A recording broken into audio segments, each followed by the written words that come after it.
You do not fall asleep by force, you fall asleep by surrender. Sleep is not something you do, it is something that happens when you stop doing. Tonight, I will not teach you how to sleep, I will show you how to disappear gently into silence. In these moments together, I will not give you information, I will give you a space. A space where the body rests deeply, the mind softens, and awareness slowly opens like a flower at night. You will learn how to listen not to me, but to the silence between my words. That silence will heal you more deeply than any thought can. Each word is a gentle invitation to return home to yourself, to the peace that was never lost, only forgotten. You have been told that peace comes from control of your thoughts, your breath, your world. But peace is not control, peace is release. You try to sleep, and the trying itself keeps you awake. You fill your nights with thoughts, music, distractions, yet still the emptiness hums beneath it all. Tonight, I will help you see that your restlessness is not your enemy. It is simply energy knocking, asking to be witnessed, asking to return to stillness. In this way, we do not fight the mind, we befriend it.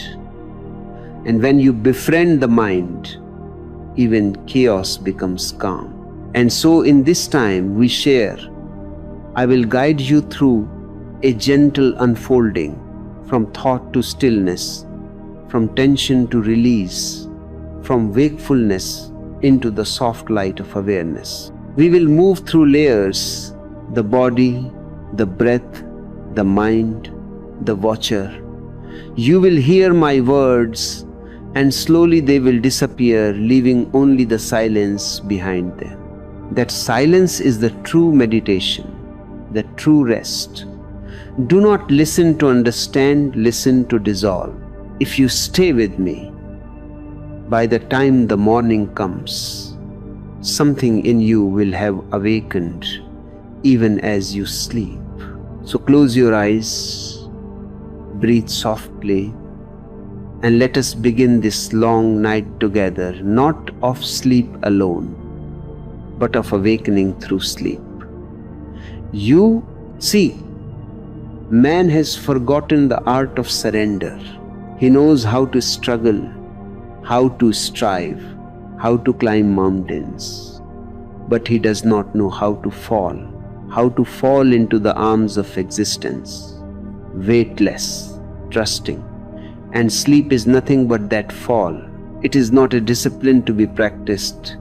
It is a grace that descends when the struggle ends. Most people lie in bed at night fighting an invisible enemy, their own mind. They toss, they turn, they try every trick to capture sleep as if it were some shy animal that must be hunted. But the more you chase it, the further it runs. The mind thinks it can command silence the same way it commands action with force, with effort, with control. Yet silence is not something you can conquer. It is something that blossoms when control disappears. Here's what most people completely miss. The moment you try to sleep, you are already awake. Trying means doing. Sleep begins only when the doer fades away. Have you noticed? The harder you insist on sleeping, the more alert you become. The more you tell yourself, I must rest now, the more restless you feel.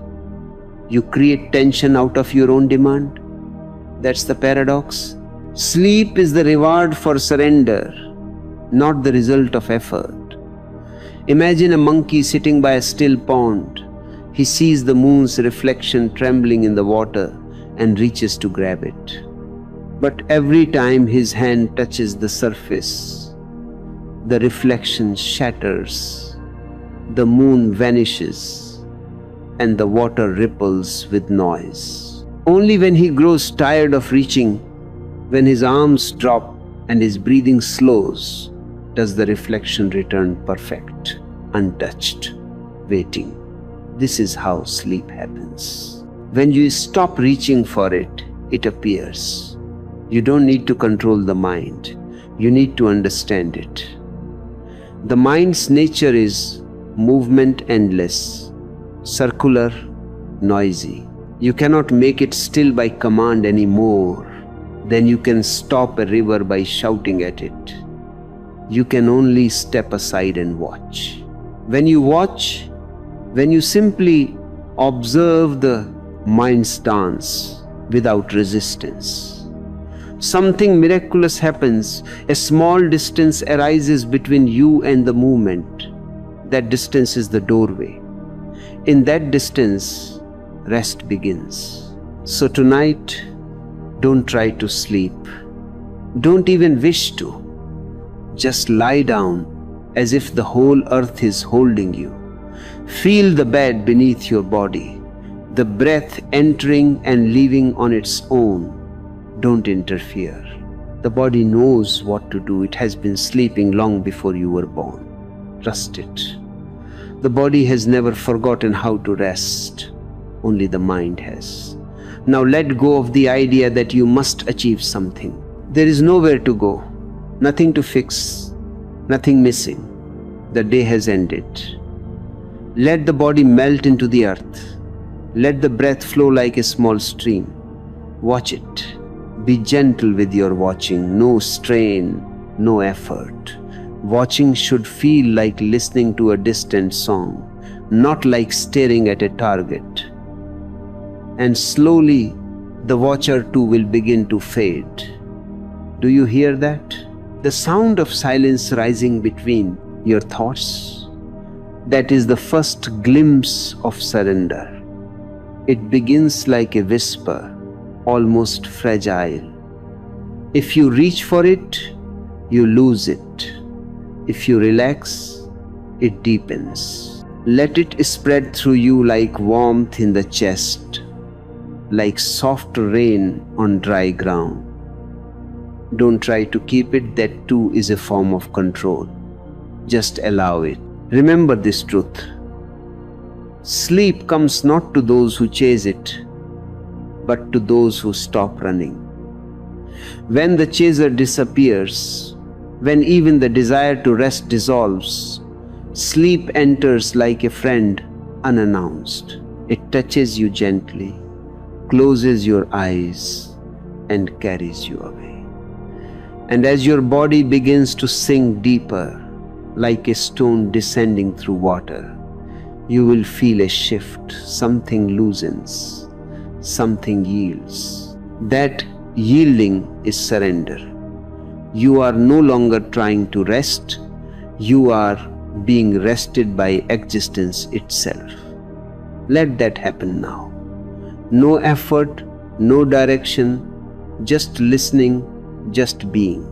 Your body has never forgotten how to rest. It is the most ancient part of you, older than your thoughts, wiser than your plans. While the mind calculates, the body listens. It listens to the earth, to gravity, to the rhythm of the breath. And when you trust it again, it leads you home. Here's something most people completely miss. The body is innocent. It does not know ambition. It does not know the clock. It doesn't worry about tomorrow or carry guilt from yesterday. It simply follows existence. The heart beats. The lungs rise and fall. The blood moves through its rivers without asking you for permission. Even when you are not aware of it, life continues. The same intelligence that turns night into day, that makes flowers bloom and rivers flow, is breathing through you right now. When you surrender to this rhythm, rest comes effortlessly. You do not have to earn it. You only have to remember it. Feel the weight of your body against the bed. This is gravity's embrace, not a burden. Let the body sink as if the earth herself is holding you close. She has been waiting. You have carried yourself all day, thinking you were separate, but now you can let the earth carry you back. The mind will still try to interfere. It will whisper, "You're not relaxed yet. You must breathe slower. You should do this technique or that one." Smile at it. Thank it for trying to help, and then ignore it. The body knows more than the mind ever will about rest. It has its own language, the language of sensation, warmth, rhythm. When you feel the chest rise, feel it completely. When the breath falls, follow it down like a leaf riding the current. Have you ever watched a leaf fall into a river? It doesn't plan its journey.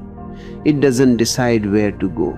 It just surrenders to the flow, and the river carries it exactly where it needs to be. Let that be your meditation tonight. The river of breath will take you if you stop trying to steer. Feel how the air enters, cool and light, and how it leaves warm and full of release. Every exhale is a small surrender. Every breath is an opportunity to trust again.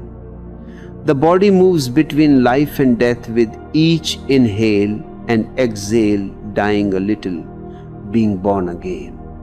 This is its sacred rhythm, and if you follow it without resistance, sleep will not be something you do. It will be something that happens through you. Now, as you listen, begin to sense the quiet harmony beneath the surface. Your pulse, your heartbeat, your breathing, all are part of a great orchestra that never stops playing. When the mind interferes, it creates dissonance.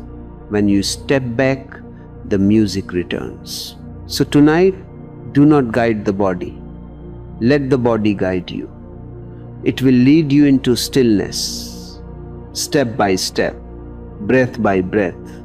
You are safe in its hands. The same intelligence that grows trees and moves tides is singing you to sleep. Be still. Feel how you are already being breathed, already being held. The breath is the most ancient rhythm of life, the invisible thread that connects you to existence itself, the bridge between the body that sleeps and the awareness that never does. When you breathe without awareness, it is mechanical, unconscious, repetitive, like waves that crash upon the shore without noticing the ocean that holds them. But when you begin to observe your breath, not to control it, not to shape it, only to witness it, you suddenly step out of time. In that moment, the breath becomes sacred. It is no longer something you do, it is something that happens through you. People often ask me, how can something so simple be so powerful? I tell them, because simplicity is power. The mind complicates, the ego interferes, but the breath remains pure, untouched by your ambitions or your fears. Every inhale is a beginning, every exhale is an ending, and in the space between the two lies eternity. You have been so busy running from moment to moment that you've forgotten this small miracle happening inside you. This silent tide that moves without asking, that has kept you alive since your first cry. Here's what you must understand. You are not breathing, existence is breathing you. The same energy that moves the stars and unfolds the seasons moves your chest, fills your lungs, and then leaves, only to return again. You do not control it, you are carried by it. The more you try to manipulate it, the more you separate yourself from its grace. So tonight, as you listen to my voice, don't take deep breaths, take real breaths. Let each one come on its own, like a wave returning to the shore, soft, effortless, endless. With every exhale, release the day. Let the weight of all that has been said, all that has been done, drift away. The breath knows how to cleanse you. You just have to get out of its way. Each exhale is a small death, a letting go, a reminder that everything leaves, that everything must pass. And each inhale is a birth, a return, a promise from life itself that nothing is truly lost. Notice this rhythm and realize that you, too, are this rhythm, a constant dance between arrival and departure, between silence and sound, between being and nothingness. There is a secret hidden in this movement. Between one breath and the next, there is a pause, a stillness so subtle that most never notice it. It is the doorway between two worlds, the world of form and the world of formlessness, the world of dreams and the world of awareness. When you notice this pause, you will discover that it is the same silence that exists between thoughts, between heartbeats, between all beginnings and all endings. If you can linger there for just a moment, not as a doer but as a presence, you will touch the eternal. In that pause, there is no you, no effort, no desire. Only awareness remains pure, empty, luminous. This is the bridge. This is the passage from wakefulness into rest, from tension into surrender. The breath takes you there not by force, but by its own intelligence. It carries you like a mother carries her child across the threshold of sleep. The mind cannot understand this, because the mind knows only control, and this is the art of allowing.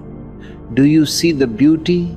The breath enters your body and leaves, but it belongs to the whole. You cannot keep it. You cannot hold it. If you try, you suffocate, and yet without it, you are nothing. This is the mystery of life itself, to be filled by what you cannot possess. Once you understand this, sleep becomes easy. You realize that just as you cannot force a breath, you cannot force rest. You simply allow it. You trust the rhythm that has always been there. Now, as you breathe, imagine that each exhale is a gentle wind clearing the dust from your mind. With every inhale, you are filled with freshness, with lightness, with life. The breath moves in, moves out, and in its movement, all tension is washed away. Soon, even the watcher of the breath will dissolve, and there will only be breathing vast, quiet, infinite. And when that happens, when breath becomes your meditation, when awareness and sleep meet upon this bridge, you will discover that you have not fallen asleep at all. You have simply fallen into life itself, deeper than ever before, resting in the arms of existence, breathing with the stars, dreaming with the sky. The mind is a restless guest who refuses to leave even when the house has grown dark and silent. It sits there, turning over old conversations, building new worries out of nothing, lighting fires where only ashes should be. You lie down, the body heavy with exhaustion, yet something inside refuses to stop. Thoughts rise and fall, one after another, 1,000 small waves crashing against the shore of your awareness. This is why sleep seems so far away, not because the body is awake, but because the mind is still trying to hold the reins of life, even as existence whispers, "Let go." The truth is, the mind fears losing control. It is terrified of silence because silence is death to it. In silence, the mind has no ground to stand on. There is nothing for it to do, nowhere for it to run, so it keeps moving, endlessly creating, endlessly talking. But this movement is not life, it is noise pretending to be living. The mind's greatest trick is to make you believe that if you stop thinking, you will vanish. But look closely, the mind never truly rests. And yet you have moments, even brief ones, where you stop identifying with its chatter. Have you noticed? When you are completely absorbed in music, in a sunset, in love, for a split second, the mind stops. And in that stopping, you feel alive. That moment is what sleep is made of. Here's what most people miss. You cannot silence the mind through violence. You cannot wrestle it into submission. The more you fight it, the more it fights back, because conflict is its food. Instead, you must become the watcher, the one who sees without judgment. Watching is not suppression, it is understanding. When you watch a child throwing a tantrum, you don't argue with the child, you simply wait. Eventually, the energy runs out, the storm quiets, and peace returns. The same is true of the mind. The more you watch it, the more it begins to exhaust itself, until suddenly, like a spinning wheel losing momentum, it slows down and silence emerges from the center. I have often said that the mind is like a river. You cannot stop a river from flowing. You can only stand on the bridge and watch its movement. The watcher on the bridge never drowns. The one who jumps in, who tries to change the direction of the current, is swept away. So tonight, stand on the bridge of your awareness. Watch the thoughts move below you, the fragments of the day, the voices of memory, the echoes of desire. Don't judge them. Don't resist them. Don't try to make sense of them. Just watch. Watching is enough. When you watch, a miracle happens. What you watch begins to lose its grip on you. Soon you will notice that the thoughts that once felt so heavy, so important, begin to pass like clouds. One appears, floats across your sky, and dissolves into nothingness. Another follows, perhaps darker, perhaps lighter, but it too fades. The sky remains untouched. That sky is you. The clouds are just weather. The mistake humanity makes is believing the weather is the sky itself. But you are the open expanse in which everything comes and goes. When you remember this, you cannot be disturbed. The mind that cannot sleep is a mind that still believes it must protect you. It worries about tomorrow, replays yesterday, plans, judges, calculates not out of malice but out of habit. It has served you for so long that it doesn't know how to stop. So don't hate it, don't condemn it, thank it, and then gently let it rest. You can whisper to it, "You've done enough for today. Rest now." Slowly, its hold will loosen, its grip will fade, and if sleep still does not come, do not despair. Even restlessness, when watched, becomes peaceful.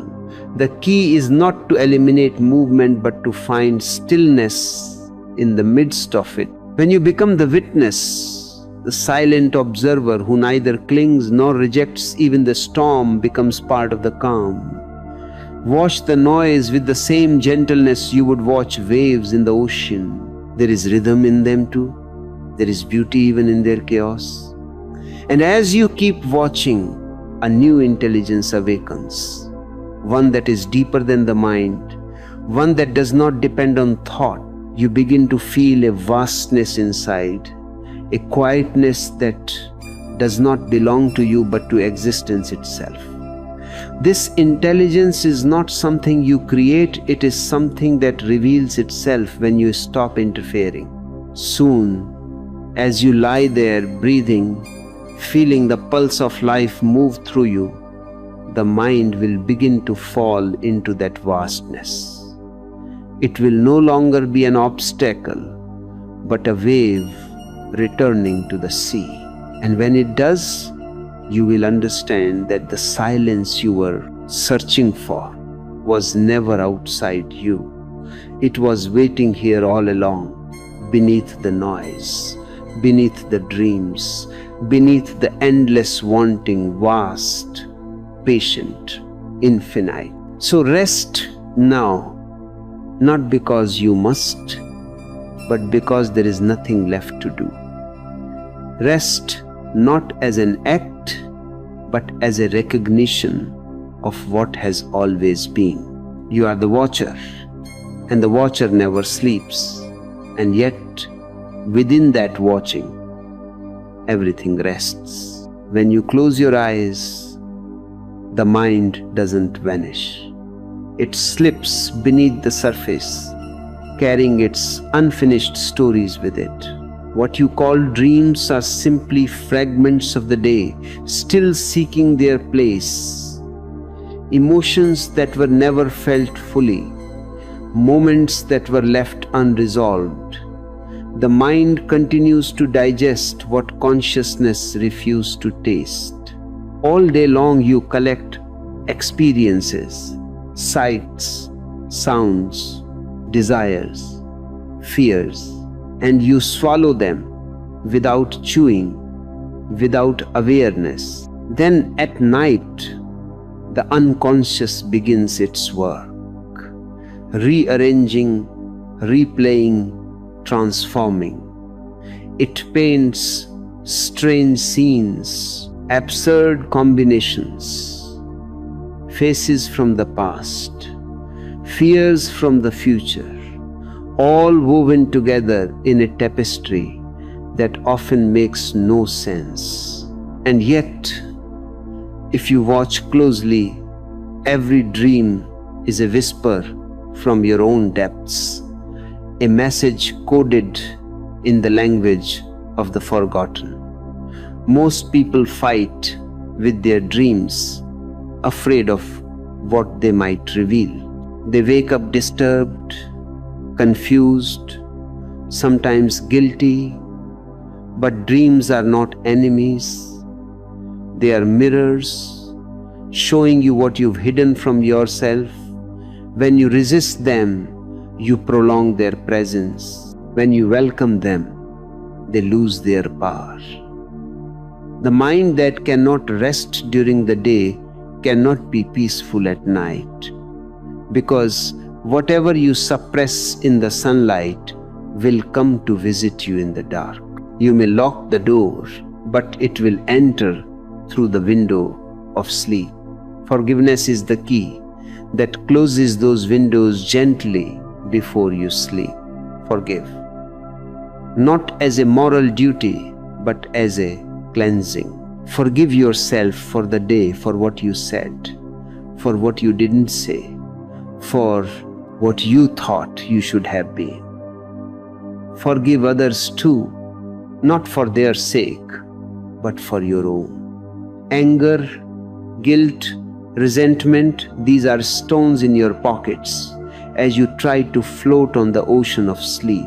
You cannot rest while carrying them.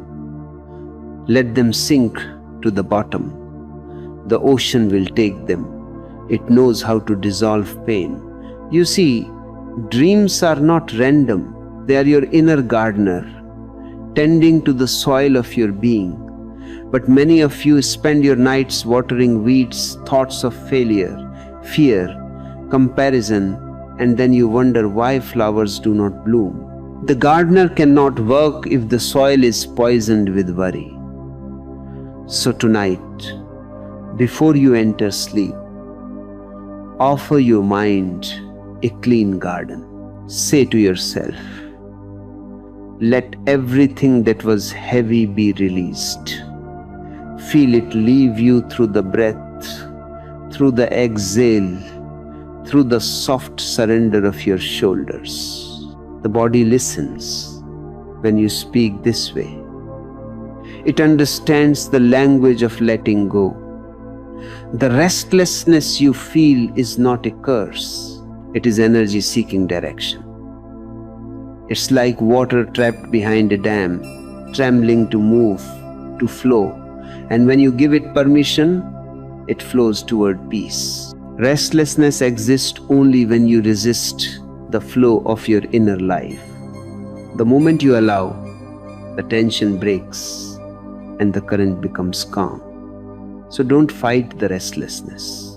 Don't call it wrong. Watch it, breathe with it, and let it dance until it exhausts itself.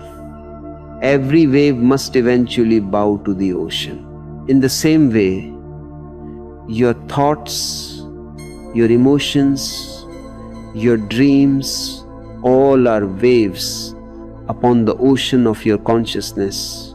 They rise, they move, they fall, and the ocean remains vast, silent, unbroken beneath. The waves cannot harm the ocean.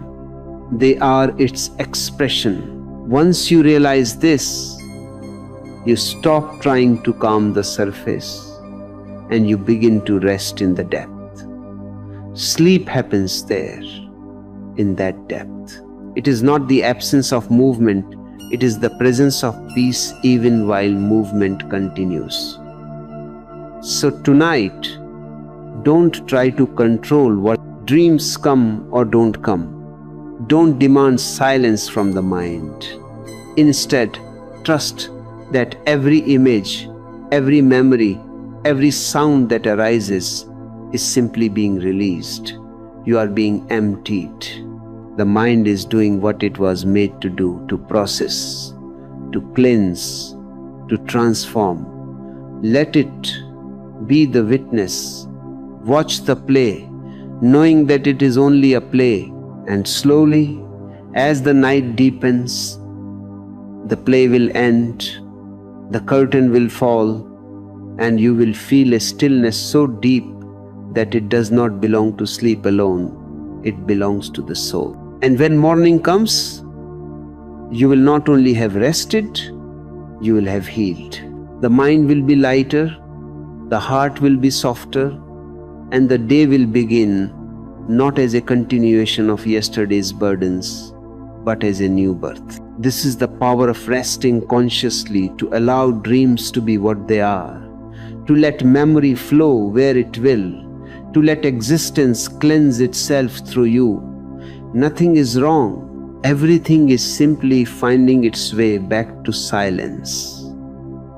There comes a moment when you realize that the mind is not your master, but merely a servant that has forgotten its place, a tool that has taken over the craftsman. It has been talking, planning, remembering, analyzing, dreaming endlessly, obsessively, compulsively, and you have mistaken its voice for your own. But there is something in you that watches even that voice. It has been there since your first breath and will remain after your last. That something is awareness. The witness, it is the silent center of your being, untouched, unchanging, eternal. You may have forgotten it, but it has never forgotten you. When you begin to watch the mind, you start to see that the watcher is different from the watched. The mind is like a stage where thousands of actors come and go, thoughts, emotions, memories, desires. But the watcher sits in the audience unmoved. It doesn't clap when the hero appears. It doesn't cry when the villain wins. It simply observes. And when you see that you are the watcher, not the actors, a profound freedom arises. The whole drama continues, but it no longer binds you. You are free because you no longer believe every line the mind whispers. Here is something most people never discover. Even sleeplessness becomes peaceful when you become the witness. When you identify with the mind, every restless thought becomes torture. Every minute awake feels like an eternity. But when you shift your attention from what is happening to the one who sees it happening, a beautiful thing occurs, the tension drops. You are no longer the storm, you are the sky that contains it. The sky never complains about the thunder. The sky is never afraid of the lightning. It allows everything and yet remains vast, silent, infinite. You may say, but my mind is too noisy. I can't stop it. That is exactly the point. You cannot stop it, and you don't need to. Stopping is not your task. Watching is. The act of watching itself transforms. When you watch without interfering, the energy that once fueled your thoughts begins to shift. It turns inward toward awareness. It's like holding a mirror to the sun. Slowly, the light turns back upon itself. And when the light of attention turns inward, the mind starts to dissolve into its source. Try this now. As you listen, don't focus on the meaning of my words. Instead, become aware of the space in which the words appear, the silence between them, the awareness that hears them. You are not the thoughts moving in your head. You are the space in which they move. You are not the waves. You are the ocean beneath them. And this recognition is the beginning of true rest. Sleep gives rest to the body, but witnessing gives rest to the soul. Have you ever noticed that even in deep sleep, something remains aware? When you wake up, you say, I slept well, or I didn't sleep at all. Who is this I that knows? Even when the body and mind disappear into unconsciousness, a subtle awareness continues, watching the silence of sleep itself.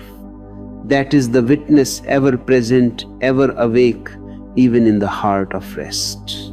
Once you begin to feel this witness, you will see that peace was never something to be achieved. It was always here, hidden behind the noise of thought. This awareness cannot be disturbed because it is not a thing. It has no form, no boundary, no birth, no death. It is the same awareness that looks through your eyes and through the eyes of every being that ever lived. It is existence watching itself. When you rest in this witnessing, your sleep becomes a meditation.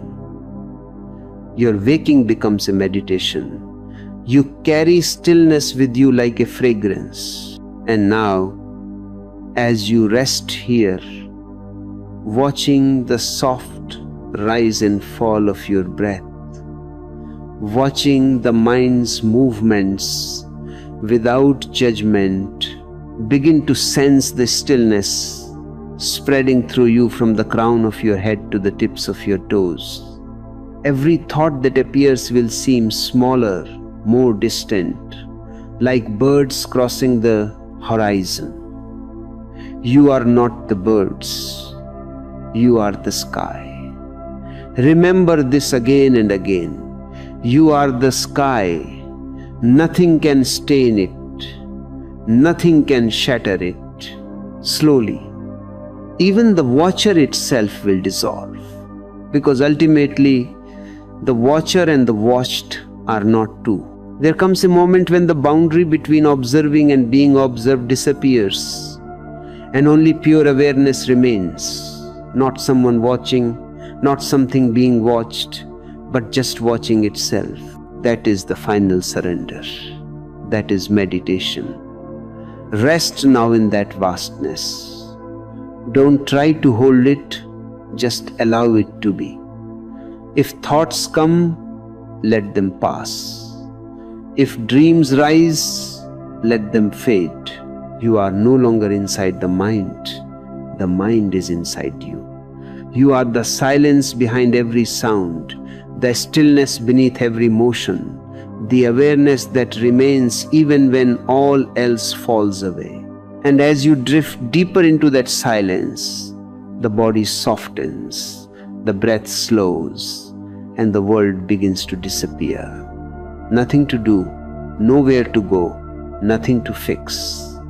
Only this moment, wide open, infinite, watching itself through you. As the night deepens and the body begins to loosen its grip on the waking world, something extraordinary becomes possible, a quiet awareness that stays luminous even as everything else fades into darkness.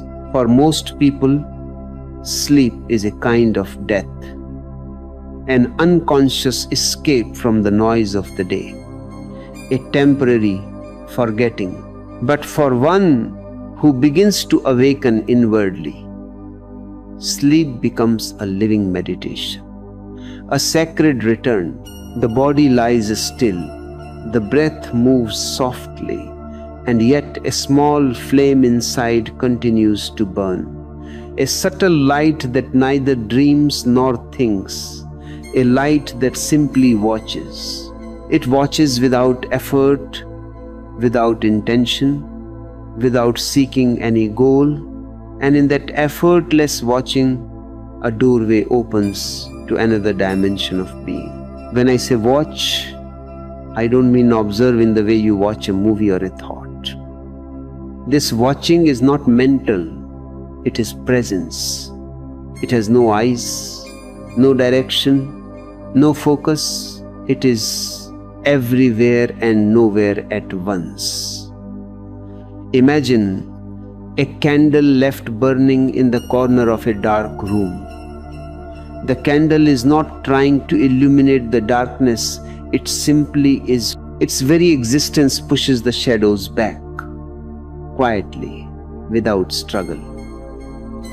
In the same way, when awareness remains alive as the body falls asleep, the unconscious begins to transform. Dreams become transparent.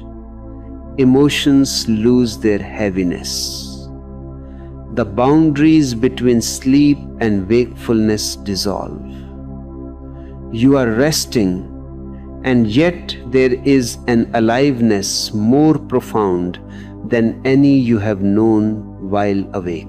Most people fall asleep as if they are dying abruptly. unconsciously, helplessly. They disappear into a void without remembrance, without gratitude. But you can fall asleep like a sage, gently, gracefully, aware of the mystery unfolding. You can feel yourself crossing the threshold between two worlds, one filled with movement and one made of stillness. As the mind drifts away, you remain not as a person, not as a thought, but as pure being. This is what I call the light that watches the darkness.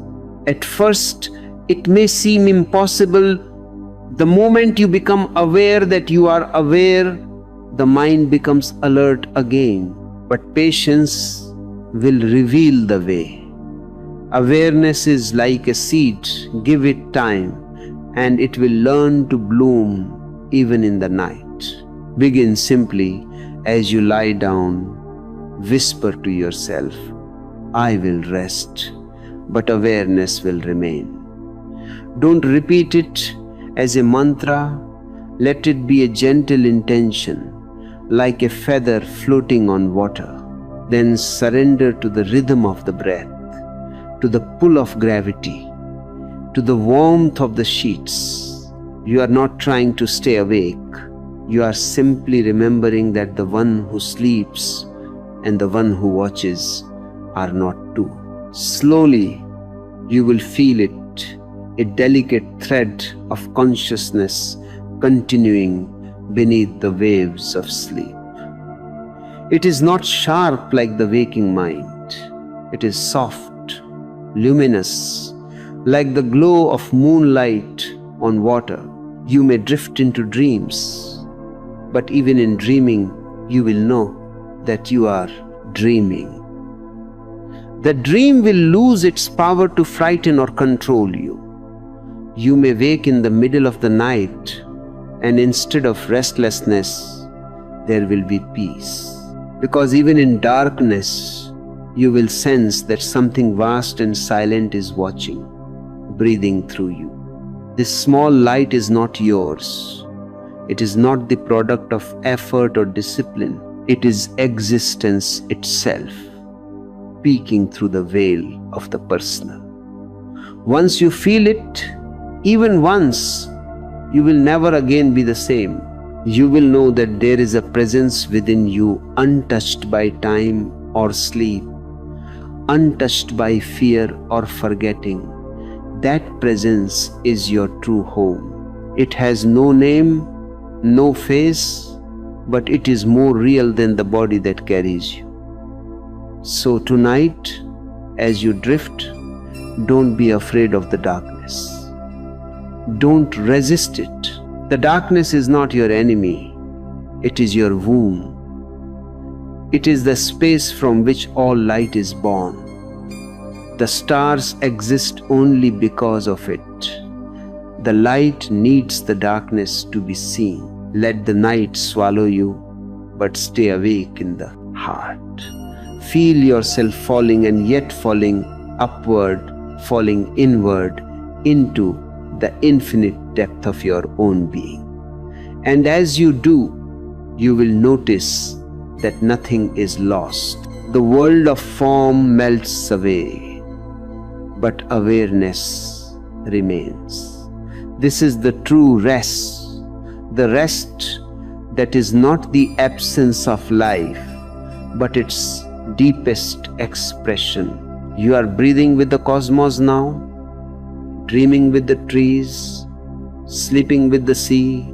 Even as the body sleeps, existence keeps singing through you, and the light continues to shine, soft, silent, eternal. There is a moment, brief, delicate, easily missed, that lies between waking and sleep.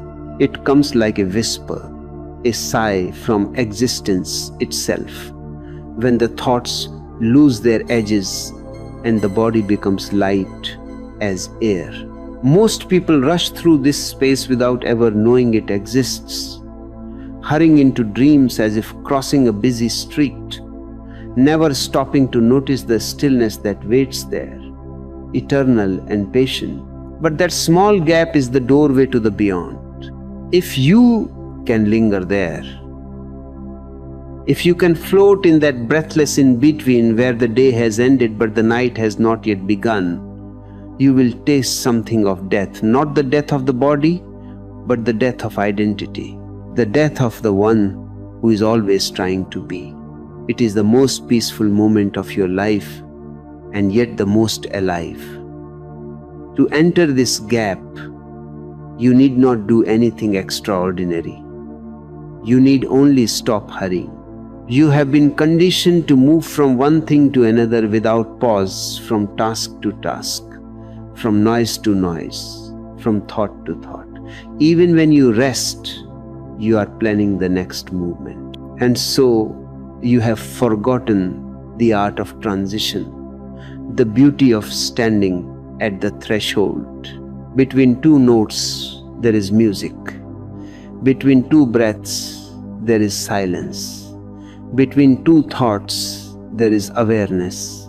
And between wakefulness and sleep, there is grace. This grace cannot be created, only recognized. It waits for you every night, like a friend standing in the doorway, but you pass by with your eyes closed. Tonight, you will linger. When you feel yourself beginning to fall asleep, don't resist and don't rush. Don't cling to wakefulness and don't chase unconsciousness. Just hover. Feel the body as it melts, the limbs as they lose their borders, the breath as it slows into a soft rhythm. Feel the edges of thought dissolving, words fading into waves, and yet notice that something remains aware. This is the watcher, silent and still, observing the vanishing of the world. Stay with that watcher, even for a few seconds, and you will enter the golden twilight between worlds. In that gap, you are neither the person who lived the day nor the dreamer who will wander the night. You are something vast and formless, a pure presence without history or future. In that space, there is no name, no desire, no time. You are not asleep, and yet you are not awake. The body rests, but awareness breathes, luminous and free. It is like standing at the shore of an infinite ocean, the waves of sleep gently touching your feet, inviting you to dissolve, but not yet. Stay there, just watching the tides of being rise and fall. This is meditation in its purest form, effortless, natural, blessed. The sages have always known this secret.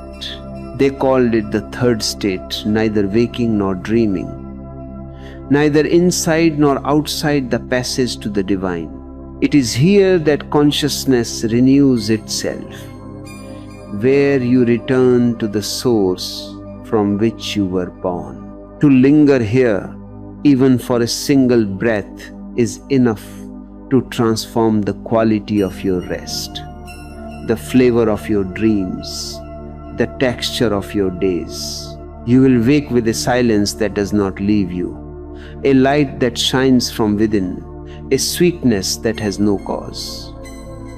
Don't be afraid if it feels as though you are disappearing. That disappearance is not loss, it is liberation. You have carried the weight of your name, your story, your striving for too long. Let it drop now, like an old garment at the edge of a river. The current will take it, and you will be free to float not as someone, but as the very movement of life itself. This is what it means to die consciously each night. to surrender to the mystery with open eyes. And as you rest in this space, you will sense that even darkness glows with its own light. There is no conflict here, no tension between being and non-being. Everything simply is. Thoughts may flicker at the horizon. Sensations may ripple through the body, but they are far away now, small and gentle, like the last echoes of a distant song. You are home. You have crossed the threshold not by moving, but by ceasing to move. You have entered the gap, the silent pause where existence breathes you back into itself. Stay here as long as you can, as long as the body allows, without clinging, without fear. And when sleep finally comes, let it take you completely. But carry this awareness as a fragrance, as a subtle remembrance, that even in the deepest night, you are still held, still known, still alive in the vast stillness of the infinite. There is a rest deeper than sleep, a stillness so total that even dreaming ceases, even the faint hum of thought dissolves, and yet something luminous remains. It is not the unconscious dark of forgetfulness.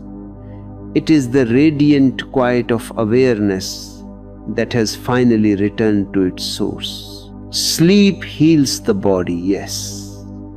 It mends the nerves, cools the brain, relaxes the muscles, clears the debris of the day.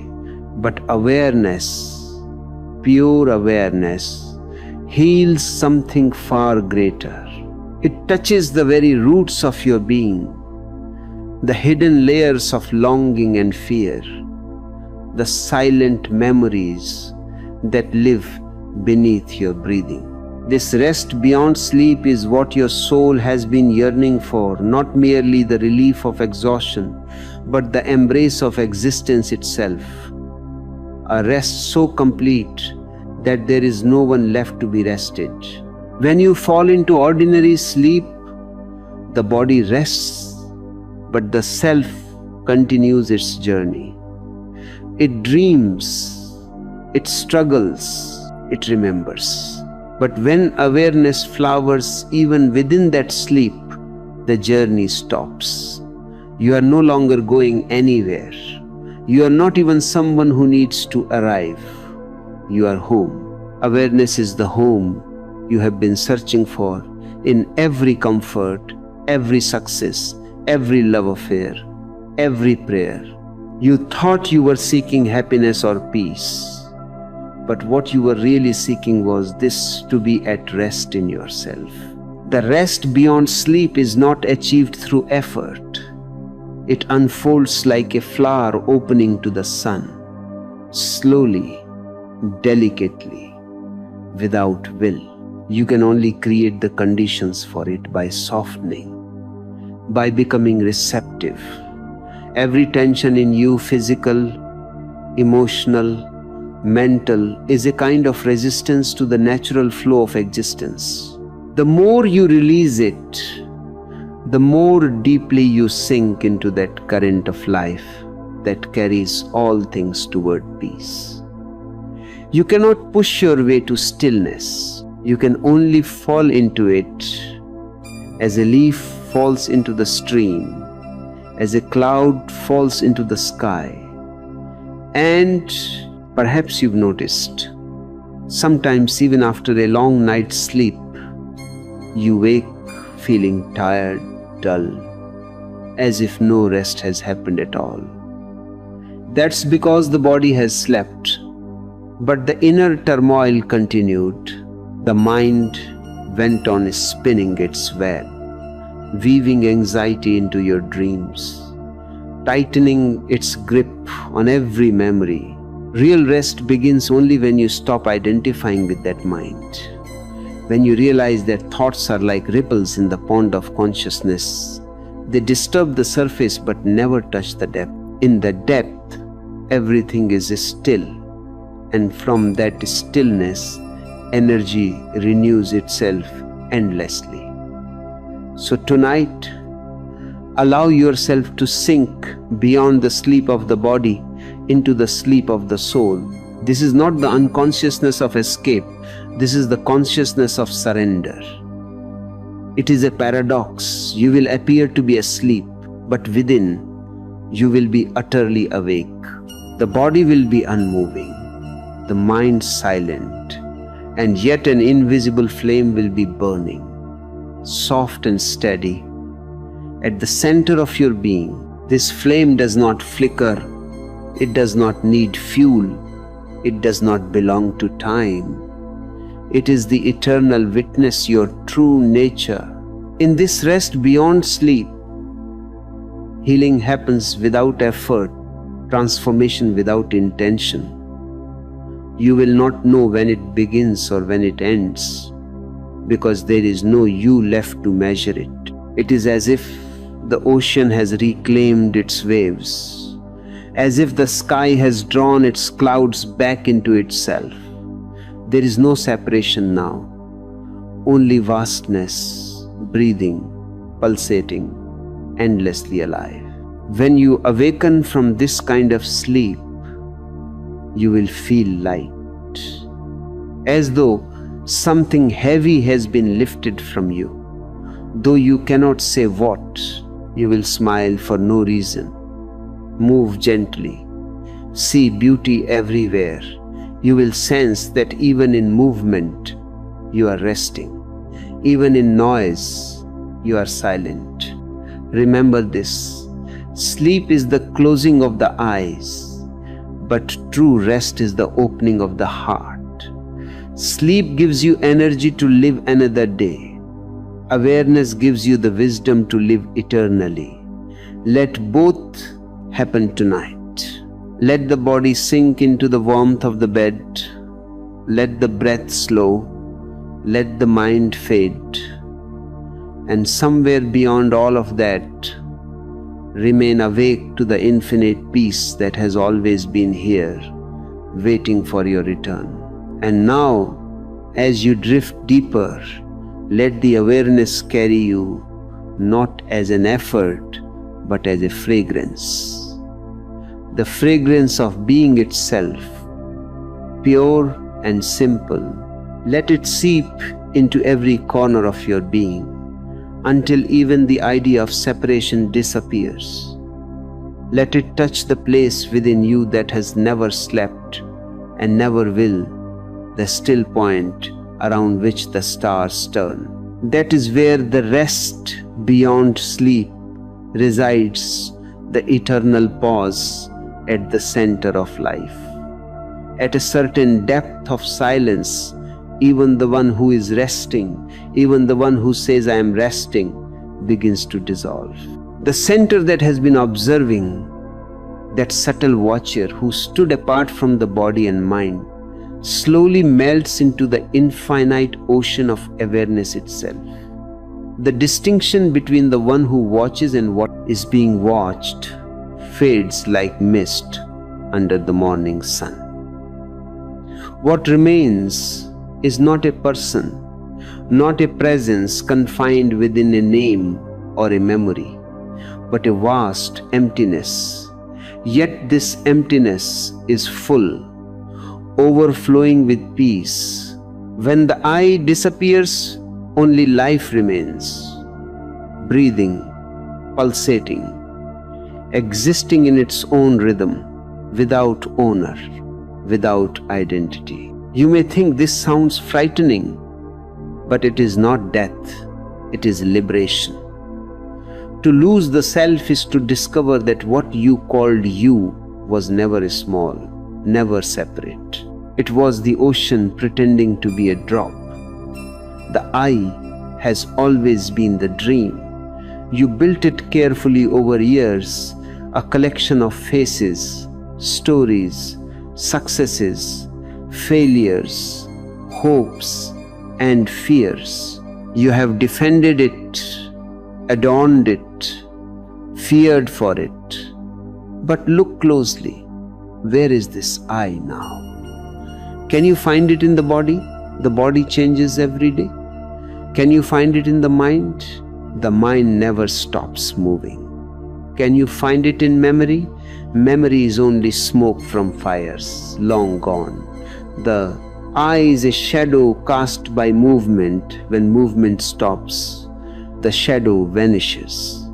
The disappearance of the I is the ultimate sleep, the final rest, and yet it is the birth of awakening. The deepest sleep and the highest meditation are one and the same at this point. In ordinary sleep, you lose the world but remain ignorant. In deep awareness, you lose the world and discover yourself as the whole. There is no doer, no sleeper, no watcher. There is only the state of being pure, silent, effortless. You can feel it even now, in this very moment. If you stop naming things, drop every word. Don't call it breath, don't call it body, don't call it silence. Just be. When there is no name, there is no boundary. When there is no boundary, there is no fear. The sages of the East call this state Turiya the fourth, beyond waking, dreaming, and deep sleep. In it, you are not awake in the ordinary sense, because there is no one left to be awake. You are not asleep, because awareness is luminous and alive. It is both and neither. It is a still ocean without waves, a sky without clouds. This is not something you achieve. It is something that reveals itself when everything else falls away. The moment you stop clinging to identity, the vastness rushes in. It was always there, waiting for a space. Imagine a drop of rain falling toward the sea. For a brief moment, it glitters in the light. Separate, individual, trembling with its own existence. Then it touches the ocean, and in that instant, it vanishes.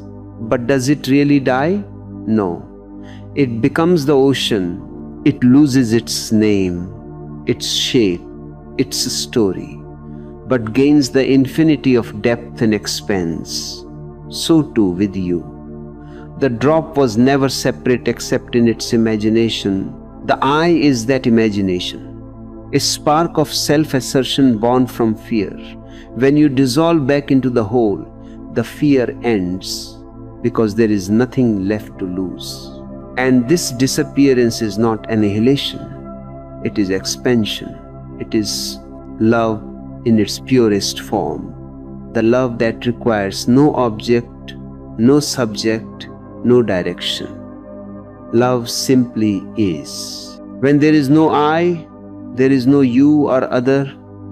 There is only the pulse of life, moving within itself, aware of itself, rejoicing in its own dance. You are that dance. You always have been. The sleeper, the dreamer, the watcher, they were all roles in the same play. When the play ends, the stage remains. You are the stage, not the characters. So, as you lie here, drifting beyond the edges of thought, let this awareness deepen. Don't hold on even to the sense of watching. Let it fade too. There is a peace so profound it has no opposite, and it awaits you at the point where the I disappears. Don't be afraid, nothing real can be lost. The only thing that vanishes is the illusion of separation. What remains is the stillness that was here before you were born and will be here after the stars have gone dark. Now, allow yourself to sink completely. Let go of the last whisper of identity. The words of this voice are fading. The body has become weightless. The world has grown silent. What remains is only being endless, boundless, serene. You have not fallen asleep. You have fallen into truth. And when the I is gone, what remains is not emptiness in the way you have feared it, but a fullness so total, so exquisite, that even the word fullness cannot contain it. It is as if the whole universe has come rushing in to fill the space where your small self once lived. The trees, the stars, the rivers, the dust of the earth, they are no longer things outside you. You breathe, and the forest breathes with you. You close your eyes, and galaxies spin silently inside your chest. The separation between inner and outer collapses like a dream upon waking. There is only one movement, one song, one life, endlessly expressing itself in infinite forms, yet always the same melody at its heart. This is union, not the joining of two, but the recognition that there were never two to begin with. For lifetimes, humanity has lived with the illusion of division, me and you, this and that, life and death, sacred and mundane. But now you see, all opposites dissolve into a single presence. Even sleep and waking are not different. They are ripples on the surface of the same ocean. The ocean does not prefer calm to storm. It does not resist its waves. It allows everything. That allowing is love. Not the love that clings, but the love that embraces without condition, without boundaries. It is the love that says yes to all that is. When you are in union with the whole, this yes becomes your natural breath. You no longer live as a fragment trembling in fear of being broken. You live as the vastness itself, which cannot be broken. You have spent so much time trying to reach something: enlightenment, peace, success, God. But all along, it was here, in the very pulse of your existence, hiding behind your effort. The river was always flowing toward the ocean, not because it had to, but because that is its nature. You too are flowing toward your own vastness. And now, in this silence, the journey ends. There is nowhere to go, nothing to become, no more striving. You have arrived, not in a place, but in a presence. This is the great homecoming, the return from exile, the end of seeking. In this state, even the idea of meditation disappears. Who would meditate, and for what purpose? The meditator has dissolved into meditation itself. Life is the prayer now, breath is the mantra, stillness is the temple. You do not need to do anything holy. Existence itself is holiness. Every sound, every silence, every heartbeat becomes sacred. When you look at the sky, it is not that you are looking at something, you are the sky looking at itself. When you feel the warmth of the night air against your skin, it is the air feeling itself through you. The boundary has melted, and you are everywhere. Do you feel it? That vast, endless quiet spreading through the room, through the earth, through the stars. It is not coming from outside. It is emanating from you, from the center that is no longer a center. It has no shape, no direction, yet it is all directions at once. You are the still point around which the galaxies turn, and yet you are also the turning itself. There is no contradiction here, because the whole has no opposite. You have dissolved into the great rhythm, the eternal heartbeat of existence. And when you awaken in the morning, the world will not seem separate or distant. You will not wake as a self returning from sleep. You will wake as life continuing through a new dawn. You will feel that even as you move through your day, speaking, eating, walking, laughing, a part of you remains rooted in this vast silence, untouched by time or circumstance.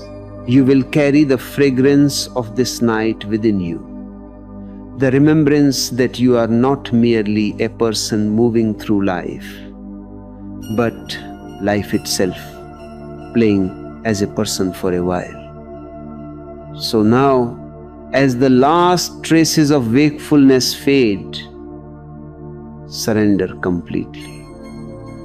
Don't hold back a single fragment of yourself. There is no need to be cautious. The ocean cannot drown in itself. Let the breath become softer until even breathing is forgotten. Let the heart beat on its own without your supervision.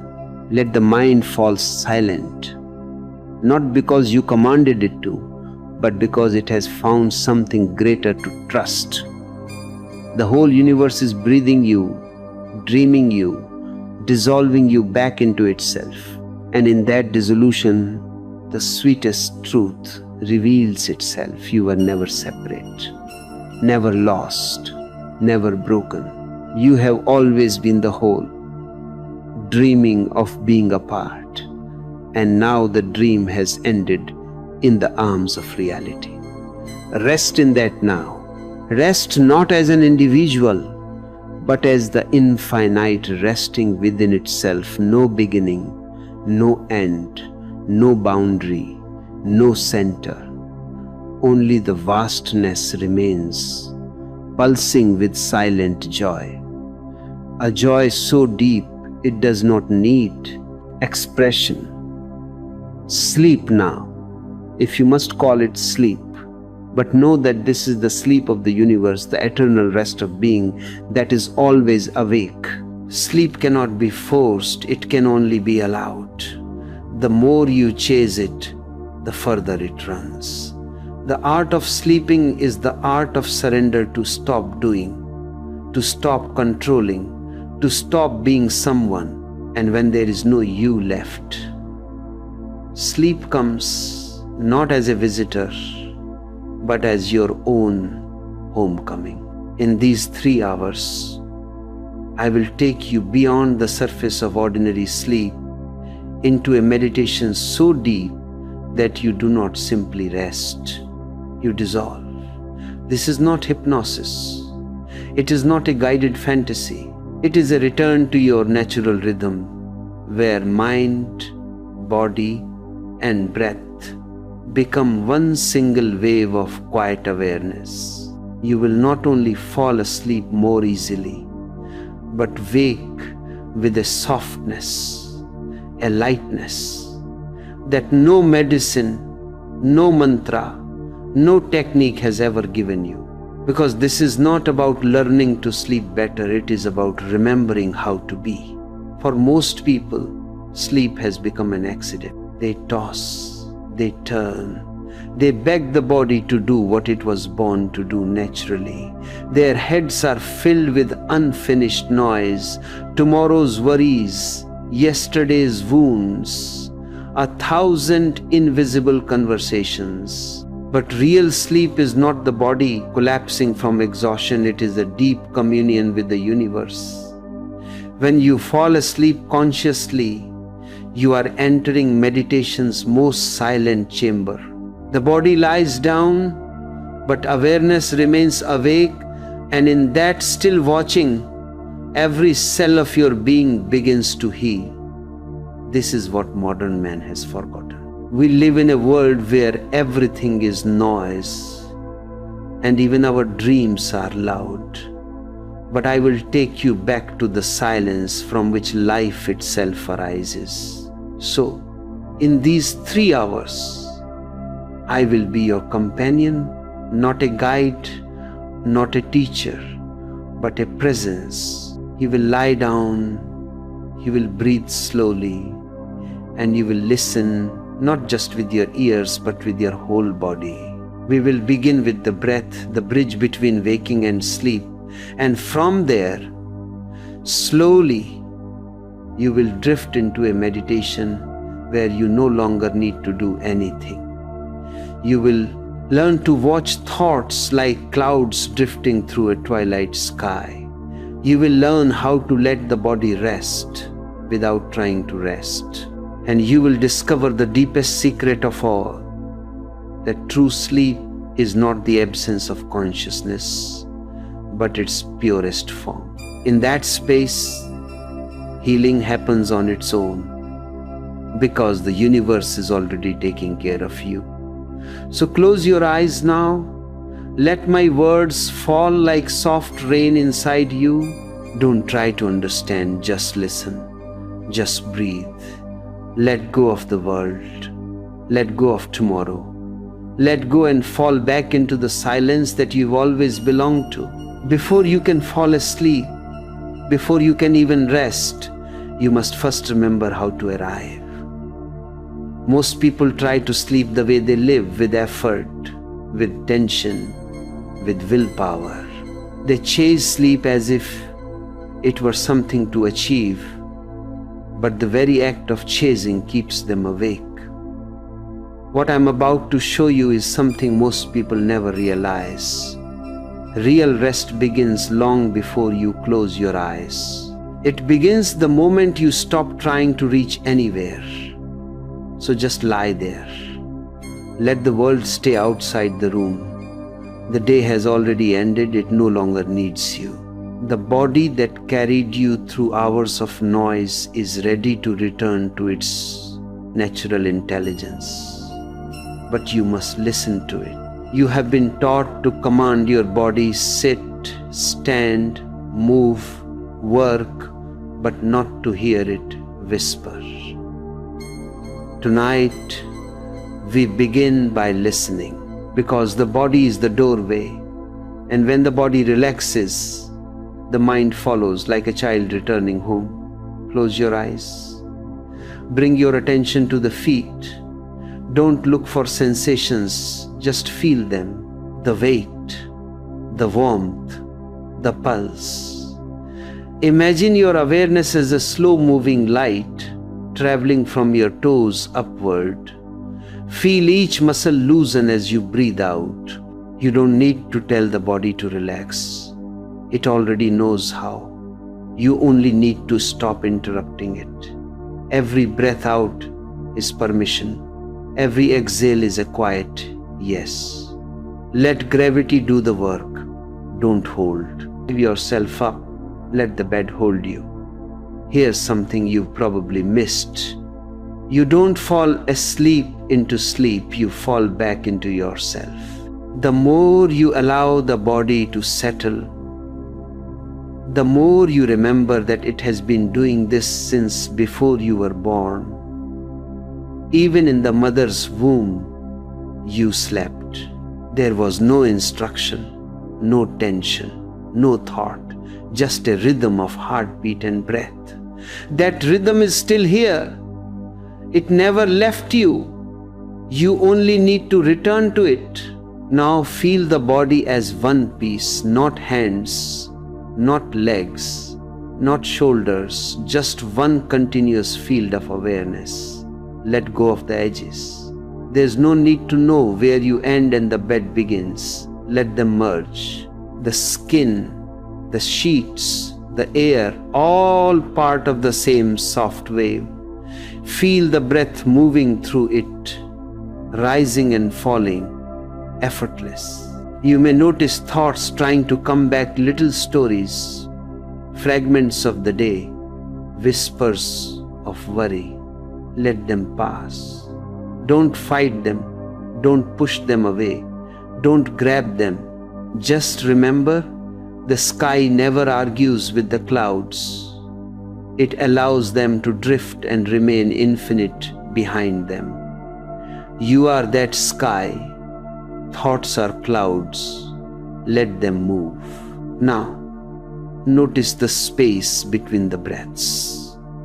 That tiny pause after exhaling, that space. Stay there for a moment. In that pause, time stops. You are not doing anything. You are not waiting for anything. You are simply being.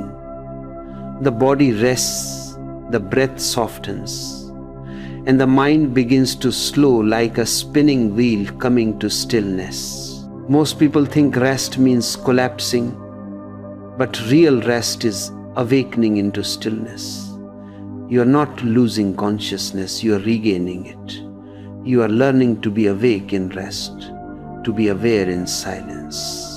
This is the preparation, the cleansing, the emptying, the letting go. So feel the whole body melting into the bed, from the feet to the head, every cell becoming liquid light. Let the breath be slower now, deeper, quieter. The heart moves gently, the mind loosens its grip. The night is opening like a dark flower, and you are resting in its petals. There is nowhere to go, nothing to fix, nothing to fear, only this, the sweetness of surrender. Stay here, rest here, because when the body has learned softness and the breath has remembered its rhythm, the mind will soon begin to melt. And then a deeper journey begins, a descent into the river of breath itself, where you will not just rest, but dissolve. Here's something that might surprise you. The moment you stop trying to sleep, sleep begins to approach you. It comes slowly, silently, like the tide returning to a forgotten shore. But to meet it, you must first learn to sink. The secret of falling asleep consciously is not in closing your eyes harder or in controlling the mind. It is in surrendering to the rhythm that has been guiding you since the beginning of time. Your breath. The breath is not just air entering and leaving the lungs. It is life itself moving through you. To befriend it is to remember that life does not need your help, it only asks for your trust. So, now that your body has softened, listen to your breathing not as something you do, but as something happening within you. Feel the air moving in through the nose, cool and delicate, and flowing out warm, relaxed, peaceful. Don't regulate it. Don't count it. Just allow it to unfold naturally, like waves rising and falling on the ocean. Imagine yourself floating on those waves, nothing to steer, nothing to direct, only the gentle movement of existence carrying you. As you breathe in, feel that you are drawing in the energy of the night, quiet, vast, infinite. As you breathe out, feel that you are releasing everything heavy, everything that doesn't belong to this moment. Each breath is a cleansing, each exhale a small death. The breath goes in, life enters. The breath goes out, you return to silence. Between these two movements lies a secret. You see, in every breath there's a gap, a small sacred space where no breath moves. You never noticed it because the mind is too busy chasing the next moment. But if you stay still enough, if you watch closely, you'll feel it that instant after exhaling, before the next inhalation begins. That is the doorway. In that pause, you are not the body, you are not the thoughts, you are not the breathing, you are simply being. Everything stops there. Time stops. It's as if Existence itself takes a breath with you. Now, start becoming aware of that pause. Don't try to extend it, that would make it false. Just notice it. Be the witness. It will grow naturally. And with it, a deep peace will begin to spread through your whole being. The ancient mystics called this space the gap of God, the place where the seen and the unseen meet. This is where you are going not to sleep, but to the stillness from which all sleep arises. As you rest in this rhythm, you will begin to sense something extraordinary. The line between you and the breath dissolves. At first, it feels as though you are breathing, but soon it becomes clear that breathing is happening by itself. You are being breathed, the body moves, the chest rises, the air flows, but you are not doing it. You are only watching. This is the beginning of true meditation. Awareness becomes the leaf, and the breath becomes the river carrying it. There is no effort, only flow. You may notice moments when awareness drifts away, when thoughts creep back, a memory, a sound, a whisper of planning for tomorrow. Don't resist, just return gently to the breath. Each return is an act of love. Each return brings you deeper into the river. This is not a discipline, it's devotion. The mind, like a child, will wander. Your breath is the hand that brings it home again and again, without judgment. Slowly, the breath will lengthen on its own. Inhalation and exhalation will begin to mirror one another, smooth and continuous. The breath will become so subtle that you will feel as if you are not breathing at all. In that stillness, a strange beauty unfolds, a silence so complete that you can hear the beating of your own heart as if it were the pulse of the universe itself. This is the descent, the moment when you stop trying to rest and start falling into rest. Allow yourself to sink even deeper now. Each exhale is a letting go of something old, something unnecessary. Each inhale is a gentle reminder that you are still here, still held, still part of this infinite movement of life. There's no need to worry about how deep you go. Existence knows the depth better than you. And as you go deeper, something subtle begins to shift the observer and the breath starts to merge. There's no more distinction between breathing and being breathed. The boundary fades and you begin to sense that what you've called you was only a rhythm all along, a pulse in the vast heartbeat of the cosmos. The watcher dissolves into the watched and the breath becomes your home. Now you are no longer breathing, existence is breathing you. The body rests. The mind begins to float somewhere between waking and sleep, and in that delicate balance, awareness glows softly, like a lantern under deep water. The surface ripples fade. The river flows quietly, endlessly. You are not moving anywhere. You are the movement itself. Stay here. Let everything else disappear. Soon, the body will sleep, but something in you will remain awake, calm, radiant, untouched. And that is where we are going next, because the next space, the next unfolding is the mystery itself, the discovery that while the body sleeps, awareness continues to shine like a small flame in the vast night. Now that the breath has slowed and the body lies still like an empty shell resting upon the shore of existence, something magical begins to happen. Sleep starts to descend like a soft mist, yet somewhere inside, a small flame remains alive. That flame is awareness. You are no longer doing anything, not controlling, not guiding, not observing in the ordinary sense, and yet you are awake in a way you have never been before.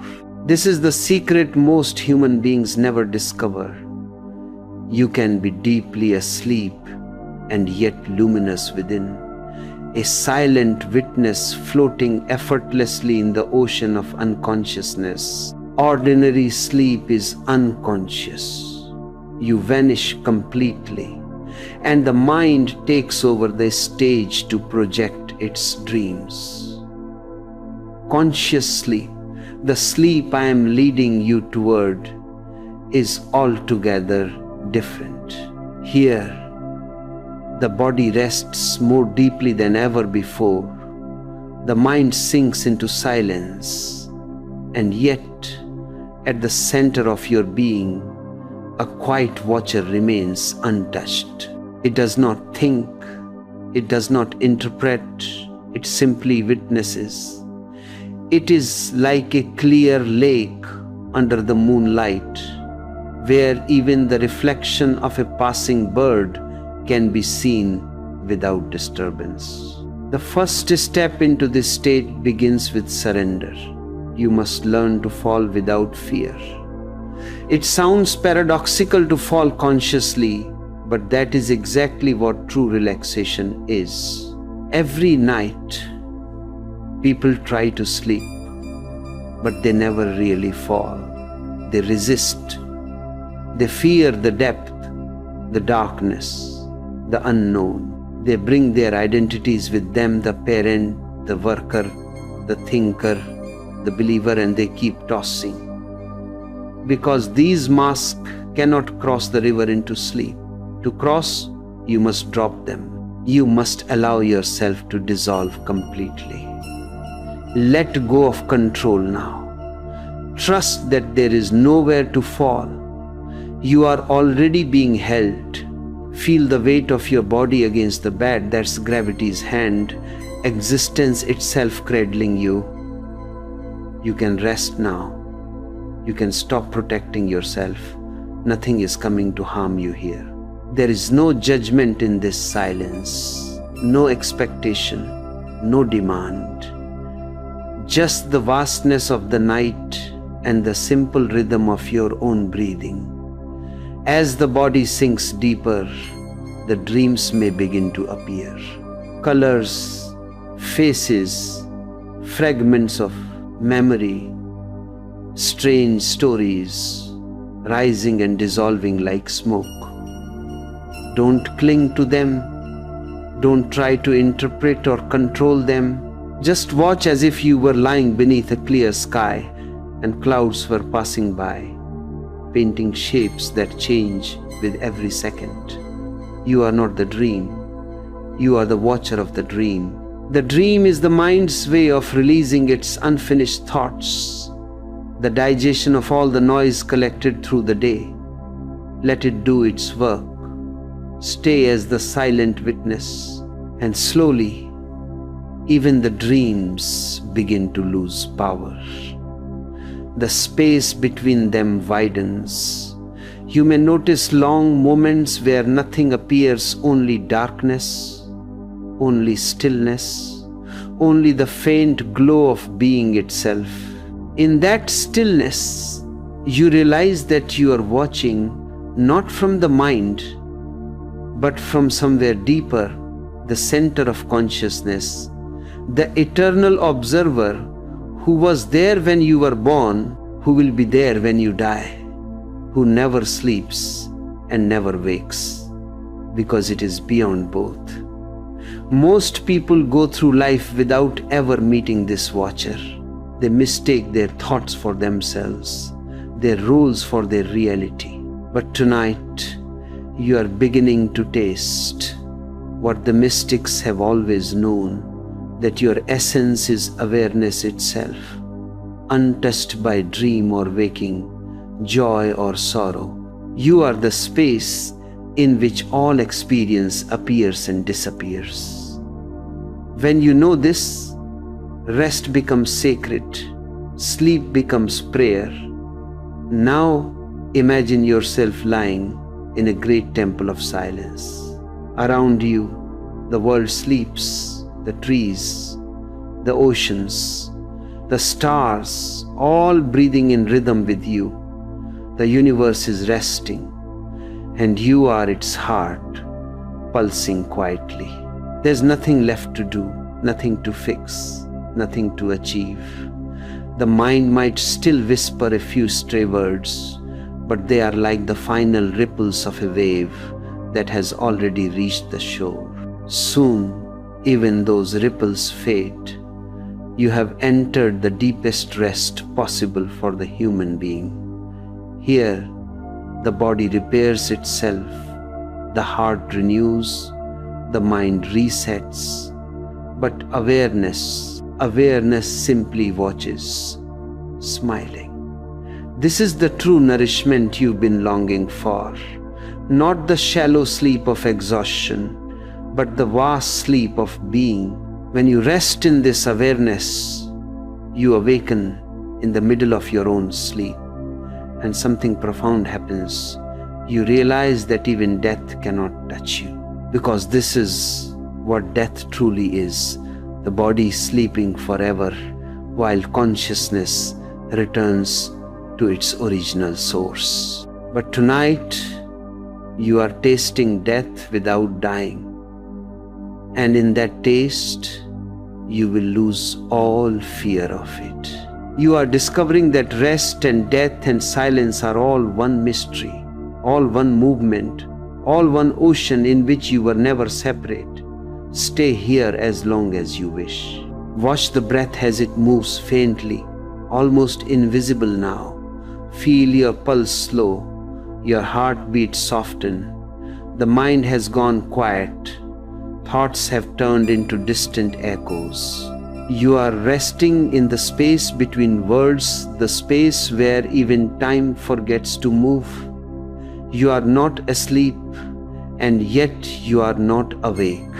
You have gone beyond both into the most peaceful state possible, the awareness that watches both waking and sleeping without choosing either.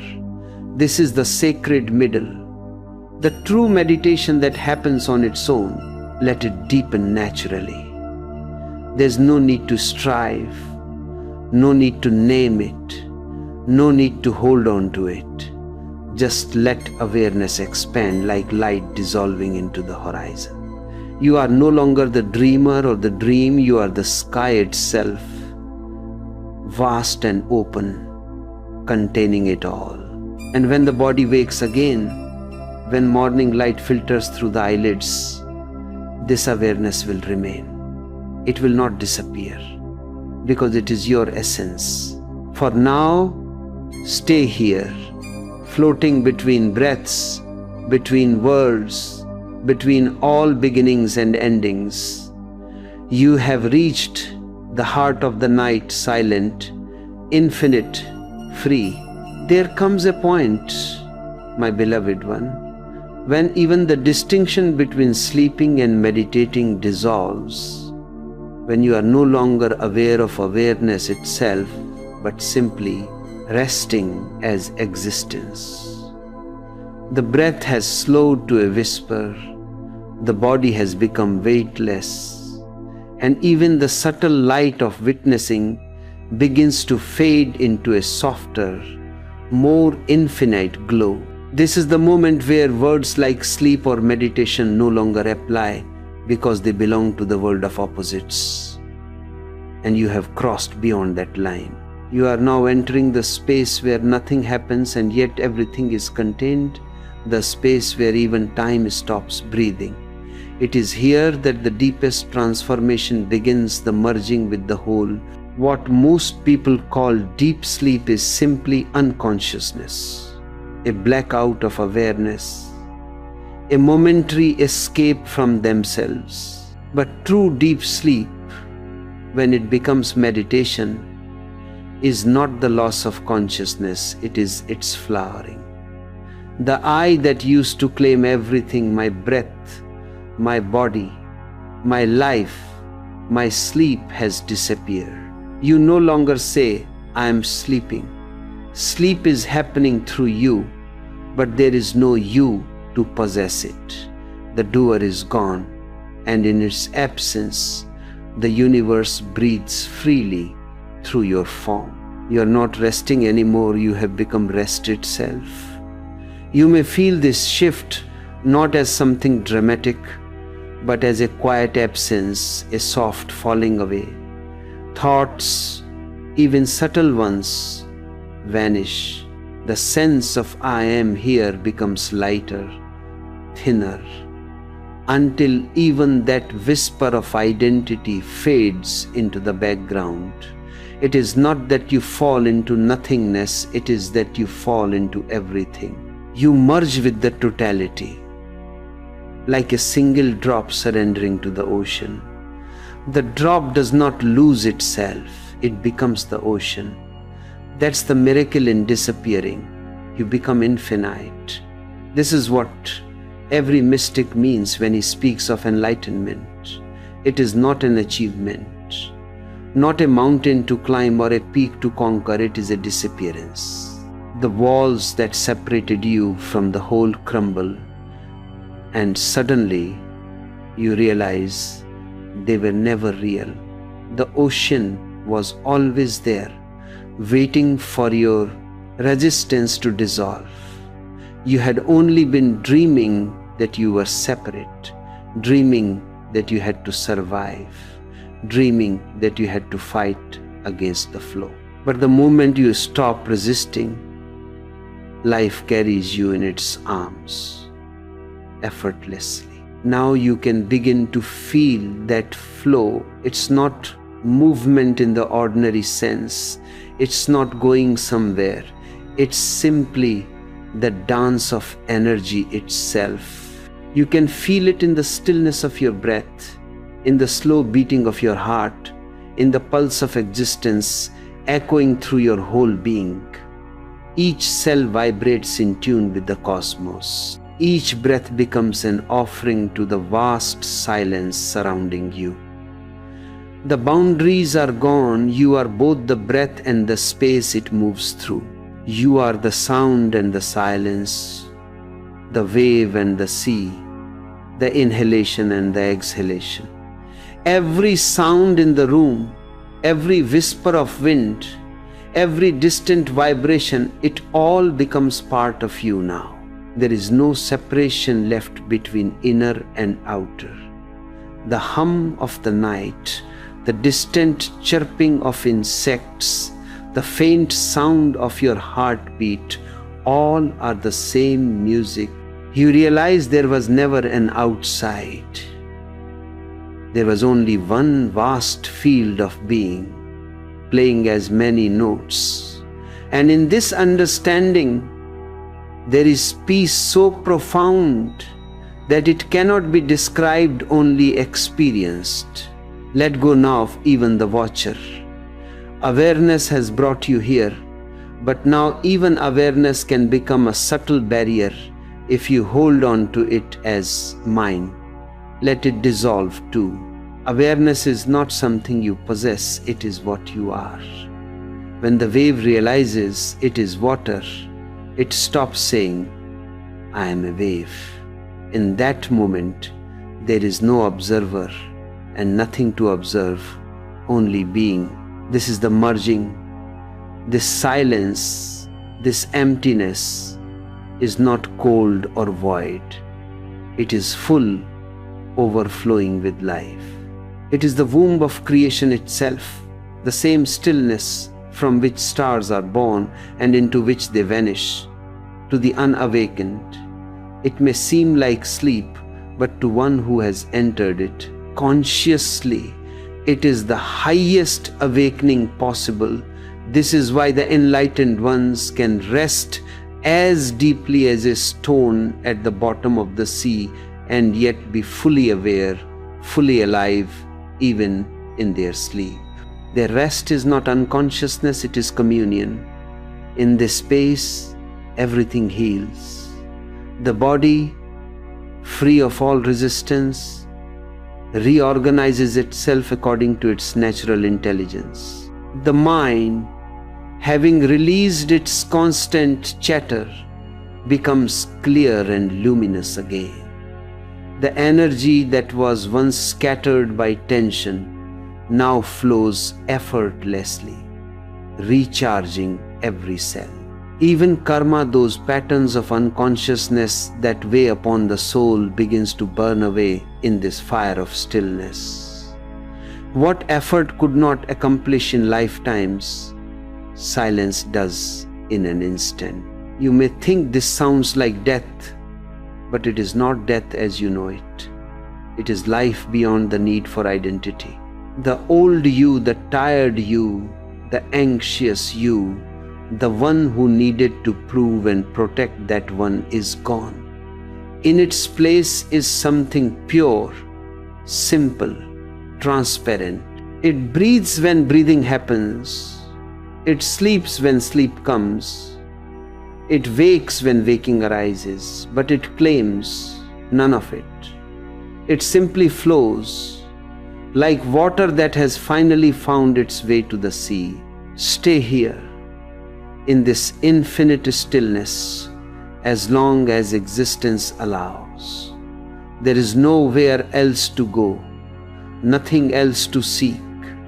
You have arrived where every search ends in the silence that was always here. Don't think about keeping it. Don't make it a goal. The moment you try to possess it, it slips away. Just be one with it. Let sleep and awareness, life and death dissolve into the same luminous now. Here's something most people completely miss. Sleep doesn't begin with the closing of your eyes. It begins much earlier, in a place you have forgotten to visit. It begins in the moment you stop trying to control life. Every night, the body is ready to rest long before the mind allows it. The body is innocent, rhythmic, obedient to existence itself. But the mind, the restless master, keeps turning its wheel. Long after the journey is done, you lie there in bed, eyes closed, but the inner voice keeps talking, the same thoughts circling, the same questions returning, and then you wonder why sleep doesn't come. But it's not sleep that has left you, it's you who has forgotten how to return to it. So tonight, we begin not by trying to sleep, but by remembering how to rest. You've spent a whole day moving outward towards people, towards work, towards noise. Now, let us begin the return. Let the journey reverse. You are coming home not to a house, not to a bed, but to yourself. And that home is waiting quietly inside you. Close your eyes gently, not as an act of escape, but as an act of love. Feel the eyelids touch, soft as petals closing at dusk. Let your awareness move through your body slowly, not to fix anything, not to judge, but to listen. Start with your feet.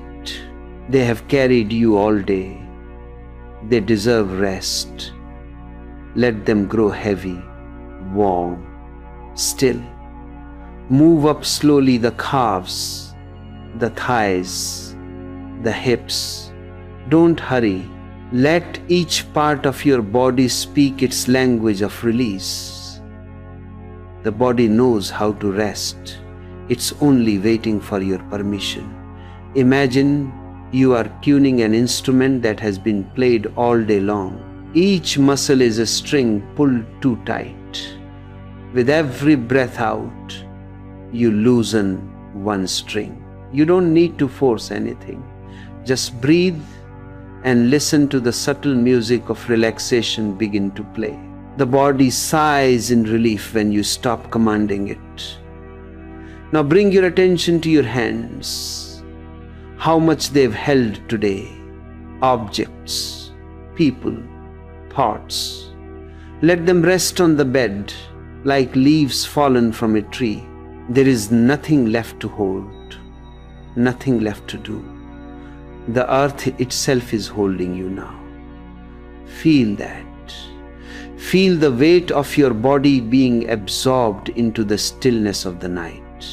The ground beneath you is ancient, patient, infinite. It knows how to cradle what is tired. Here's the truth. Rest is not an achievement, it's a return. It's remembering the natural order of things. The stars rest in their orbits. The rivers rest in their flow.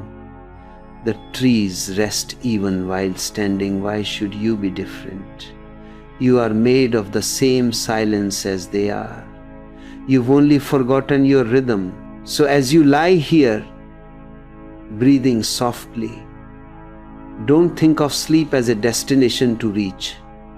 Think of it as a door that opens when you stop knocking. You've spent the day knocking on doors, doors of success, of approval, of effort, but this one opens only when you stop asking. Sleep is a gift, not a task. And existence is generous, it always gives to those who stop demanding. Now, let's breathe together. Inhale gently, no effort. Feel the cool air entering, soothing. Exhale completely, let the body sigh. Let go again. Inhale peace. Exhale everything that no longer belongs to this night. Keep doing this until the breath finds its own rhythm, until it starts breathing you. You will notice something subtle now as the breath deepens. The body starts to feel softer, lighter. The mind begins to lose its grip. Thoughts may still appear, but they are like distant echoes now. Don't chase them. Don't argue with them. Just smile at them like you would at children playing outside your window. They are harmless if you don't engage. And slowly, something beautiful happens. The line between your body and the world fades. The bed, the sheets, the air, all become one continuous field of stillness. You are no longer lying on the bed. You are floating in it, merging with it. The world is dissolving into softness. This is the first step, preparing the ground. Without this, even sleep becomes struggle. With this, sleep becomes meditation. You are not forcing rest, you are remembering it. And as your breath continues, your awareness will begin to descend like a feather falling deeper and deeper into silence. Soon, the breath will take you further into the river of stillness that flows beneath all things. But for now, just rest here on the shore of surrender. You have done enough. The day is finished. The night will take care of the rest. Here's something that might seem small, almost invisible, yet it changes everything. The way you breathe. You've never noticed how much effort hides inside every breath you take, how the body has forgotten its own rhythm. The breath, like your thoughts, has become anxious, hurried, broken into fragments. When the mind runs, the breath follows. When the heart trembles, the breath trembles too. And when the breath trembles, peace cannot stay.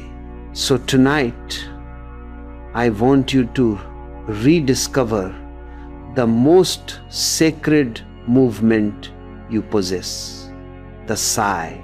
Not the sigh of despair, not the sigh of exhaustion, but the sigh of surrender. The sound the universe makes when it relaxes into itself. Close your eyes a little deeper now, as though your inner gaze is turning inward toward your breath. Don't control it. Don't shape it. Just feel it moving in, moving out, the eternal tide, the pulse of existence itself. Notice how each inhalation comes without effort. You do not pull the air in. It enters by itself, freely, lovingly, as if it knows where it belongs. Notice too how each exhalation happens. By grace, the body lets go because it trusts life. This is what surrender means. Trusting the movement that has been keeping you alive all along. Take a slow, deep breath in. Feel it filling you, reaching every cell, every corner of your being. And now, as you exhale, let it go completely, not just the air, but the noise, the rush, the resistance. Let it leave the body like a long, soft sigh. Feel how the exhale carries the day away, its weight, its tension, its leftover thoughts. With every breath out, the day is fading, dissolving into the horizon of silence. This is not something you must do. It's something that's happening through you. The universe is breathing you. Now again, a deep inhale, slow and full, as if you are drawing in the quietness of the stars. Hold it gently, not as control but as gratitude. And then exhale slowly, like a leaf falling back into the river. Let the body sigh naturally, like a child falling asleep in its mother's arms. The body understands surrender far better than the mind ever could. You only need to step aside. Have you noticed that the moment you try to breathe correctly, the breath stiffens? The moment you try to rest, you feel more awake? That's because effort is the mind's addiction. The mind has only one language doing, but rest, real rest, speaks the language of alloy. So forget techniques, forget goals. Just lie here and listen to your own exhale. It's the most honest sound in the world, the sound of life letting go of life, moment by moment. Imagine you are an ocean wave.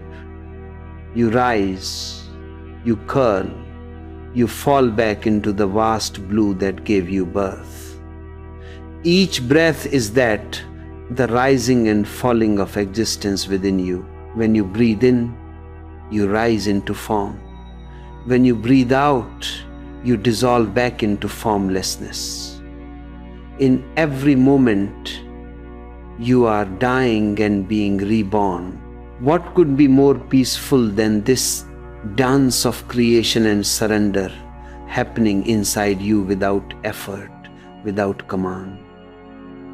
Now, let each exhale grow longer, slower, gentler. Feel the sound of it echo in your chest, in your throat, in your very being. This is the sigh of surrender. This is the door to rest. The body begins to remember what the mind forgot, that you were never meant to control life, you were meant to flow with it. And as you continue to breathe, something begins to shift. You realize that the exhale is not just releasing the air, it's releasing you. It's releasing all the roles you've carried, the thinker, the doer, the planner, the achiever. Each sigh is a small death, and yet it feels so alive, so free. You are being emptied, but this emptiness is not void. It's spacious, luminous, full of possibility. I once said to my people, each exhalation is a tiny death. And yet, have you ever felt afraid while breathing out? No, because deep inside, you know that what dies with the exhale is reborn in the next inhale.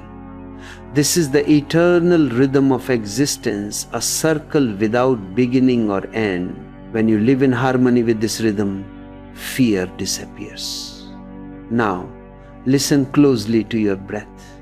Between the inhale and the exhale, there's a brief pause, so brief that you probably never noticed it. That pause is the still point, the silence at the heart of all movement. That's where you truly rest. That's where the mind loses its grip. Don't try to hold it, just be aware of it. The breath goes out, pauses, and returns. The mind disappears, and what remains is pure being. Keep breathing this way, slow and soft. Let the body breathe itself. Let the air move like a wave that rises, folds, and falls. You are not a machine that needs to be switched off. You are a song being sung by the universe. And rest comes when you stop trying to conduct the music.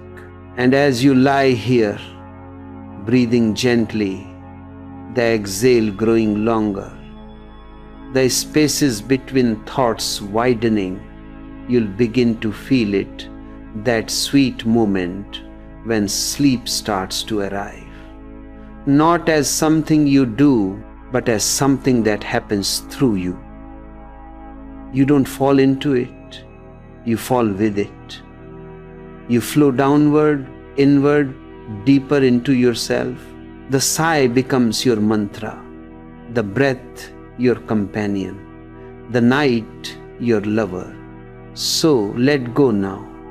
Let your breath carry you.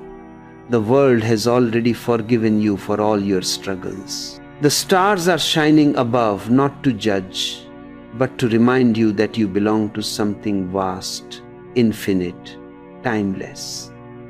Sleep will come not because you chased it, but because you finally stopped running. Now breathe again. One last slow exhale before silence takes over. Feel that gentle sigh, that melting, and surrender. What I'm about to share might seem almost impossible for the modern mind to grasp. Yet it's the simplest truth in existence. The night is not your enemy. You've been taught to fear the dark, to keep the lights on, to keep moving, to stay awake, to fill every silence with noise. But the night is not absence, it is fullness. It is not the end of the day's light, but the beginning of the universe's embrace. The same darkness that makes you uneasy is the same darkness that gave birth to you. Before there was form, before there was sound, before there was breath, there was this, the infinite womb of night, where everything rests, where everything returns. To sleep deeply is to trust that darkness again. All your life you have been told that light is good and dark is bad, but existence makes no such division. The flower opens because of light, but it roots itself in the dark soil. The moon glows because of the night that allows it to be seen. The child grows not in the brightness of the sun, but in the dark silence of the mother's womb. Even the seed, small, helpless, fragile, surrenders itself to the darkness of the earth. It does not resist. It does not panic. It trusts. And in that trust, it transforms. Tonight, I want you to be that seed. You are lying in the soil of the universe. The body has already softened. The breath has become gentle. Now all that remains is to trust the night, to surrender to it completely. The mind will resist. It will whisper, "What if I don't wake up? What if I lose control?" But you cannot lose what was never yours. The darkness is not here to take, it's here to hold. Close your eyes and imagine that you are floating in endless space. There is no up or down, no direction, no border, only vastness. At first, it might seem frightening. The mind will look for edges, for something to hold. But slowly, if you relax, you begin to feel that the vastness is not empty, it's alive. It's breathing with you. The darkness is not outside you, it's inside you too. It is the infinite canvas upon which the light of your being appears and disappears. When you were a child, you used to sleep without fear. You didn't know what tomorrow meant. You didn't worry about waking. You simply trusted. That same innocence is still within you. It's only been buried beneath layers of thinking. Every thought you have built since then has been a wall between you and that innocence. And now, as you lie here, the night is gently taking down those walls, brick by brick. The darkness is asking for nothing from you. It doesn't demand your prayers, your strength, or your belief. It simply asks you to be still. In its silence, everything that has been restless in you begins to settle. The thoughts slow down, the heartbeat steadies, and a deep peace begins to rise from somewhere you cannot locate. It's like the tide returning to the shore, inevitable, rhythmic, natural. I often say to my people, light is beautiful, but it is superficial. Darkness is not beautiful, it is sacred. Light shows you forms. Darkness reveals essence. In light, you see the outer world. In darkness, you meet your inner world. That's why people who fear silence and fear darkness never truly know themselves. They live only on the surface. They see reflections, not reality. So tonight, let the darkness become your teacher. Feel it around you, the cool air on your skin, the weight of stillness pressing softly against the room, the hush between sounds. This is the night speaking to you in its ancient language. It's saying, "Be still, my child, you have done enough. Come home." And as you surrender, something extraordinary begins to happen. The fear that you carried starts to turn into tenderness. The unknown becomes familiar, almost intimate. You realize that darkness is not something to escape, it is something to enter, to dissolve into. You were born out of it and you will return to it. To trust the night is to trust life itself. Imagine now that your body is no longer separate from this darkness. You are not lying in it, you are made of it. The darkness moves through you like breath. It fills every cell, every space between thoughts, every pause between heartbeats. You are not losing yourself, you are expanding beyond the limits you thought defined you. Sleep comes naturally to those who trust. When the mind no longer clings to the day, when the heart no longer holds on to control, the night opens its arms. And in those arms, you will not find oblivion, you will find peace. You will fall not into unconsciousness, but into wholeness. So, as you listen to my voice fading into the quiet, let yourself sink deeper into the warmth of the night. Don't ask for light. Don't look for meaning. Don't fight the darkness. It's not here to take you away. It's here to bring you back to the beginning, back to yourself. Feel the last traces of effort dissolve. Feel the edges of your being blur. The night is no longer outside the window. It is flowing through you, breathing through you, becoming you. And as you surrender to it, a great calmness arises, the kind that has no reason, no source, no end. This is the silence that heals, the stillness that restores, the same silence from which the stars were born, the same stillness that cradled you before your first breath. You have arrived back in that cosmic womb. The darkness is holding you like a mother holds her child. Trust it completely. And now, as you rest here, let everything that has ever been heavy slip away. Let the body melt into the bed, the mind melt into the breath, and the breath melt into the night. There is nowhere else to go. There is nothing else to become. You are home not in light, but in the perfect completeness of darkness. Sleep is near now. You can feel it not as an arrival, but as a reunion. The night has accepted you. And soon, without even noticing, you will dissolve into the same silence that birthed the stars. What I am about to share might seem too simple, almost childlike, and yet it is the deepest doorway into meditation, into surrender, into the mystery of sleep.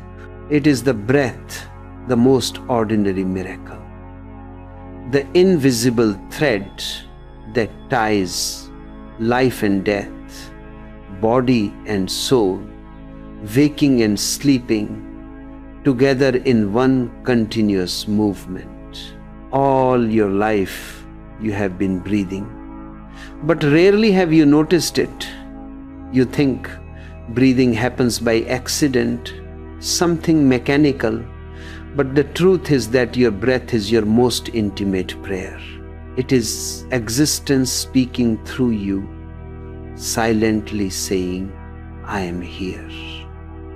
And once you learn to hear that whisper, the whole texture of your being changes. You no longer try to control anything. You begin to move in rhythm with the universe itself. Now, as you lie here, the body has already surrendered to the night. It has learned the sweetness of stillness, the ease of letting go. The mind is softer now, the noise dimming, the thoughts moving like clouds after a storm.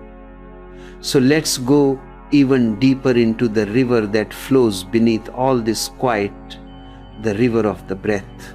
Don't manipulate it. Don't make it deeper or slower. Just begin to listen. Feel the breath as it enters through the nose, cool, delicate, full of life. Feel it move through your throat, your chest, your belly, and then feel it leave warm and silent, carrying away all that you no longer need. The breath does not belong to you. You belong to it. It was there before you were born. and it will remain when you are gone. When the first cry of the newborn comes, it is breath entering. When the final sigh of the dying leaves, it is breath departing. Everything that happens in between is just the story written in the rhythm of this inhaling and exhaling. And right now, this simple, quiet movement is your teacher. If you listen closely enough, you will begin to sense that every breath has its own intelligence. The inhale is the movement of life, expansion, energy, awakening. The exhale is the movement of death, release, surrender, return. Between them is the meeting point, the still moment where neither birth nor death exist, where time stops and eternity reveals itself. That is where peace lives. That is where meditation begins. So start to become aware of this sacred pause. Don't try to find it, just let it find you. After each exhale, there is a tiny gap, a silence so subtle that you may miss it if you are impatient. In that silence, the breath is neither in nor out, neither coming nor going. In that instant, you are not the body, not the mind, not even the one who is observing. You are simply awareness itself. And if you can rest there, even for a second, you will taste what the mystics have called enlightenment. Let the breath guide you. Inhale gently, not with effort, but with curiosity. Feel the freshness enter you, as though the night itself were breathing into you. Exhale completely, as though you were melting into the floor beneath you. You are not breathing anymore. You are being breathed. The rhythm of the cosmos has taken over, and you are no longer a separate creature, but a note in an infinite song. The air moves through you the way wind moves through trees, effortlessly, naturally.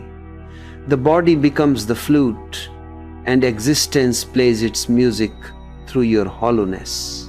If thoughts come, and they will let them pass like birds flying across the sky. The sky does not chase them. It doesn't try to stop them. It simply allows them to appear and disappear. You are that sky, and your breath is the wind moving through it. The thoughts will move on their own. You don't need to fix, name, or follow them. The only thing real right now is this simple miracle of breathing. Notice how, with each breath, the body becomes lighter, almost transparent. The edges that once felt solid begin to fade. You can no longer tell where your skin ends and the air begins. You can feel the heartbeat slowing, the muscles loosening, the mind uncoiling. The rhythm of the breath has become so soft, so even, that it feels as if you are floating. In truth, you are. You are floating in awareness, no direction, no destination, only infinite rest. Now, listen not only to your breath, but to the breath of the world around you. The wind outside is exhaling. The night insects are inhaling. The stars above are pulsing in rhythm. Everything is breathing with you.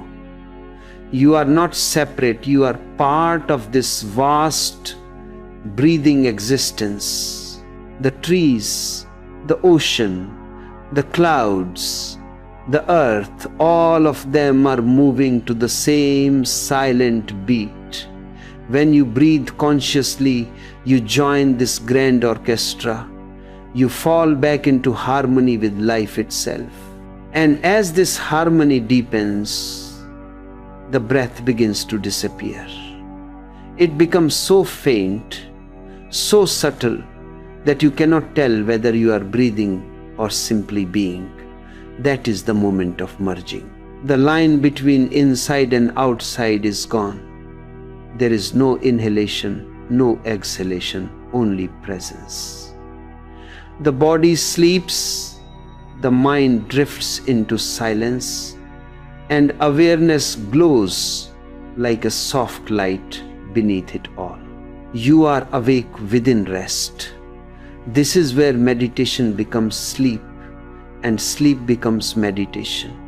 You are not doing anything, you are simply resting in the current of existence. The breath carries you like a leaf carried by a river, gently, without struggle. Time dissolves, thought dissolves, even the idea of you dissolves. There is only this vast, wordless stillness breathing you into infinity. Let it continue. Don't interfere. Don't seek meaning. Meaning belongs to the mind. But what you are entering now is beyond meaning. It is pure being. You are falling, yes, but not downward. You are falling inward. The breath is your bridge, your teacher, your homecoming.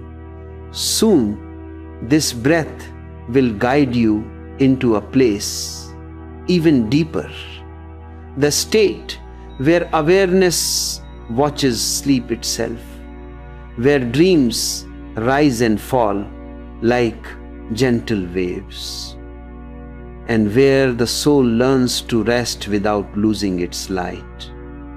But for now, stay here, float here. Let the breath and the night become one. There is something very mysterious that happens between two breaths, something so simple that the mind, with all its cleverness, misses it completely. Between the inhalation and the exhalation, there is a small, sacred moment when everything stops, not just the air, not just the lungs, but time itself. In that pause, you are not alive in the ordinary sense, but you are not dead either. You are something else entirely. That gap, that space, is the closest doorway to the divine. You have passed through it countless times, but you were never aware of it. Every moment of your life you have been entering eternity and returning from it. And yet you have never bowed to that miracle. Tonight, you will not pass it unconsciously. Tonight, we will enter it together. Take a slow, deep breath in. Feel it rise through you like a tide coming to the shore. Feel the lungs expand, the heart open, the body quietly receiving life. And now exhale completely, without force, like a wave withdrawing into the sea. At the end of that exhalation, don't hurry, don't reach for the next breath. Just wait. There, right there in that waiting, there is eternity. That stillness is not empty. It's pregnant with existence itself. In that still point, all things rest. The stars, the planets, the rivers, the blood in your veins. Everything stops, but it doesn't feel like stopping. It feels like merging. You cannot stay in that pause long, not yet. The body will ask for breath again, and you will inhale naturally, as though the universe itself were pulling you back into movement. But now you know, now you've seen it, that small interval where nothing happens, and yet everything is held. That pause is the space between worlds. It is the bridge between life and death, waking and sleep, form and formlessness. When you become aware of it, a deep peace begins to pour into your being, like moonlight slowly filling a dark lake. Close your eyes and listen inwardly, not for sound, but for silence. When you breathe in, you enter life. When you breathe out, you enter death. But in that tiny gap between, you are beyond both. This is what the mystics call the space of God, the unchanging center. You have searched for the divine in temples and scriptures, in philosophies and prayers. But the divine has been waiting in your breath, in the stillness between two movements. Don't try to force this pause. If you try to hold it, it will slip away. Holding belongs to the ego. Waiting belongs to the heart. You cannot possess this silence, you can only receive it.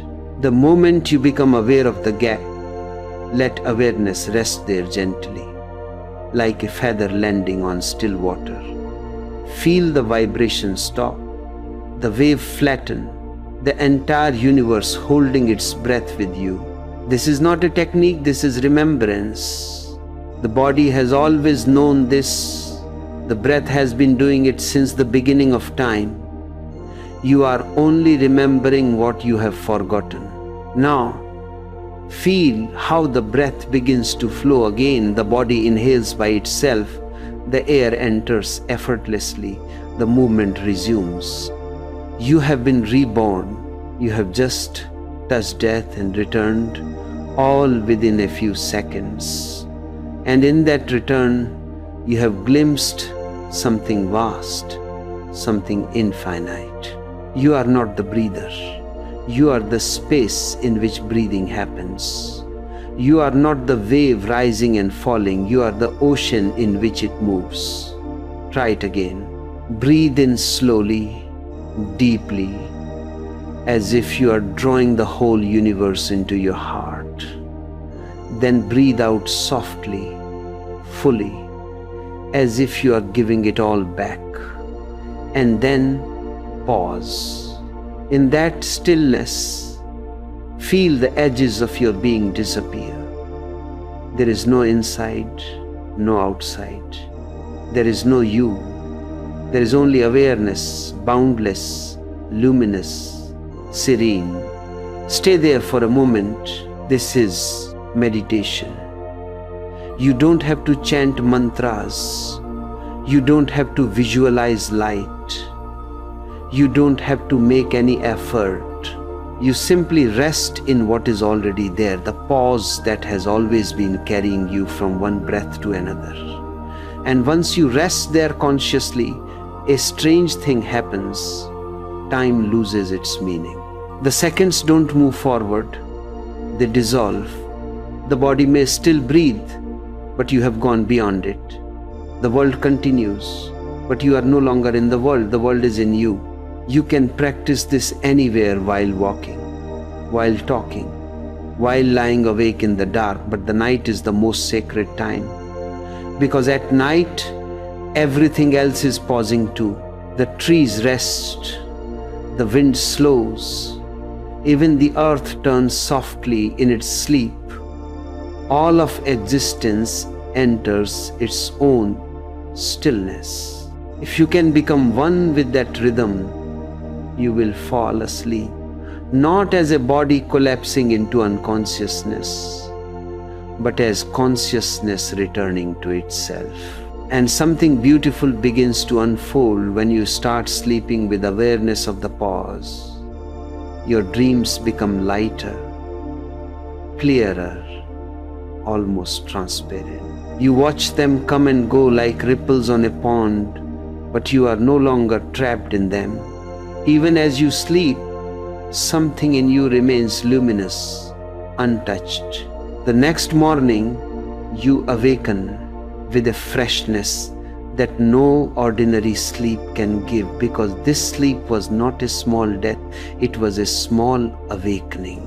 This is what it means to fall asleep with awareness, to enter the gap willingly, joyfully, like a wave returning home to the sea. Every night, existence offers you this gift, a chance to dissolve, to rest, to be reborn. But you must learn to trust the pause, to rest in that brief stillness without fear. Now, as you lie here, listening to the quiet rhythm of your own breathing, begin to notice how naturally this pause appears. You don't have to look for it. You don't have to earn it. It comes with every breath, like the universe reminding you that beyond all movement, there is stillness, and beyond all noise, there is silence. The inhale and the exhale are only the surface. The pause is the depth. It is the doorway through which the infinite enters you again and again. So let the breath continue. Let the pauses deepen. Let awareness dissolve into the space between. Soon, the breath will fade completely from your attention, and yet something in you will remain vast, unmoving, free. That is who you truly are, the eternal pause in which the whole universe breathes. Now that you've begun to feel the breath as something larger than yourself, as a current that moves through you, as the voice of existence whispering in and out, the time has come to dissolve completely into that rhythm. Up until now, you have watched the breath as though standing by the river bank, observing the flow. But now you must enter the river itself. You must allow it to carry you, to erase you, to turn you from the watcher into the water. Only then does meditation become effortless. Only then does sleep become sacred. Feel the breath again, not as air entering and leaving, but as a wave rising and falling, a continuous motion without beginning or end. When you inhale, it's as though the universe is reaching out to touch itself through you. When you exhale, it's as though the universe is remembering itself through your letting go. The breath is not something that happens inside you. You are happening inside the breath. You are not breathing. Existence is breathing itself through the doorway of your body. Once you truly feel this, something inside relaxes in a way it never has before. The illusion of separateness begins to melt. The body becomes softer, almost liquid. Each inhale gathers you together. Each exhale releases you into infinity.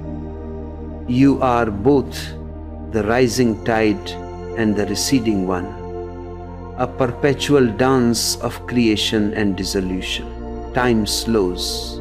The space around you thickens into silence. Even the sound of your breathing begins to blur into the night's own soundless rhythm. You can no longer tell whether you are breathing or being breathed, waking or sleeping, alive or eternal. All boundaries are gone. There is only movement, effortless, infinite, perfect. Imagine a leaf floating down a stream. The leaf does not fight the current, does not ask where it's going, does not try to speed up or slow down. It trusts the river completely. It knows that every bend, every rock, every still pool is part of the same journey. The leaf has no destination. It is already home wherever it floats. That's what you must become now, a leaf in the river of breath. Let the current take you. You will not drown. You will dissolve, and in dissolving, you will discover that the river has always been your own being. Notice now how the breath has become almost invisible, almost silent. There is no heaviness, no effort, Each breath seems to come from nowhere, return to nowhere. This is the most peaceful state the body can enter while still alive. The heartbeat slows to a soft pulse, like a distant drum echoing underwater. The mind is no longer producing words, only vibrations. Thoughts drift in and out like faint shadows on the wall of a dream. And yet, awareness remains not as an observer standing apart, but as a presence infused in everything. Awareness and breath have merged. There is no distinction anymore. In this space, sleep may come not as unconsciousness, but as expansion. You are not falling asleep. You are expanding beyond the need to stay awake.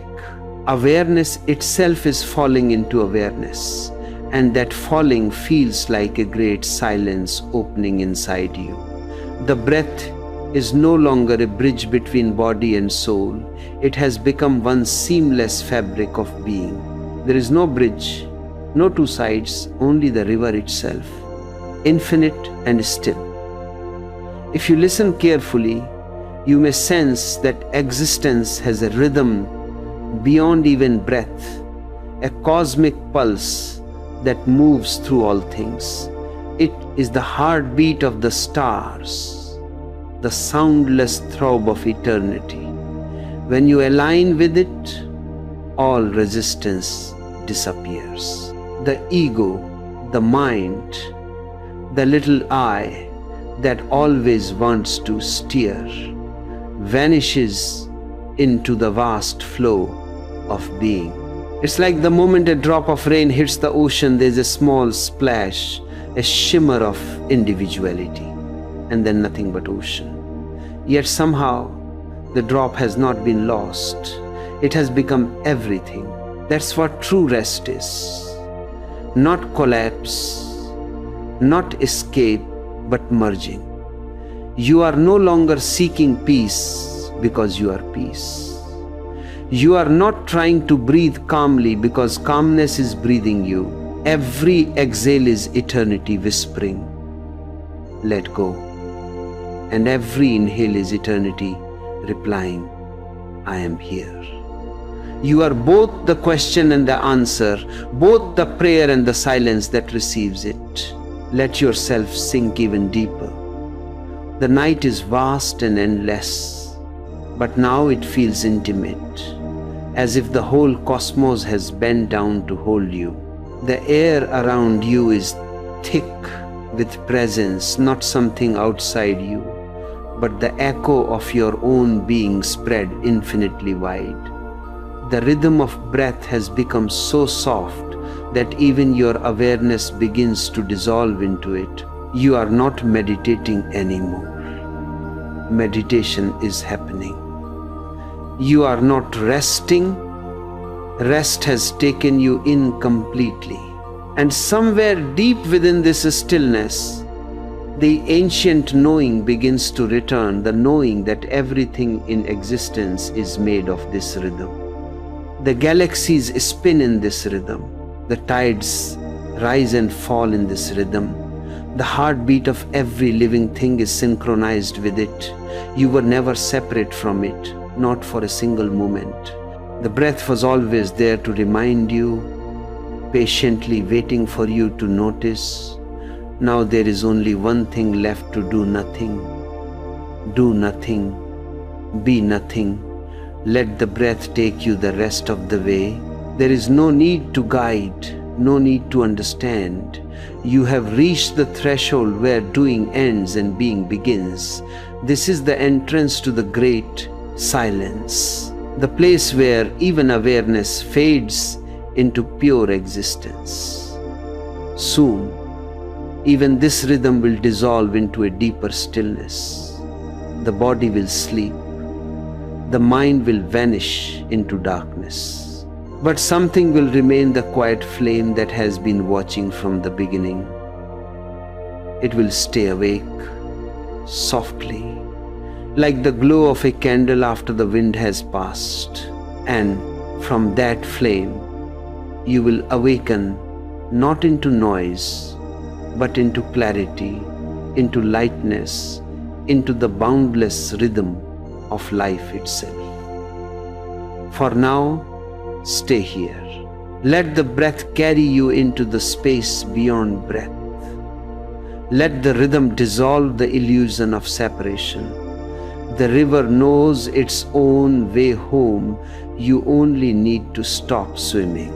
There comes a point in this slow descent into stillness where something extraordinary begins to happen. Something so subtle that if you are not aware, you will miss it entirely. The body has already given itself to the night. The breath has become a whisper. The mind has faded into the background. And yet, somewhere deep within, something remains awake. A tiny flame, silent and steady, still burns in the center of your being. You can feel it, not as a thought, not as a feeling, but as a soft knowing. The body sleeps, the world sleeps, the mind drifts into dreams, and yet you are still here. You are not doing anything, you are simply witnessing. This witnessing is the essence of meditation. It is the point where sleep and consciousness meet, where death and life merge into one. You are no longer the one who breathes or the one who dreams. You are the space in which both happen. Awareness has slipped free of the body, free of the mind, free even of the identity that calls itself me. You are watching from the vast silence behind all things. Now the dreams begin to appear, soft images, flickers of memory, sensations rising and falling like waves. Don't cling to them. Don't turn away either. Just watch. The dreams are the mind's way of emptying itself. It's cleaning the room, sweeping out the dust of unspoken thoughts, unfinished emotions, forgotten fears. Watch them come and go, but remember, you are not inside them. You are watching from the other shore. This is the beauty of awareness. It can remain untouched even in the deepest sleep. The body can rest completely, and still a subtle consciousness shines. This is what I call the luminous night. It is the highest form of rest, because it is rest without unconsciousness. It is healing. It is meditation. It is the return to your own essence. When you enter this space, you are no longer seeking peace, you have become peace itself. Let me tell you something that may sound paradoxical. The deeper you sleep, the more awake you become. The body sleeps. But you, the real you, awaken into another kind of knowing, a clarity that does not depend on the senses or the mind. It is like standing on a mountain peak under a moonless sky. There is only silence, only stillness. And yet that stillness is alive, vibrating, breathing. You can feel yourself everywhere and nowhere at once. As you lie here, continue to let go. There's no need to hold on to any awareness either. Even the watcher must dissolve. But for now, watch how the mind moves in dreams, how it creates worlds, people, stories, sensations, and how those worlds vanish as easily as they appeared. Everything you see in the dream is made of the same substance as the breath, as the silence, as you. There is no separation. The dream is your own consciousness playing with itself, trying on shapes, exploring its infinite capacity to create. Don't analyze. Don't interpret. The dream does not need to be understood. It only needs to be witnessed. The act of witnessing is itself the purification. The more you watch, the lighter you feel. The dream loses its hold on you. And what remains is the pure joy of watching, of simply being aware. You might sense, even as you drift deeper, that something is still present, an unbroken continuity of awareness. It is as if you found an island of light in the middle of the ocean of sleep. This light is not physical. It's not something you can see with the eyes. It's a knowing, a subtle hum of being. That is your essence. It has no beginning and no end. It was there before you were born, and it will remain after the body disappears. There is an ancient story told among the mystics. One night, a disciple asked the Buddha, "Master, when you sleep, what happens to your awareness?" And Buddha smiled and said, "It remains I sleep, but I do not lose myself." That is what you are discovering now. The body sleeps, but the witness never does. You can feel it now, the quiet presence that observes even your dreams, that remains untouched by what passes through it. It does not choose. It does not judge. It does not interfere. It only sees. And in that seeing, everything becomes holy. Feel this stillness. It's not dull. It's radiant. It's not empty. It's full of grace, full of life, full of love. You will begin to sense that even your sleep is part of the greater dance of existence, the inhale of creation, the exhale of dissolution. You are breathing with the stars, sleeping with the earth, resting in the same silence that moves galaxies. The distinction between you and the universe is gone. You are not a small wave sleeping. You are the ocean resting within itself. Now the dreams grow quieter, slower, softer. The images lose their color and fade into pure light. Even the idea of dreaming disappears.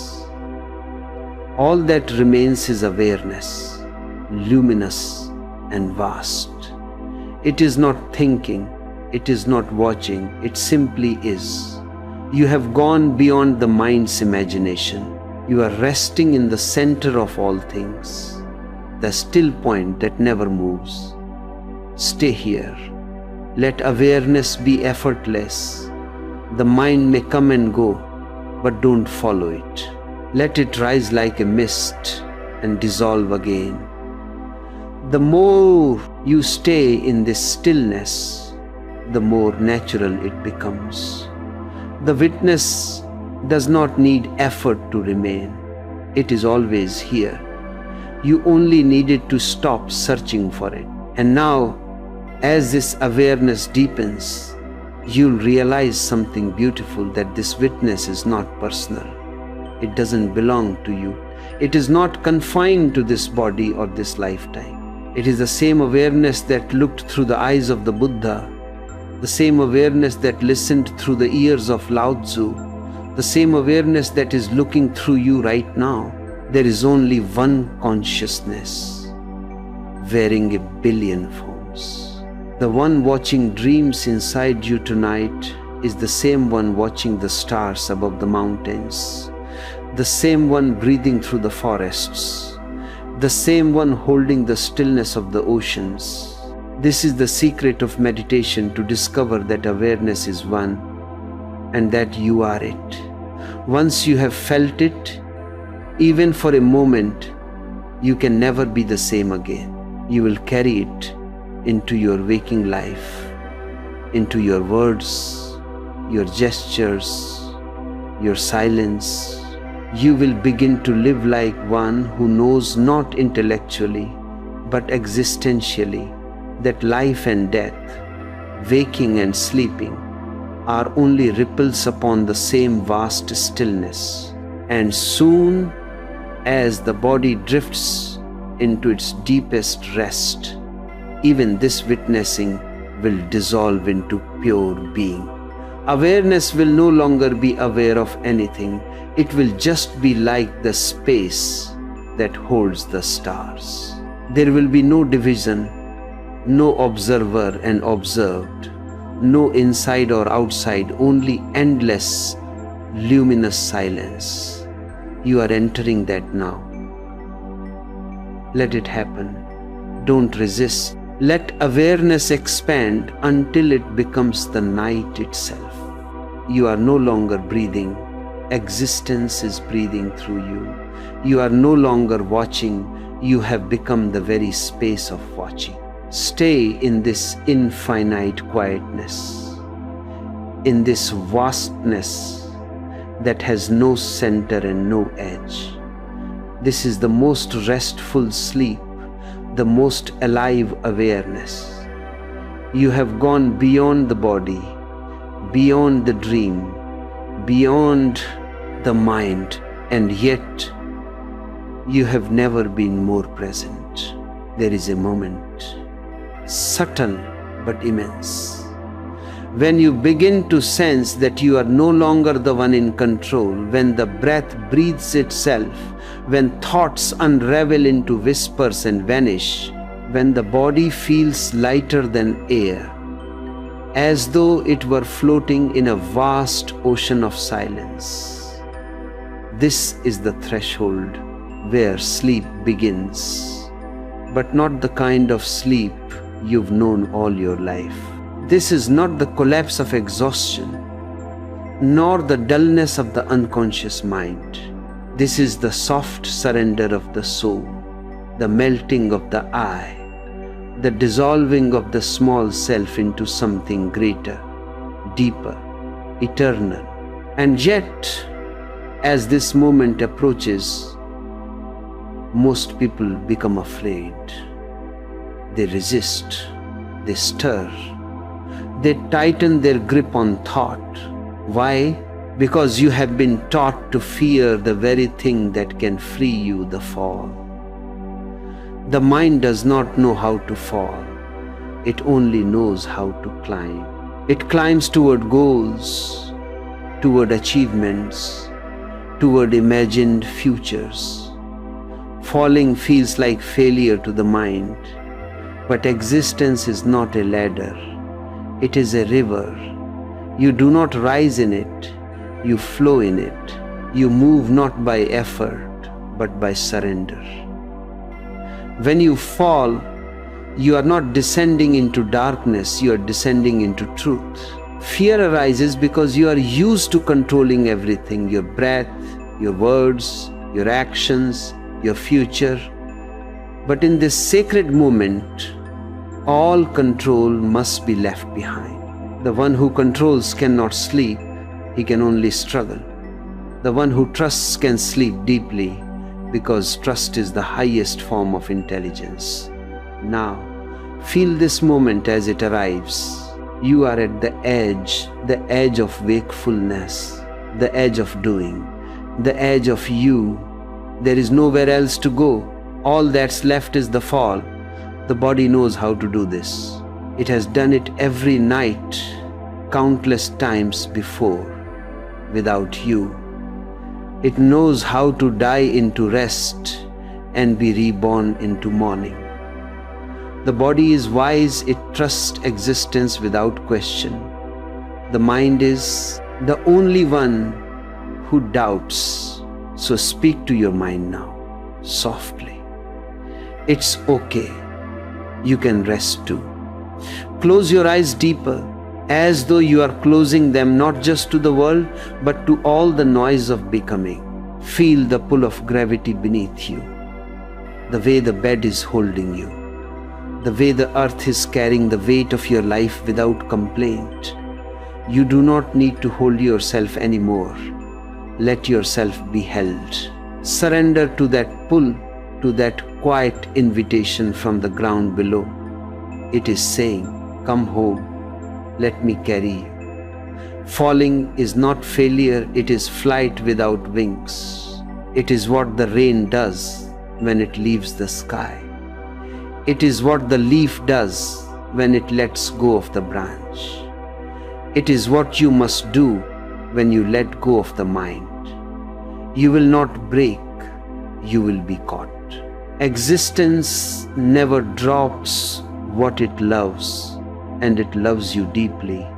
You are a child in its arms, and sleep is the mother's embrace. Take a breath in, and as you exhale, imagine yourself falling not down but inward. The breath leaves, the body softens, and awareness drifts weightless into an infinite depth. You do not fall into sleep, you fall into yourself. Each exhale is a small surrender, a rehearsal for death, and yet every inhale that follows proves there is nothing to fear. You die and are reborn with every breath. This is the divine rhythm of existence. Let go of all effort now. Even the effort to stay aware, the witness is there, it will not leave you. Awareness is not something you hold, it is what you are. The fear that arises is only the echo of the ego, that tiny voice saying, "If I let go, I will disappear." And yes, that's true, but only the false will disappear. The real will remain. The shadow will fade.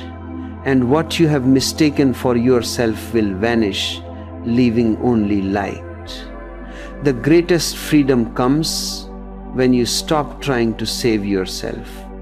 Falling is not defeat, it is grace. The seed must fall into the soil before it can bloom. The star must collapse before it can explode into light.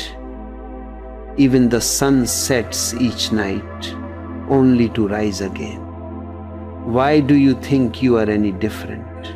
Trust this falling, trust this night. As you continue to breathe softly, let the thought of control slip away. The world will turn without you.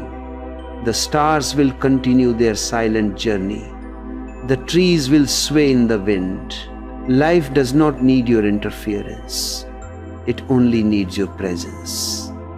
The universe is a dance that happens effortlessly. When you stop trying to lead, you become the dance itself.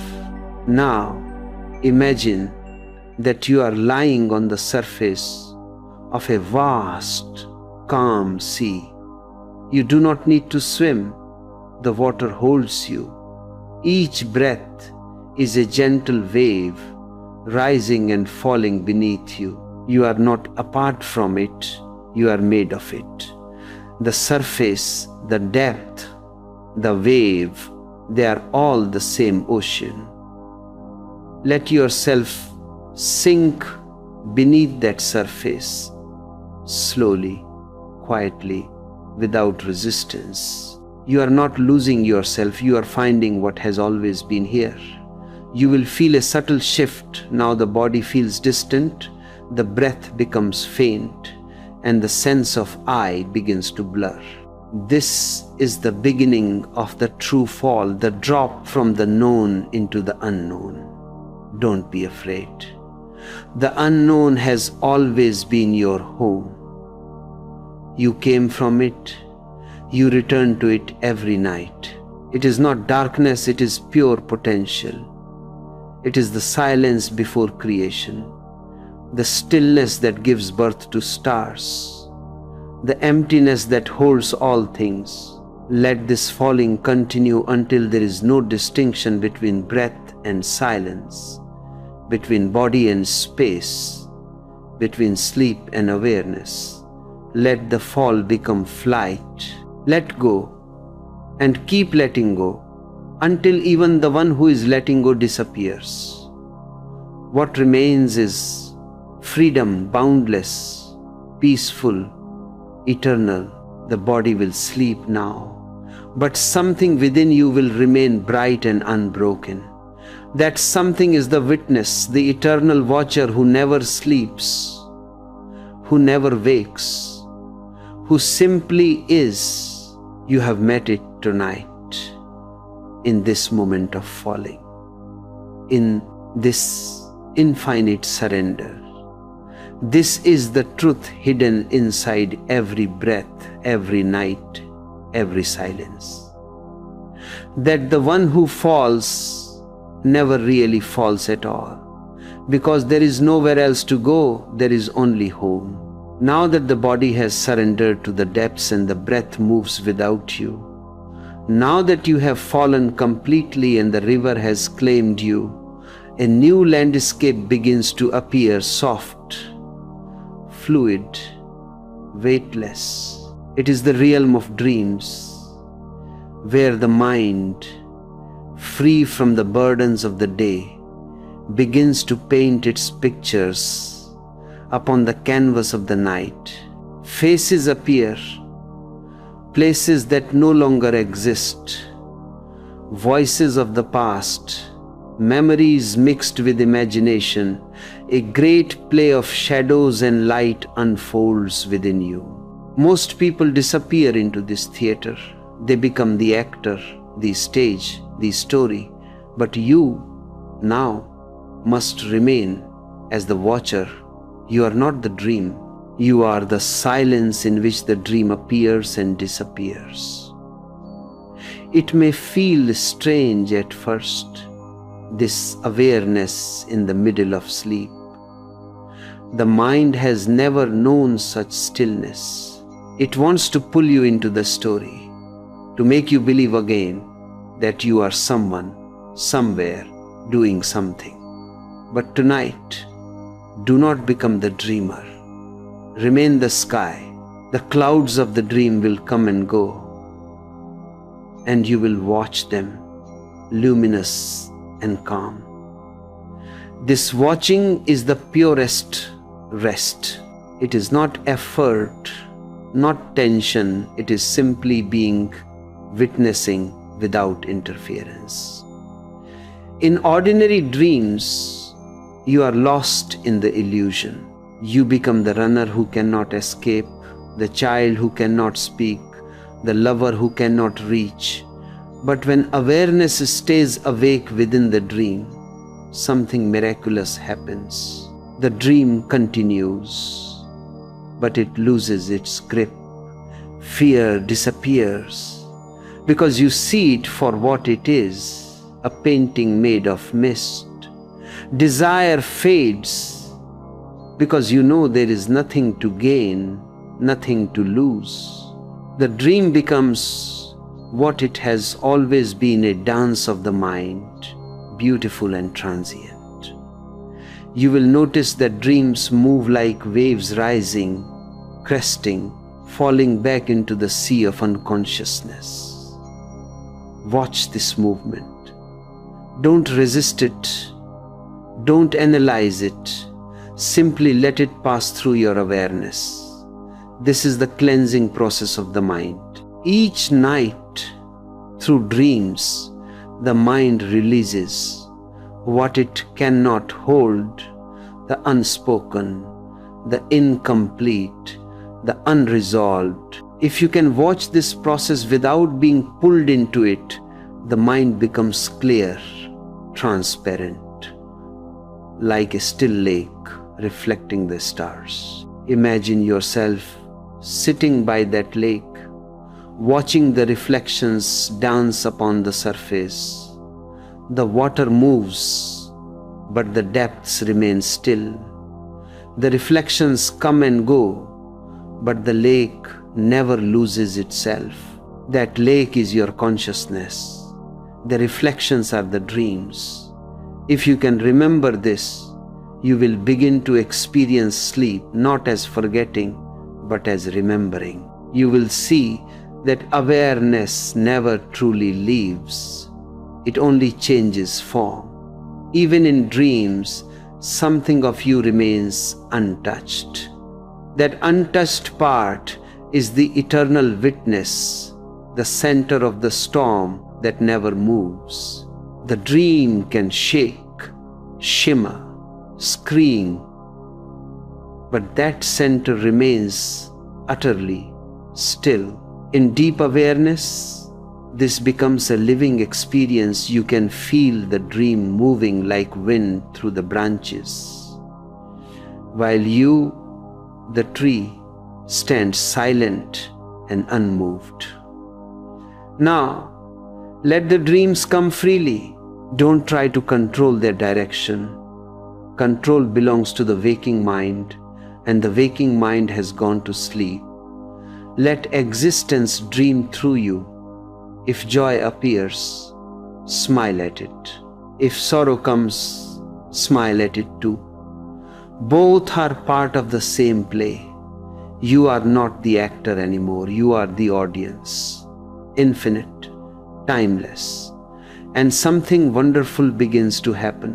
When you no longer identify with the dream, it becomes transparent. The figures made of shadow begin to glow with light. Even fear begins to shine. You see that there was never darkness, only light seen through the veil of separation. The monsters that once frightened you dissolve into laughter, and the voices that haunted you become music.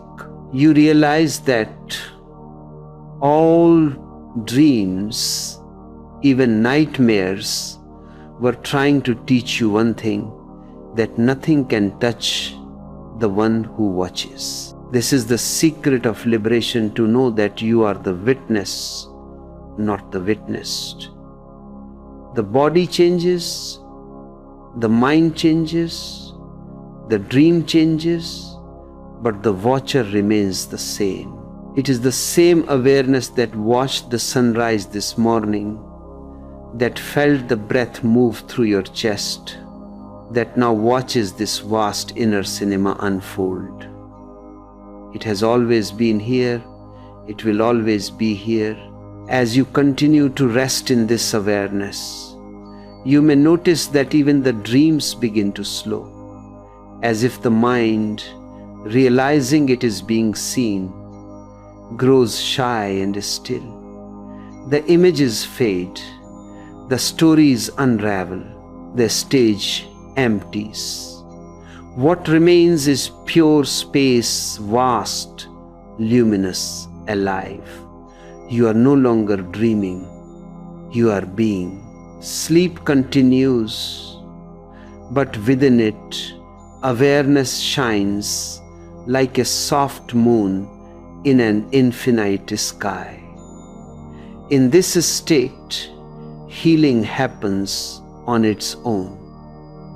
The body repairs itself, the nervous system resets, the heart breathes deeper. But beyond all that, something more profound takes place. The soul remembers its own eternity. You begin to see that awareness does not begin or end with waking and sleeping. It flows continuously, unbroken, through all states of being. Even when you dream, it dreams through you. Even when you wake, it looks through your eyes. Now rest deeper in this awareness. Don't hold on to it. Holding is effort, and effort belongs to the mind. Awareness is effortless. It needs no maintenance. It's like light. It doesn't try to shine. It simply shines. Allow it to shine through your dreams, through your rest, through your silence. You will see how the whole inner sky becomes clear, how even the smallest thought begins to sparkle with presence. And if at times the dreams pull you back in, don't fight it. Just remember, even within the dream, there is one who watches. That remembering, even for a moment, is enough. It's like a small candle lit in a dark room. It changes everything. Soon, even this candle will not be needed. The dreams will fade into pure light, and awareness will dissolve into itself. You will not be awake.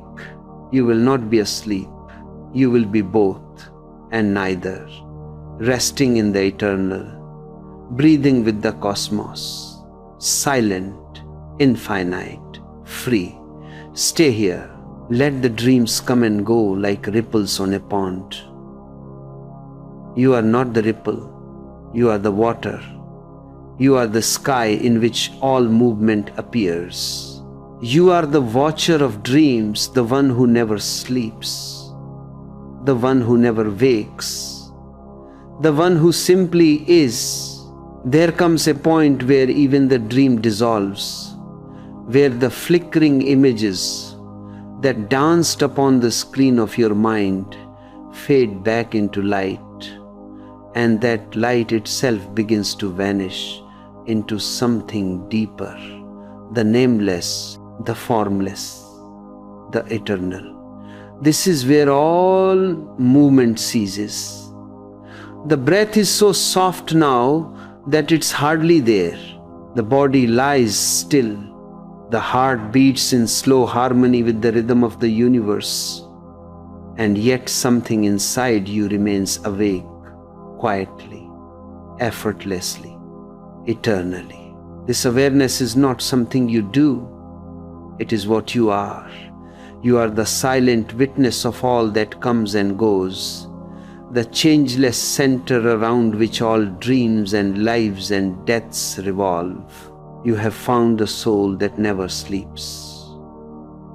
To understand this is to step beyond fear completely. Every fear you have ever carried is rooted in the illusion that you could disappear, that something essential in you could be lost, that death could undo what life has done. But now, in this vast stillness, you can see the truth with crystal clarity. What dies is only the form. What vanishes is only the costume. What sleeps and wakes and dreams is only the surface. The depths remain untouched. The ocean is always there beneath the waves.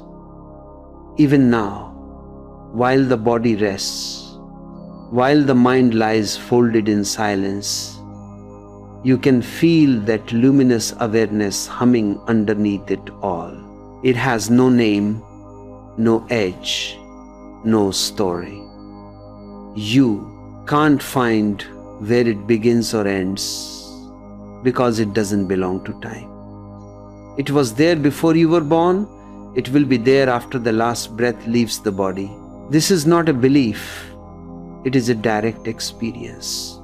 You can feel it, the quiet, the vastness, the immovable presence that holds everything and yet is never held by anything. It's as if the entire universe is breathing through you, not as an act of will, but as a continuous song of existence. You are that song. You are that breath. You are that silence in which everything begins and ends. The personality that you wear, the name you answer to, the story you tell yourself about who you are, all of it is a ripple, a fleeting dream. And yet, that which sees the ripple, that which watches the dream, that which silently knows, remains eternal. You are that knowing. You are not the one who sleeps. You are not the one who dreams. You are not the one who wakes. You are the space in which sleep happens, the screen upon which dreams arise, the light in which waking appears. You are the eternal witness. You are the unmoving awareness in which all movement plays. You are the sky that remains clear even when clouds pass. Clouds may thunder, rain may fall, lightning may flash, but the sky is never touched. That sky is your soul. This is what the mystics call the deathless. This is what the sages mean when they say, I am not the body. I am not the mind. You are the witness of the body, the witness of the mind, the witness of the witnessing itself. And when you know this, not as a concept, but as a living reality, you are free from death, free from birth, free from fear. You are the stillness that watches the coming and going of time without ever being caught in it. When the Buddha was asked, "What happens to you after death?" he smiled and said, "The same thing that happens to me before birth." He was pointing to this very awareness, the unbroken, uncreated consciousness that does not begin or end. Right now, as you lie in this vast silence, you are experiencing the same truth that awakened him. Nothing has changed in eternity. Only your attention has shifted from the surface to the depth. Feel this presence now, vast, infinite, unshaken. It's not heavy, it's not light. It has no temperature, no direction, no movement. It is pure being. And it is the most intimate thing in the world. You have never been separate from it. You were looking for it in the outer world, in books, in people, in dreams. But it was never lost. It was watching through your eyes all along. You can test this truth even in the smallest way. Notice that thoughts come and go, sensations appear and disappear. Even sleep itself rises and falls. Yet you, the one who knows, never moves. The awareness that was present when you were a child is the same awareness that watches now. The body has changed. The voice, the memories, the fears, all have changed. But awareness has remained untouched, like a mirror, reflecting countless forms, but never holding a single one. This awareness is not personal. It doesn't belong to you. It is you. It belongs to no one, and yet expresses itself through everyone. The same awareness shining in your heart right now is the same awareness that looks through every eye, that listens through every ear, that breathes through every living form. There is only one consciousness, infinite, eternal, playing as many. When you realize this, love becomes natural, because you can no longer find the boundary between yourself and others. You see that all separation was imagined. Even as you sleep, this awareness continues. It doesn't depend on the body's waking state or the mind's thoughts. It doesn't flicker when the senses shut down. It doesn't dim when the eyes close. It remains constant, radiant, unbroken. It is the lamp that has always been burning at the center of your being. The wick may change, the flame may flicker, but the light itself is never lost. Rest here now. Rest in the recognition that you are that light. You do not need to keep it alive, it keeps you alive. You do not need to protect it, it protects everything. The entire universe moves within it, and yet it remains unmoving. You can feel it now, the infinite calm, the soft hum of eternity beneath the surface of all things. This is your true home. This is the soul that never sleeps. In the deepest sleep, the body may vanish, the mind may vanish, but this awareness remains. It is not disturbed by birth or death, by waking or dreaming. It is untouched, unchanging, unconditional. You could call it God, you could call it truth, you could call it love, but no word is large enough to hold it. It holds all words, all beings within itself. Stay here. Don't grasp it. Don't try to keep it. It cannot be held. It can only be known by being it which you already are. Let everything else fade. Let even the thought of I am aware disappear. What remains when even that thought is gone, that vast, silent knowing is you. It is the same silence that was here before you were born, the same silence that will cradle you long after the body turns to dust. You have entered the eternal now. Time has stopped. The river has disappeared into the ocean. You have returned to the source. You have become the stillness from which all sound is born, the darkness from which all light arises, the space that contains the stars. Nothing can touch you here. Nothing can disturb you here. You are home, infinite, boundless, awake. Now, beloved one, you are entering the deepest chamber of the night, the point where even awareness itself becomes too small a word, where the line between sleeping and waking, between seeing and being, dissolves completely. Up until now, there has been a watcher, a witness, something within you that observed the body resting, the breath slowing, the dreams unfolding. But now, even the watcher must vanish.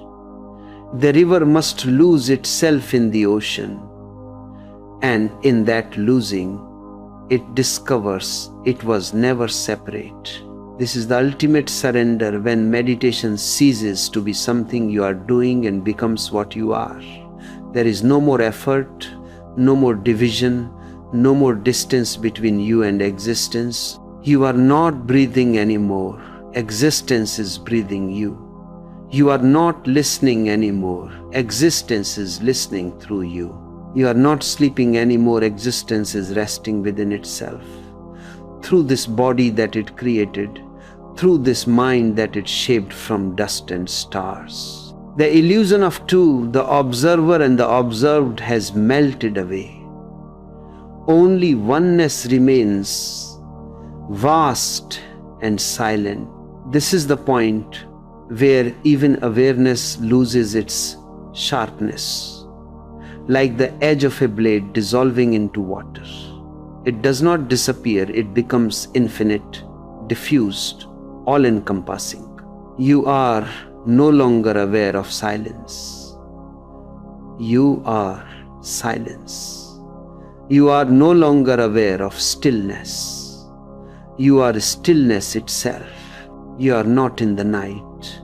You are the night, the endless, breathing darkness out of which every dawn is born. When you reach this space, words lose their meaning. There is no you left to experience. There is only the fragrance of being. It is like sugar dissolving into tea. Can you tell where one ends and the other begins? That sweetness was always the essence, but only now is it free to spread everywhere. In this same way, your essence, your awareness, is no longer confined to this body, this thought, this self. It expands outward, touching everything and everyone. You are not meditating anymore. Meditation is happening by itself, effortlessly, eternally. Now, if you listen deeply, not with the ears, but with the whole being, you can sense the heartbeat of existence. It is so faint, so delicate, and yet it fills the whole universe. You can feel it in the rhythm of your breath, in the pulse beneath your skin, in the movement of galaxies spinning in their silent orbits. You have become the pulse itself, the heartbeat of creation. Everything breathes within you now, the earth, the stars, the trees, the oceans. You are the space that holds them all. And in this space, there is no fear, because there is no separation. The fear of death vanishes, because you can see that death is not the opposite of life.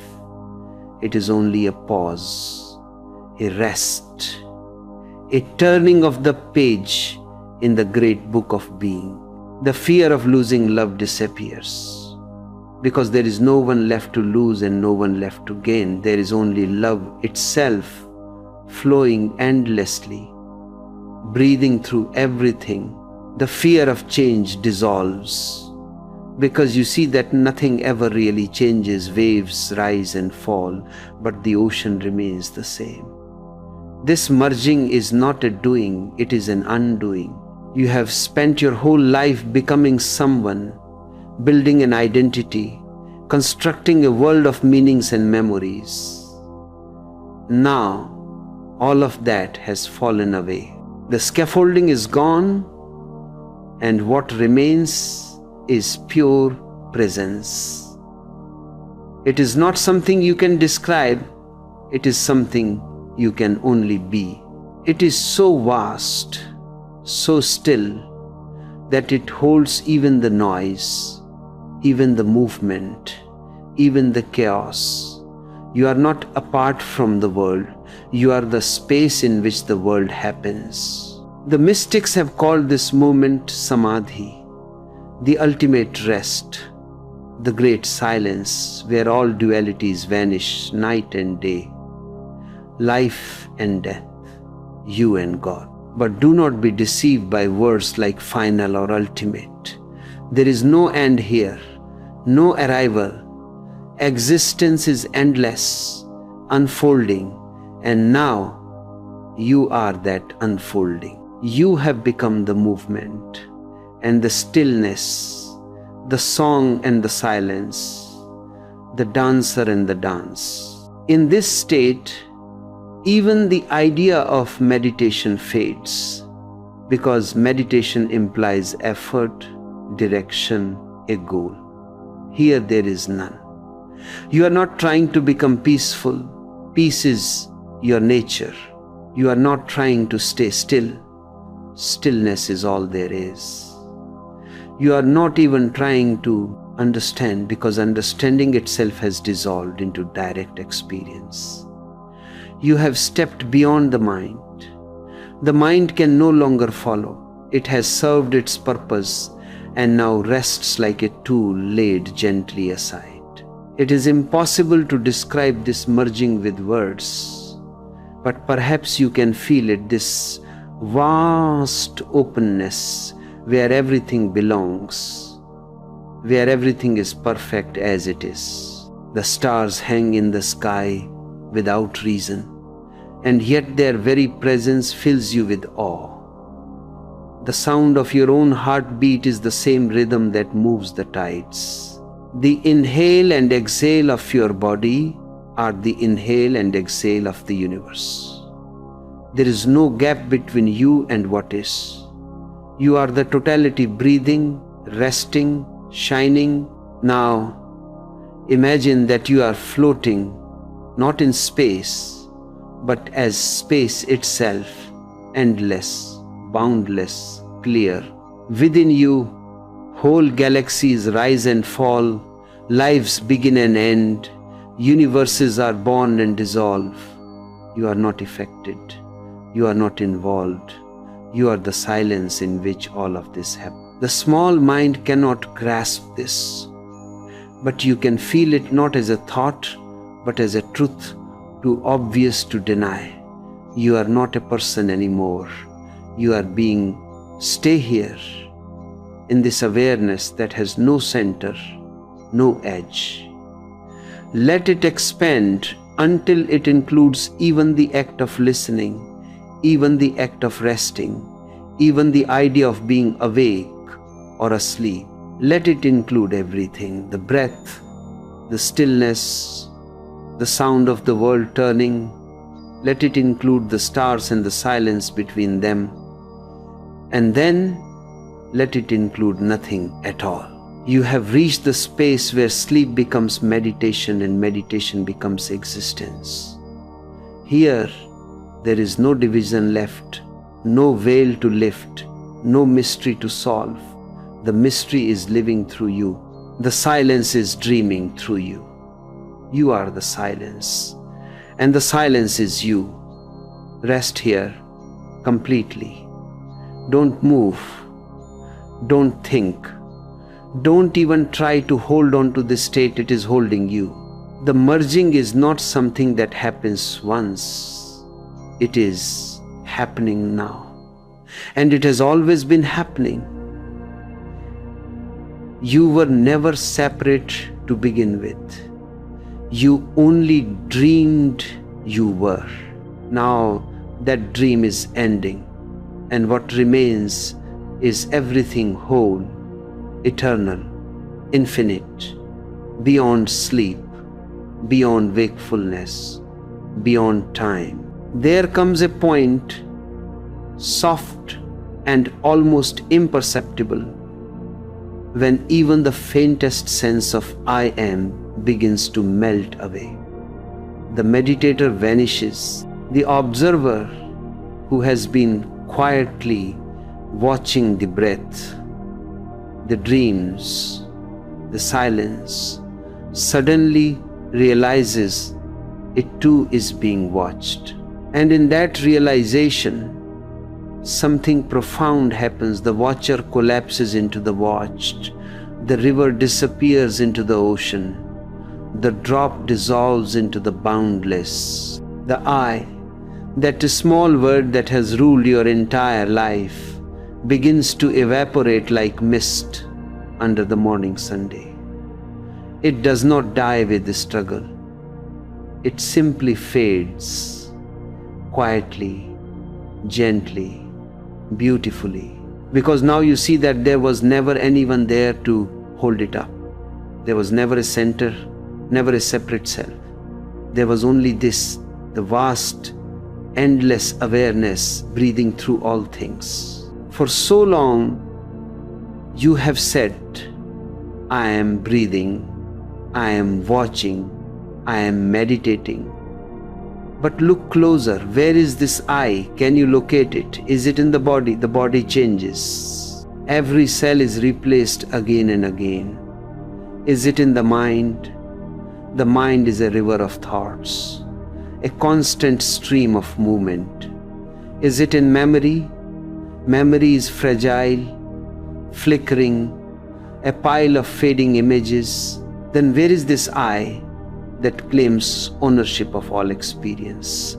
The deeper you look, the less you find. You peel back the layers, and at the core, there is nothing, and yet that nothing is luminous, alive, conscious. It is the same nothing from which stars are born, the same nothing that holds universes.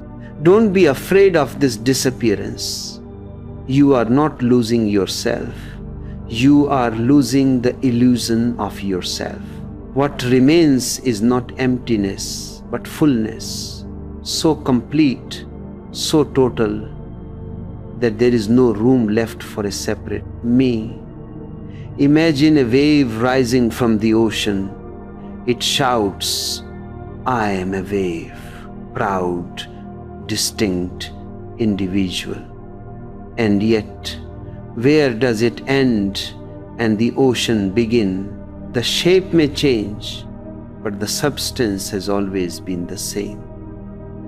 The moment the wave realizes it was never separate, the idea of I dies, and in its death, the wave becomes infinite. This is what is happening to you now. The boundaries of identity, so hard, so fixed, so defended, are dissolving. You can feel it. There is a vastness where once there was a name. There is a stillness where once there was struggle. There is freedom where once there was fear. Because what dies with the I is the burden of being someone to maintain, someone to protect, someone to improve. When the I disappears, everything becomes light. Existence moves through you effortlessly, like wind moving through the trees, like water flowing down the mountain. Close your eyes a little deeper. Feel the edges of your being soften. The boundaries between inside and outside blur. You can no longer tell where you end and the air begins, where the silence ends and your awareness begins. You are merging not into something else, but into what you have always been. You are the ocean pretending to be a drop, and now the pretending is over. The wave has fallen back into the sea. The seeker has fallen back into the sought. For the first time, you are not separate from what you are experiencing. You are not observing the silence. You are the silence. You are not watching the stillness. You are the stillness. You are not listening to the night. You are the night. Everything you once called other has returned home. The stars, the sky, the breath, the heart, the wind, outside the window, all of it is moving in perfect harmony with you, because there is no difference anymore between you and it. There is no observer and observed, only observation itself, boundless and pure.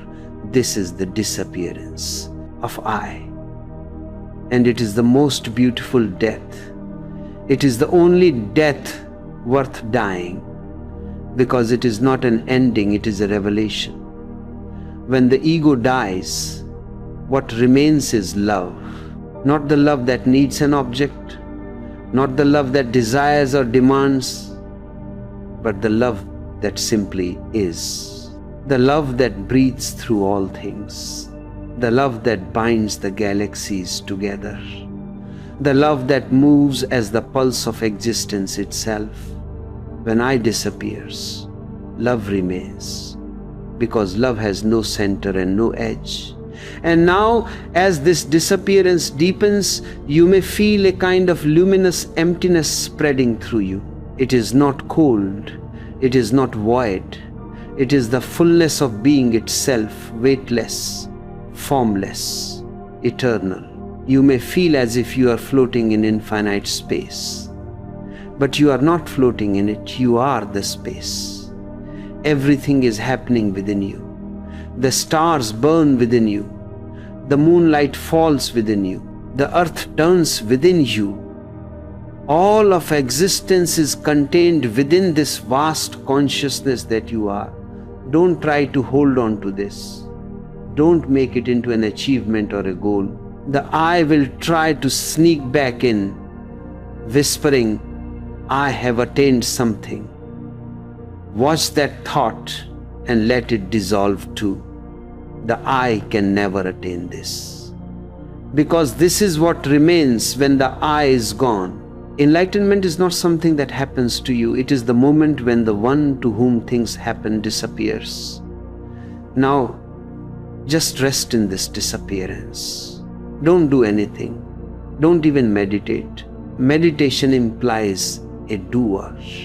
You have gone beyond doing, beyond effort.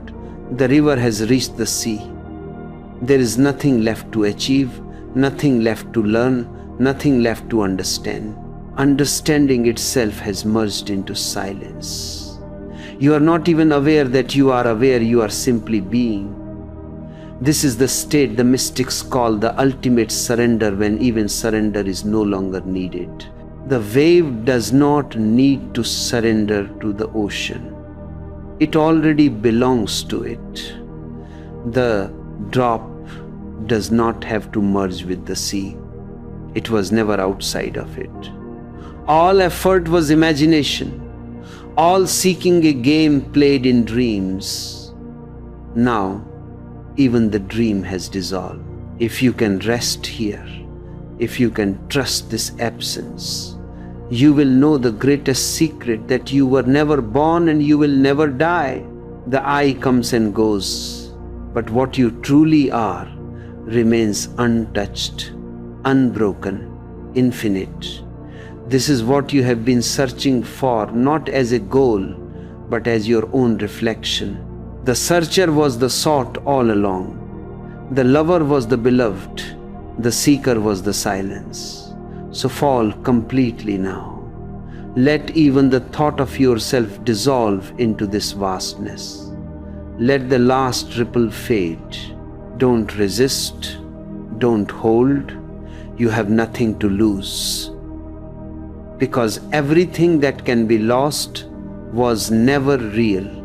What remains cannot be taken, cannot be found, cannot be named.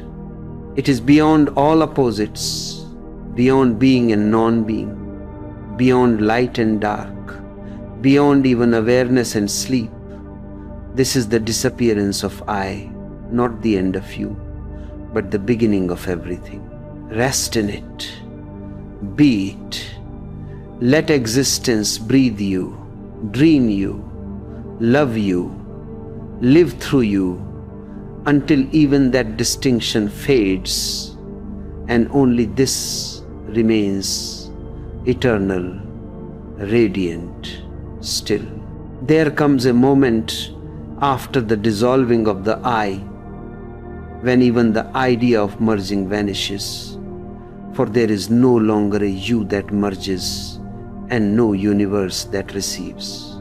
There is only vastness, unending, borderless, timeless. It is as if you have fallen backward into eternity, and there is no ground, no horizon, nothing to hold on to, and yet there is no fear, because the one who was afraid has disappeared. You are floating now, not as a body floating in space, not as a soul floating in some heavenly expanse, but as space itself, endless, transparent, weightless. There is no center, no edge, no movement, and yet everything is moving within you.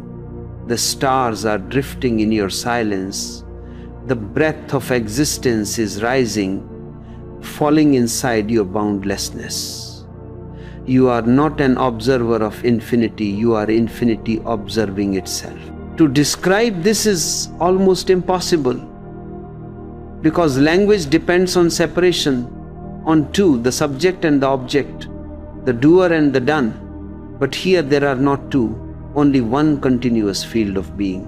It cannot be said that you are experiencing the infinite, because the infinite is not an experience. It is what remains when all experiences, all sensations, all distinctions melt away. It is what has always been here, silently waiting behind your thoughts, behind your breath, behind every pulse of life. It was there when you were born, it was there when you dreamed, and it will be there long after the body has turned to dust. It is what you have always been, even when you didn't know, in this infinite silence. There is no longer a difference between stillness and motion, between sound and quiet, between inside and outside. Everything becomes one vast breathing mountains, clouds, galaxies, thoughts, all pulsing together in the same rhythm. You are that rhythm. You are the stillness between the beats. You are the eternal breath, inhaling and exhaling itself through every form. You are the space in which even time rests. The mind cannot comprehend this, because the mind is built upon boundaries, and this is boundlessness itself.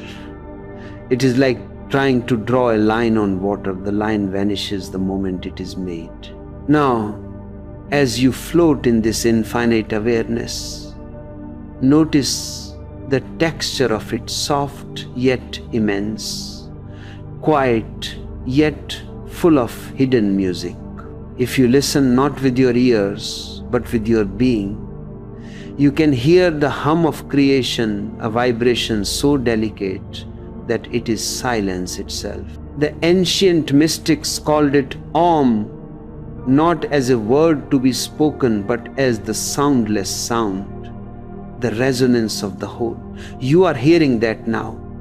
You are not hearing it from somewhere, you are the hearing itself. You are that vibration, vibrating.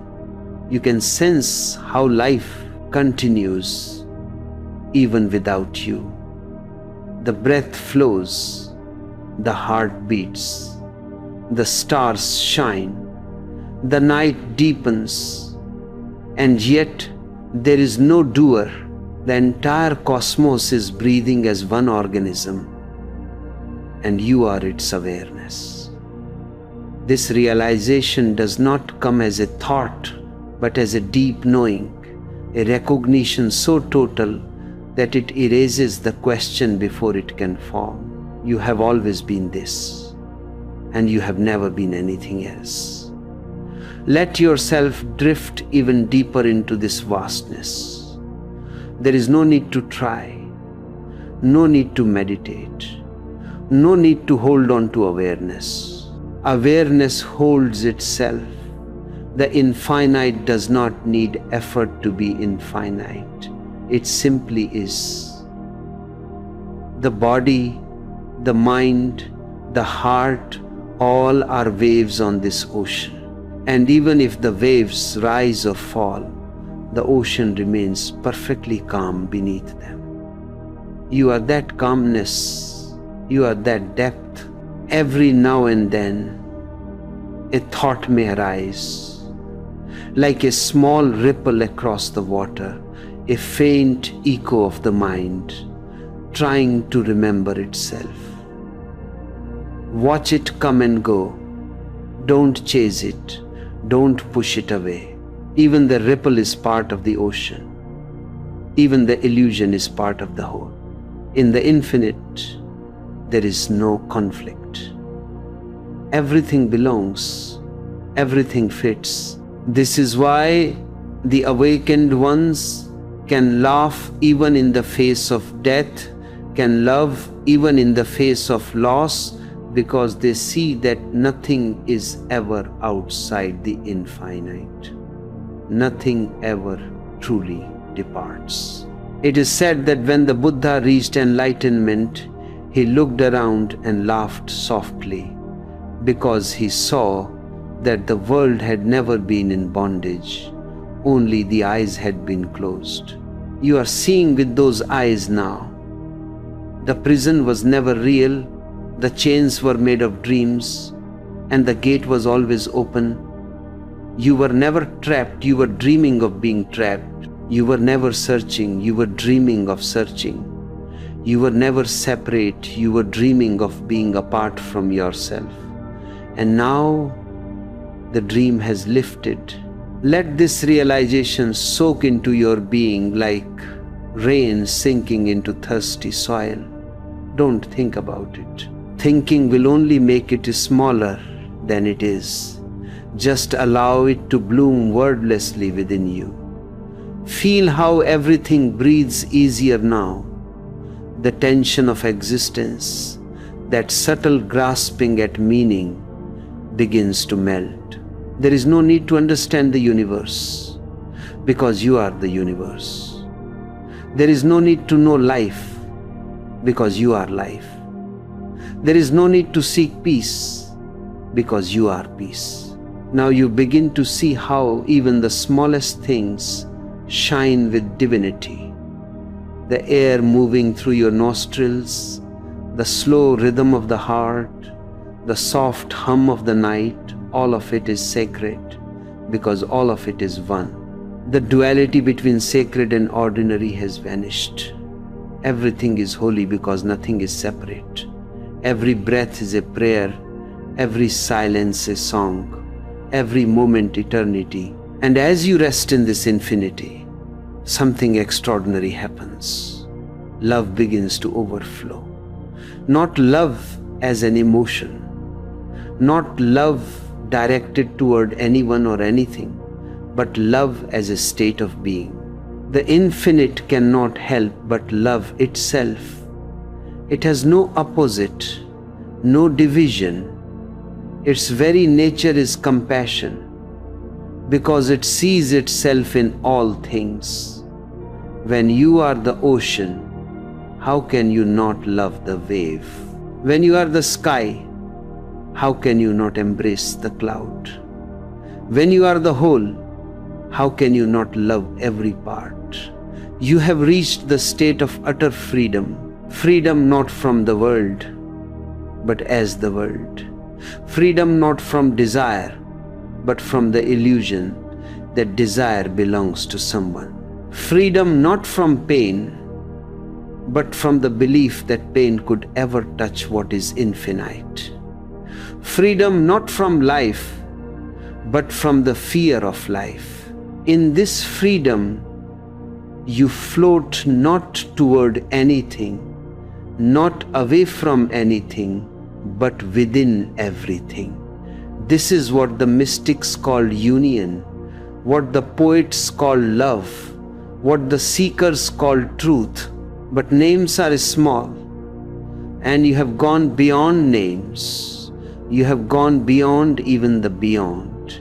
There is nothing left to attain, nothing left to lose, nothing left to understand, because you have become the understanding itself, the stillness that holds all movements, the silence that gives birth to sound, the space that allows everything to be. Stay here now, in this infinite, tender vastness. Let it breathe through you, dream through you, live through you. Don't resist it, don't define it. Just be. The stars are shining inside you. The night is whispering your name, though now you know it's not calling you, it is you. You have found what cannot be lost. You have remembered what cannot be forgotten. You have become what you have always been, the boundless, the deathless, the infinite.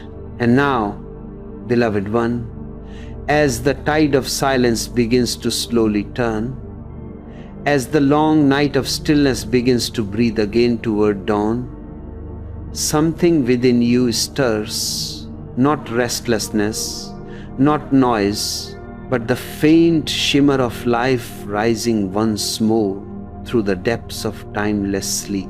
The body, that faithful companion, begins to remember itself not as weight or tension or form, but as light, as something transparent through which awareness can move. The breath, so long hidden in the rhythm of eternity, begins to ripple again, almost imperceptibly, like the first wave after a long still sea. You are returning, but this return is not to the old world, not to the smallness you once called me, not to the noise that you once mistook for life. You are awakening as a different being now, softer, wider, infinite, still, but moving gently within the finite. There is a language that has no words, and you have forgotten it. It speaks through the wind, through the rhythm of your breath, through the beating of your heart. You've been trained to listen to noise, to opinions, to desires, to fears, but not to yourself. Silence is that forgotten language, and when you remember it, your whole life begins to sing again. In this message, I will show you the forgotten power of silence, not as an escape from life, but as its deepest expression. You'll understand why every sage, every mystic, every awakened being has pointed toward silence as the doorway to truth. You will learn how silence transforms your relationships, your thoughts, your emotions, how it turns chaos into clarity. And you'll see that real silence is not the absence of sound, but the presence of awareness. If you've ever felt exhausted by the noise of your mind, always thinking, planning, comparing, this talk will be your rest. By the end, you will not only know silence, you will feel it pulsing in every breath. From the moment you wake up, the noise begins. Thoughts, messages, notifications, conversations, an endless stream of sound that never stops. Even when you are alone, your mind won't be quiet.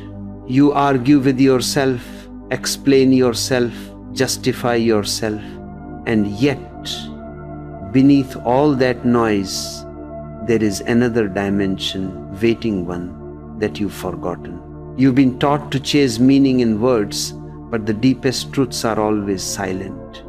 That's why even when you say, "I love you," the real love is not in the words, it's in the silence between them. That's where presence lives. That's where being begins. I'm not asking you to escape the world or become a monk. I'm inviting you to rediscover what you've never lost, the quiet intelligence behind every heartbeat, the space that listens even while your mind speaks. And so in this time we share, I will take you into the heart of silence, not the silence of suppression, but the silence of awakening. We'll explore why silence feels uncomfortable, how to move beyond that discomfort, and how it becomes the greatest source of energy, creativity, and love. We'll look at how modern life has turned noise into addiction, and how simply being silent for a few moments can realign your entire being. By the end of this journey, you'll understand that silence is not something to achieve, it's what you already are beneath all the words, all the desires, all the fear. There will be moments where you may want to pause, to breathe, to close your eyes. Allow that, because silence cannot be taught, it can only be remembered. So let us begin. Here's something most people completely miss. You don't make noise because you love sound. You make noise because you're terrified of silence. Every word, every conversation, every distraction is a way to fill the space that silence reveals. You've been taught that silence is awkward, empty, uncomfortable, but that's the biggest misunderstanding of all. Silence isn't emptiness, it's fullness. It's the womb of everything alive. Without it, there can be no music, no art, no thought, no understanding. Even sound itself depends on silence. It begins in silence and dies back into it. But the mind, restless and afraid, runs from this truth like a child afraid of the dark. The modern world has turned noise into a habit, a drug, a kind of spiritual anesthesia. We can't even drink a cup of tea without checking our phone. We can't walk without music in our ears. We can't be alone without a voice, even if it's just our own. Look at the world around you. Every street filled with traffic, every home filled with screens, every heart filled with chatter. And yet, behind all of it, there's a desperate longing for peace. We think peace will come when we finish everything on our lists. When the noise finally stops, but the noise doesn't stop, because the noise isn't outside, it's inside. Have you noticed that even in moments of quiet, your mind keeps talking? It replays the past, worries about the future, argues, compares, plans. It's like a radio you can't switch off. And because you've never learned to listen, you've forgotten what real silence feels like. You fill your days with conversations, but most of them are just noise, not communication, not understanding, just words thrown into the void. The mind talks not to connect, but to escape. It fears the stillness that comes when words end, because in that stillness, you come face to face with yourself, and most people don't want to see themselves. I remember once a disciple came to me and said, "Osho, I have tried to meditate, but I can't stop my thoughts." I laughed and said, "Why would you stop them? Just listen." He looked confused, but I thought, silence means no thoughts. And I told him, no, silence means you stop fighting them. The problem isn't that thoughts exist, it's that you identify with them. You believe every thought is you, your opinion, your truth, your identity. But thoughts are just echoes in the cave of your mind. When you sit silently and stop shouting back, you begin to hear something deeper, the silence that's always been there, watching. Think of a glass of muddy water. Stir it constantly and it stays cloudy. Leave it untouched and it clears by itself. That's what happens when you stop stirring the mind with constant noise. The clarity was always there. You just couldn't see it through the movement. But silence requires patience. The world moves fast, but truth doesn't hurry. The modern mind has forgotten how to wait, how to be still, how to trust that clarity will come on its own. You can't force silence. You can only allow it. Society glorifies those who speak loudly, who argue, who debate, but it has no respect for those who listen. Yet only those who listen ever understand anything. The talker may win the argument, but the listener wins reality. In silence, understanding blossoms naturally. That's why I say, silence is not the absence of communication, it's the highest form of it. When two beings are silent together, there's no misunderstanding. Words divide, silence unites. And when I say silence, don't imagine a dead space where nothing happens. Silence is not the absence of sound, it's the presence of awareness. You can sit in the middle of a marketplace with horns blaring and people shouting and still be silent, because silence isn't around you, it's within you. There was once a monk meditating in the middle of a crowded market. Someone asked him, "How can you meditate in such chaos?" The monk smiled and said, "Chaos is outside, peace is within. That's the art to be still in the storm." The real problem is not the noise of the world, it's the addiction to it. You have mistaken distraction for living. You think if you stop running, you'll fall. But when you stop running, you finally start walking slowly, consciously, fully. The man who lives in silence doesn't become dull. He becomes radiant. His eyes are calm. His actions deliberate. He speaks less, but every word carries weight. Because when a speech arises out of silence, it has power. It doesn't convince. It transforms. So the first step toward awakening is not to escape noise, but to see it, to notice how restless you are when things become quiet, to feel the discomfort that arises when there's nothing to do, no one to talk to, no screen to look at. That discomfort is not a problem, it's the doorway. It's your fear of meeting yourself. Stay with it. Let the noise reveal what it's been hiding. Beneath it, there is a depth that has never been disturbed.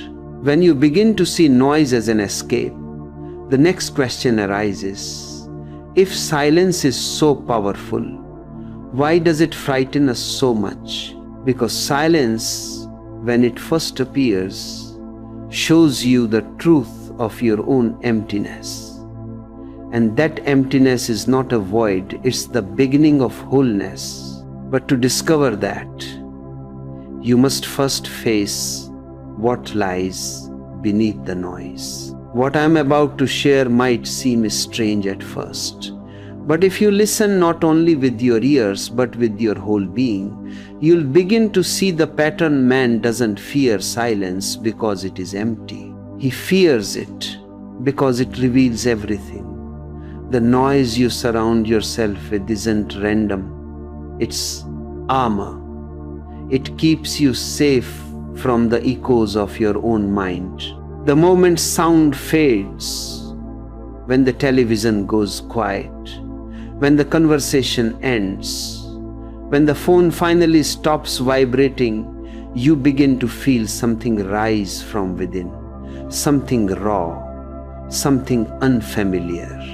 It's your own voice, the one you've ignored for years, the one that speaks in whispers, not words. You've run so long from this voice that now even a moment of stillness feels like death. And in a way, it is the death of the false. Silence is terrifying to those who live only on the surface. Because the moment you become still, all the things you've buried start to float upward. The fears, the wounds, the guilt, the faces you wanted to forget, the conversations you never finished, they all come to visit. The silence opens a door you didn't even know was there, and what steps through is everything you've refused to see. This is why most people mistake the beginning of silence for chaos. They sit for 5 minutes, and instead of peace, they feel turmoil. Instead of calm, they feel noise. They think, this isn't working, I can't stop my thoughts. But it is working, it's just that the dust has finally been disturbed. Before the room can be clean, the dirt must be seen. The first stage of silence is always uncomfortable. It feels like madness, like restlessness, like too much of yourself. Because for the first time, you're not distracting the pain, you're watching it. And that watching begins to transform it. Pain has no real life of its own. It lives only in avoidance. When you stop running, when you simply observe, pain starts to dissolve. Awareness itself is healing. Just by watching the storm without judgment, you begin to see that it cannot touch you. You are not the storm. You are the sky that holds it. I once said to a disciple, before the dawn, the darkest night appears. And this is true of the inner world. Before the silence blooms into peace, it must first pass through darkness, the darkness of the unconscious. This is not punishment. It's purification. The noise was never outside you. It was your own suppressed energy, seeking attention. When you sit in stillness, you are not creating new chaos. You are meeting the chaos that has always been there. The silence doesn't bring it, it reveals it. It's like shaking a bottle filled with muddy water. When you stop shaking, the sediment begins to rise before it settles. At first, it looks worse, but it's actually the beginning of clarity. That's what meditation does. It doesn't instantly give you peace. It gives you truth. It shows you the patterns the stories, the fears that have been playing in your unconscious mind. And if you have the courage to sit through that first wave of discomfort, to simply breathe, to stay still, you'll notice something beautiful. Beneath the noise, there is space, a quiet space behind every thought, between every breath, a background hum of stillness that has never left you. The mistake people make is trying to force silence, to make it happen by rejecting noise. But you can't fight the mind. The very fight creates more noise. Silence is not the opposite of sound. It's the space that allows sound to exist.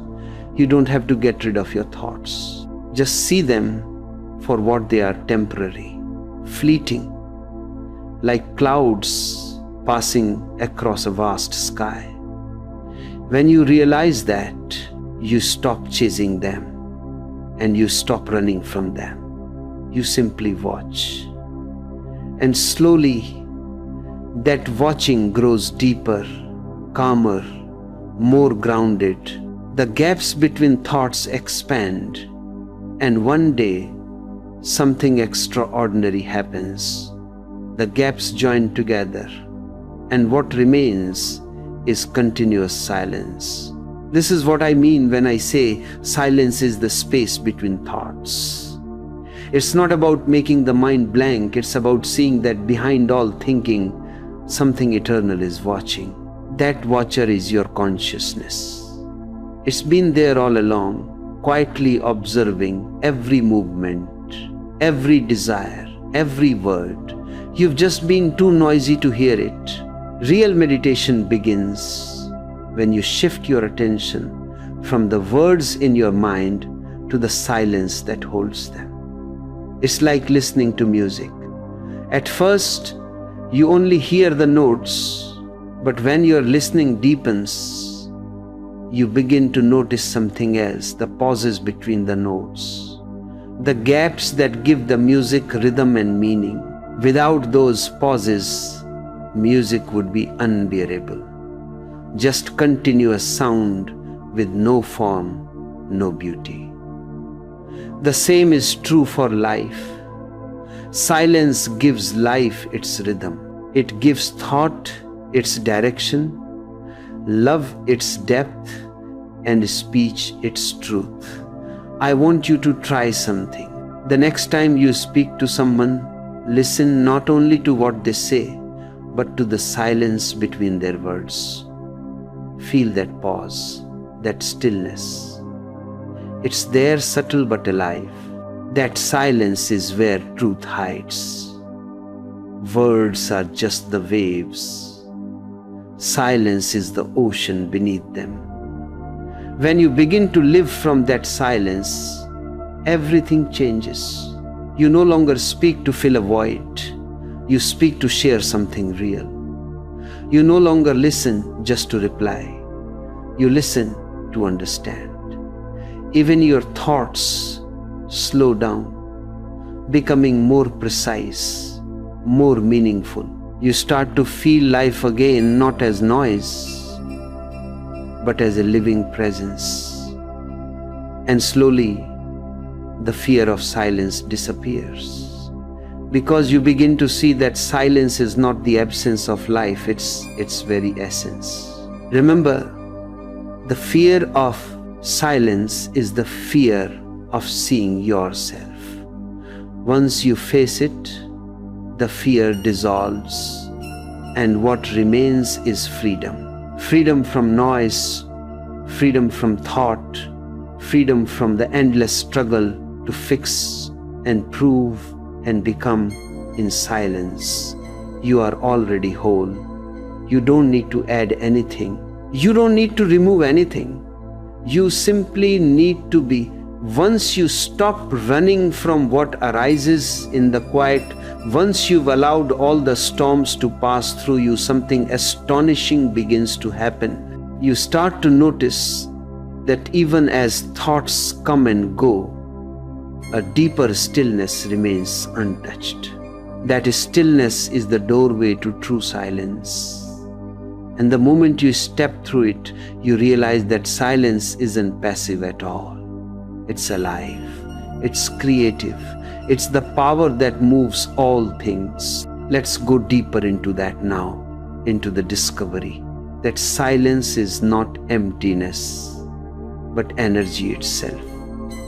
Here's something that may surprise you. Silence is not a void, it is power. It's not the absence of movement, but the source of it. Everything that exists comes out of silence and returns to it. Between the birth of a thought and its disappearance, there is a gap. That gap is creation itself.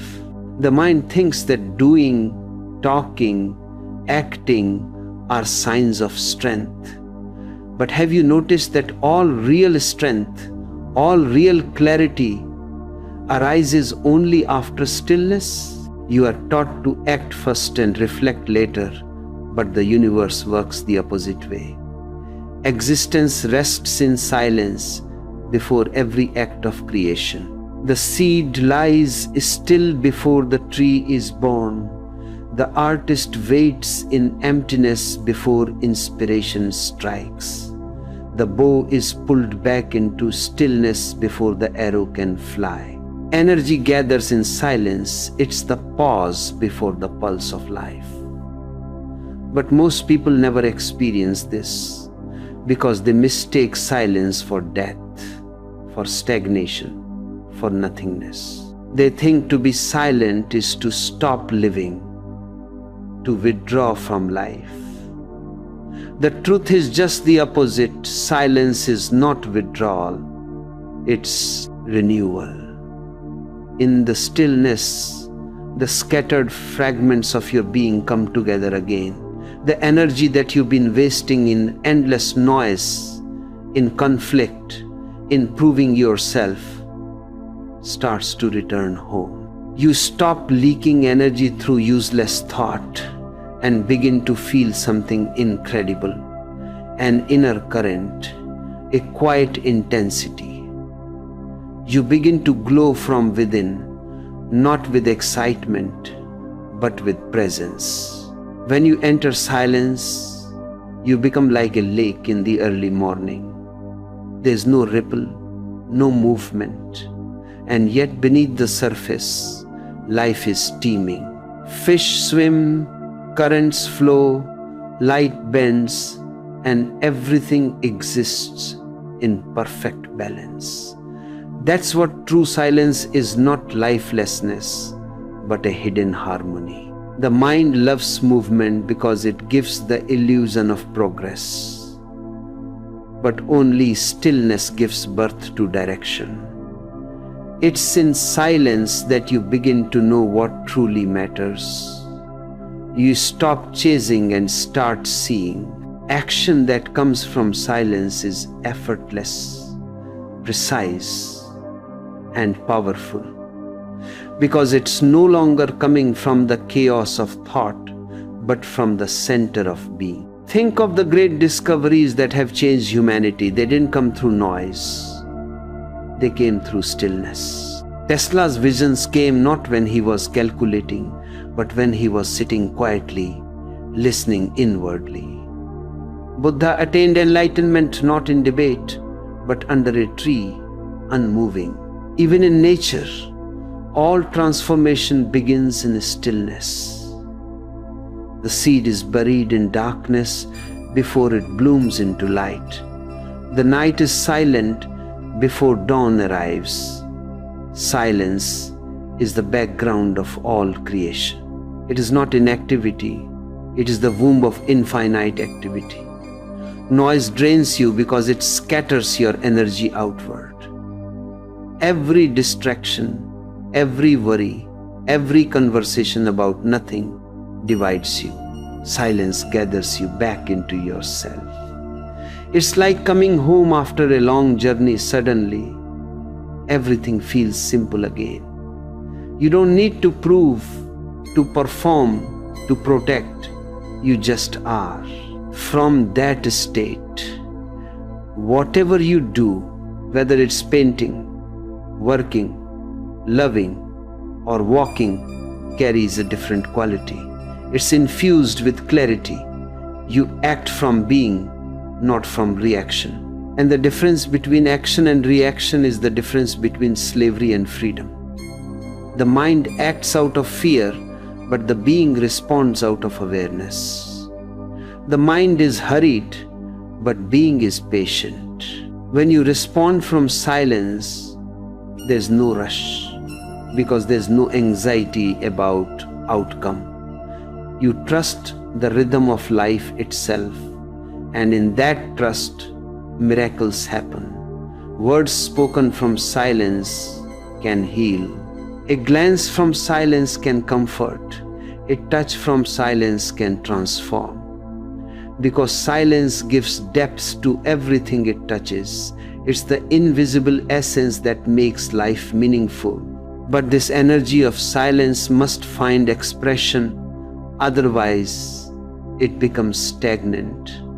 That's why many people who meditate deeply begin to feel an overflow, a desire to share, to create, to love, to serve.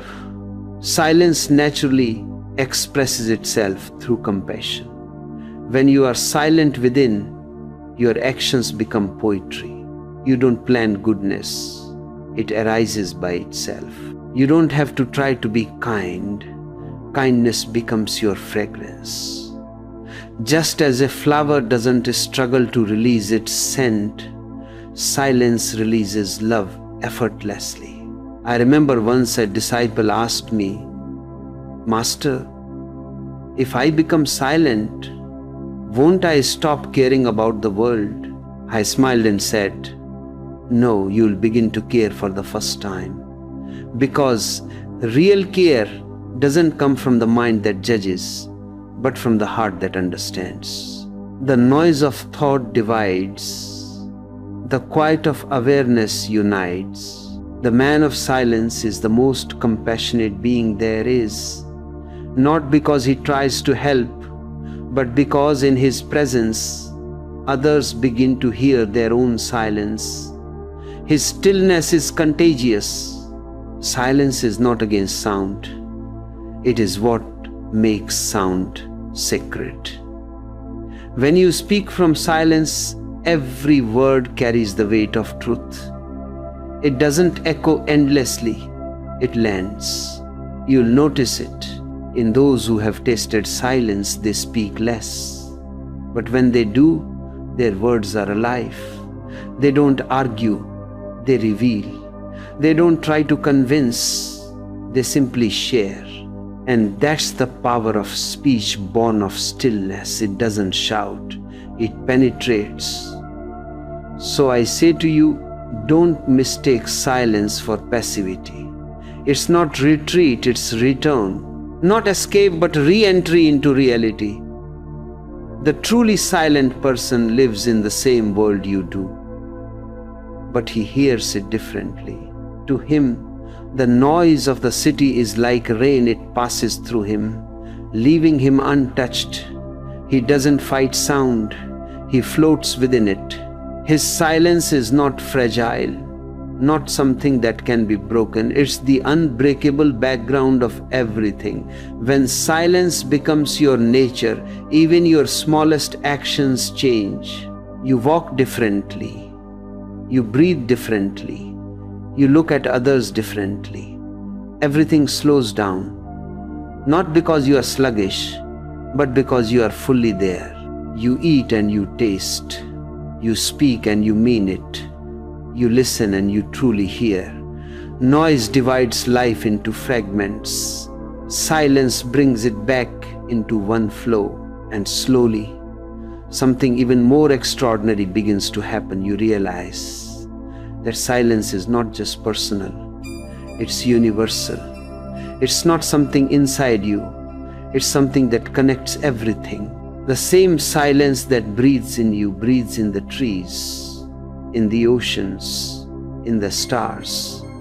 You and existence are not two. You are one vast silence expressing itself in countless forms. When you touch that silence, the illusion of separation disappears. You no longer say, I am living. You realize life is living through me. This is the true power of silence. It doesn't make you small or withdrawn. It makes you vast. You become the sky, and all the storms of life, fear, pain, pleasure, desire, are just passing clouds. You remain untouched, infinite, free. And now that we've entered this depth, the next question naturally arises: how does this silence, this inner power, express itself in the outer world? How does one live amidst noise without losing the song of stillness? Let's go further, because when silence starts to live through you, life itself becomes meditation. Here's something you must understand: silence isn't something fragile that can only survive in caves, temples, or mountains. It's something alive, dynamic, indestructible. It can walk through a marketplace, sit in a crowded train, or laugh in the middle of a storm. The silent man doesn't escape the world. He transforms his relationship with it. Most people think they have to go somewhere far away to find peace. But peace is not a destination. It's a dimension. You can be in the heart of chaos and remain untouched. Because real silence doesn't depend on the absence of noise. It depends on the presence of awareness. When silence has become your foundation, life no longer feels like a battlefield. You begin to see everything from a higher place, a place of stillness. The world still moves as it always has. People talk, plans change, emotions rise and fall, but you stop being thrown from side to side by it. You become like a tree deeply rooted in the earth while the winds blow. The branches may sway, the leaves may tremble, but the trunk remains unmoved. That's how silence lives in the world, not by avoiding movement, but by being centered in it. You can live in silence even as you speak. You can walk through the noise of the world as if walking through rain, feeling it, hearing it, but not resisting it. Words spoken from that stillness carry a new power, a new fragrance. They no longer come from anxiety, from the need to impress, from the desire to control. They flow effortlessly, like a river finding its way to the sea. That's why I say, when you speak from silence, your words are alive. When you speak from noise, your words are dead before they leave your lips. The difference is not in the words themselves, it's in the space they come from. Think of a Zen master sitting before his disciples. A man asks a question, hoping for a profound answer. The master smiles, says nothing. That smile is his teaching. In that moment, silence speaks louder than 1,000 scriptures. It's not that the master is withholding knowledge, it's that he knows words cannot contain what is real. Sometimes the greatest wisdom can only be shared through presence. And the disciple, if he is alert enough, feels it's something invisible passes between them, a transmission that needs no language. That's the power of silence living in the world. It teaches without speaking. It heals without touching. It guides without forcing. The more silent you become within, the more your actions change without effort. You begin to notice things others miss: the subtle movement of the wind in the trees, the rhythm of your breath, the tone behind someone's words. Life slows down, not because time changes, but because you start seeing between the seconds. In that slowness, you move with precision. You stop reacting and start responding. Reaction is mechanical, response is mindful. Reaction comes from the past. Response comes from presence. In a world addicted to reaction, silence is rebellion. When people shout, you don't shout back. When they rush, you remain calm. When they demand, you join their noise, you simply smile. You are not indifferent, you are awake. You see the futility of noise. The one who lives in silence becomes a mirror. And whoever looks into that mirror sees their own reflection, sometimes clearly for the first time. You see, the silent man is not anti-life. He doesn't withdraw from love or work or laughter. In fact, he loves more deeply, works more efficiently, and laughs more freely because he's not divided inside. His silence doesn't separate him from life. It unites him with it. His words come from love, not ego. His actions come from awareness, not ambition. Even when he fights, his fight has compassion in it. Even when he says no, his no has gentleness in it. That's what I mean when I say silence makes you alive. It doesn't make you cold or distant. It makes you present, available, real. There's a story about a Zen monk who was accused of theft. The villagers were furious and dragged him through the streets, cursing him. The monk remained silent, smiling softly. When the real thief was caught days later, the villagers felt ashamed. They came to the monk to apologize, but he only said, "No need. The anger was theirs. The silence is mine." That's what it means to live in silence. You don't hold on to anything, not insult, not praise, not even apology. Silence gives you freedom from all of it. And yet, I know the question will arise, but Osho, how can I live like that? The world is so noisy. My mind is so restless. People around me are so full of conflict. I tell you, that's precisely where silence is needed. You don't wait for the world to be quiet to find peace. You bring peace into the noise. The silence you carry becomes your gift to the world. When you're quiet inside, you create an invisible field around you, and people feel it even without knowing why. Have you ever noticed that in the presence of certain people, you feel calm without reason?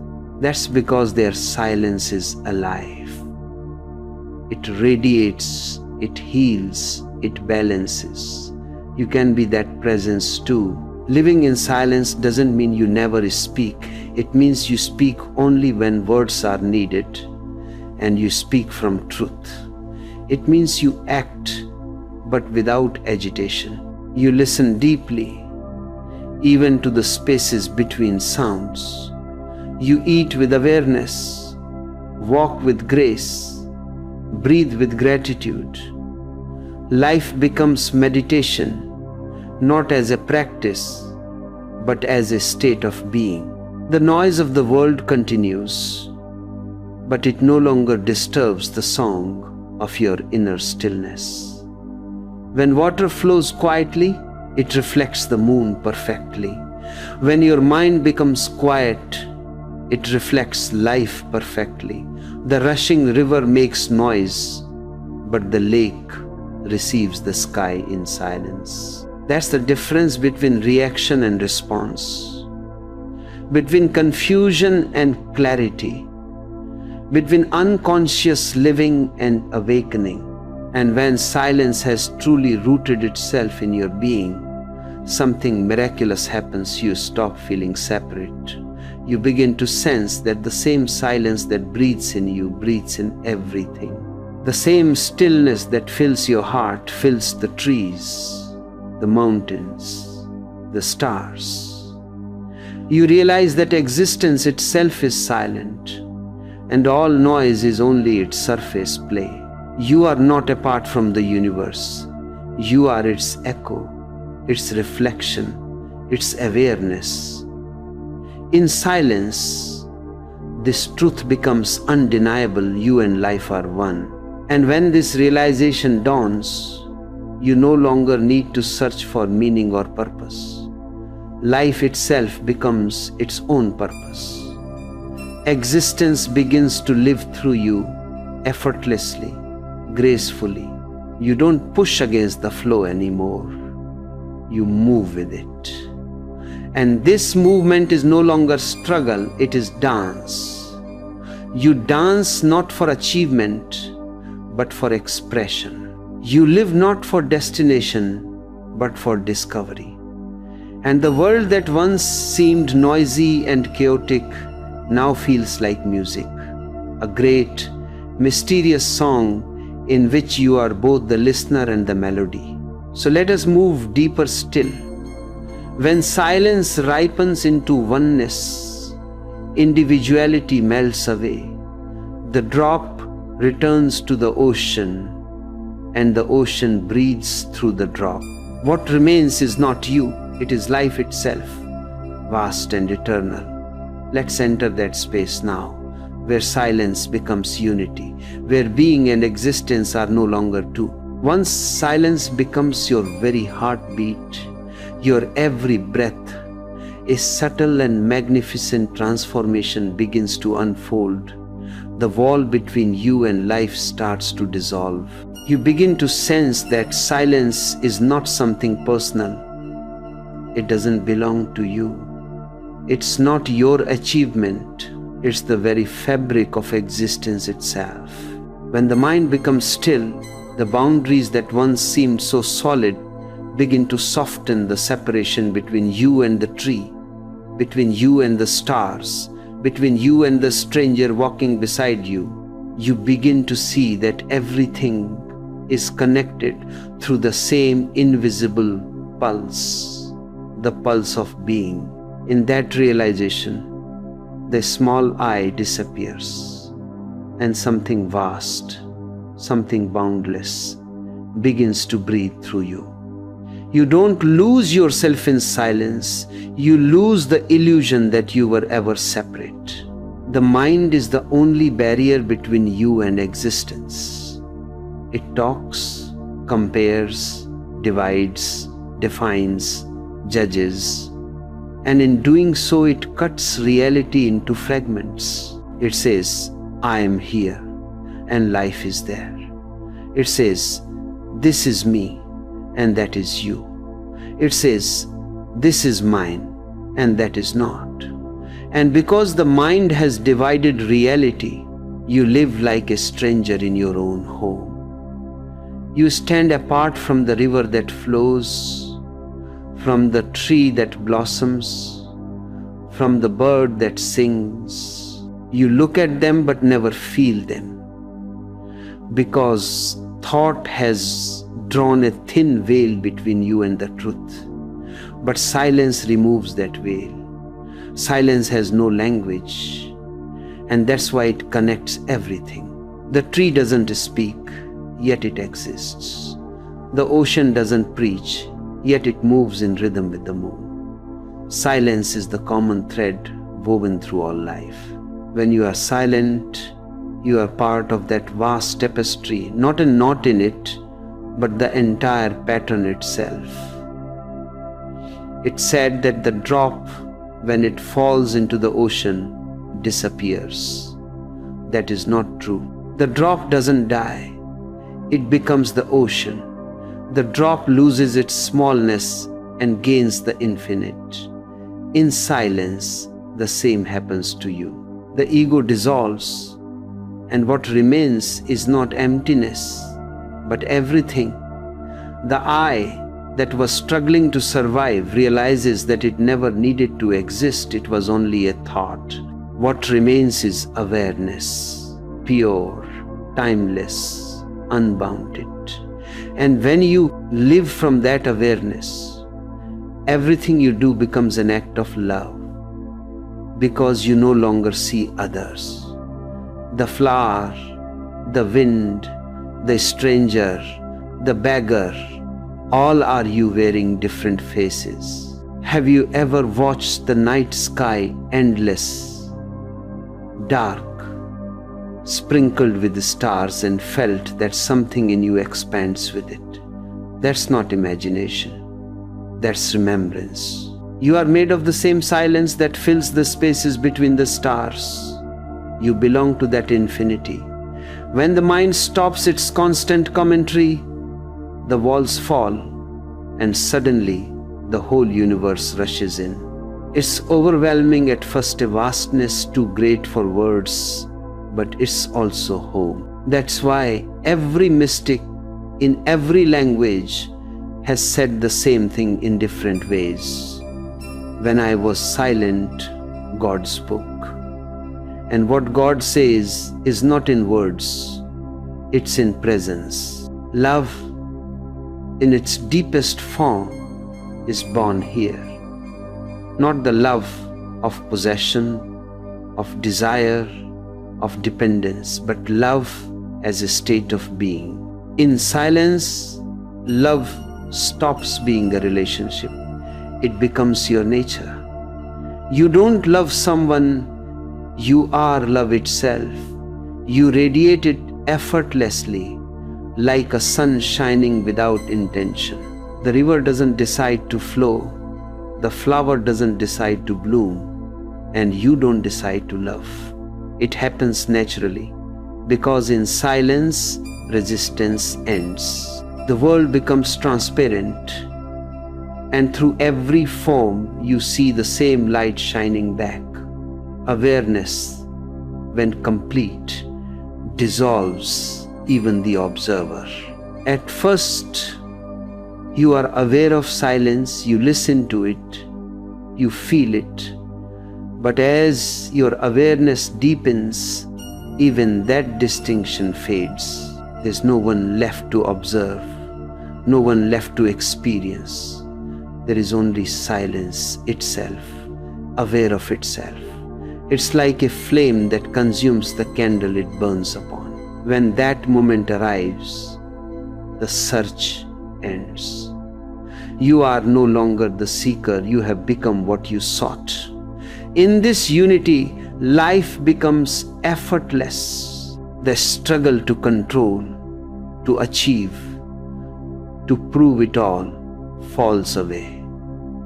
You act but without tension.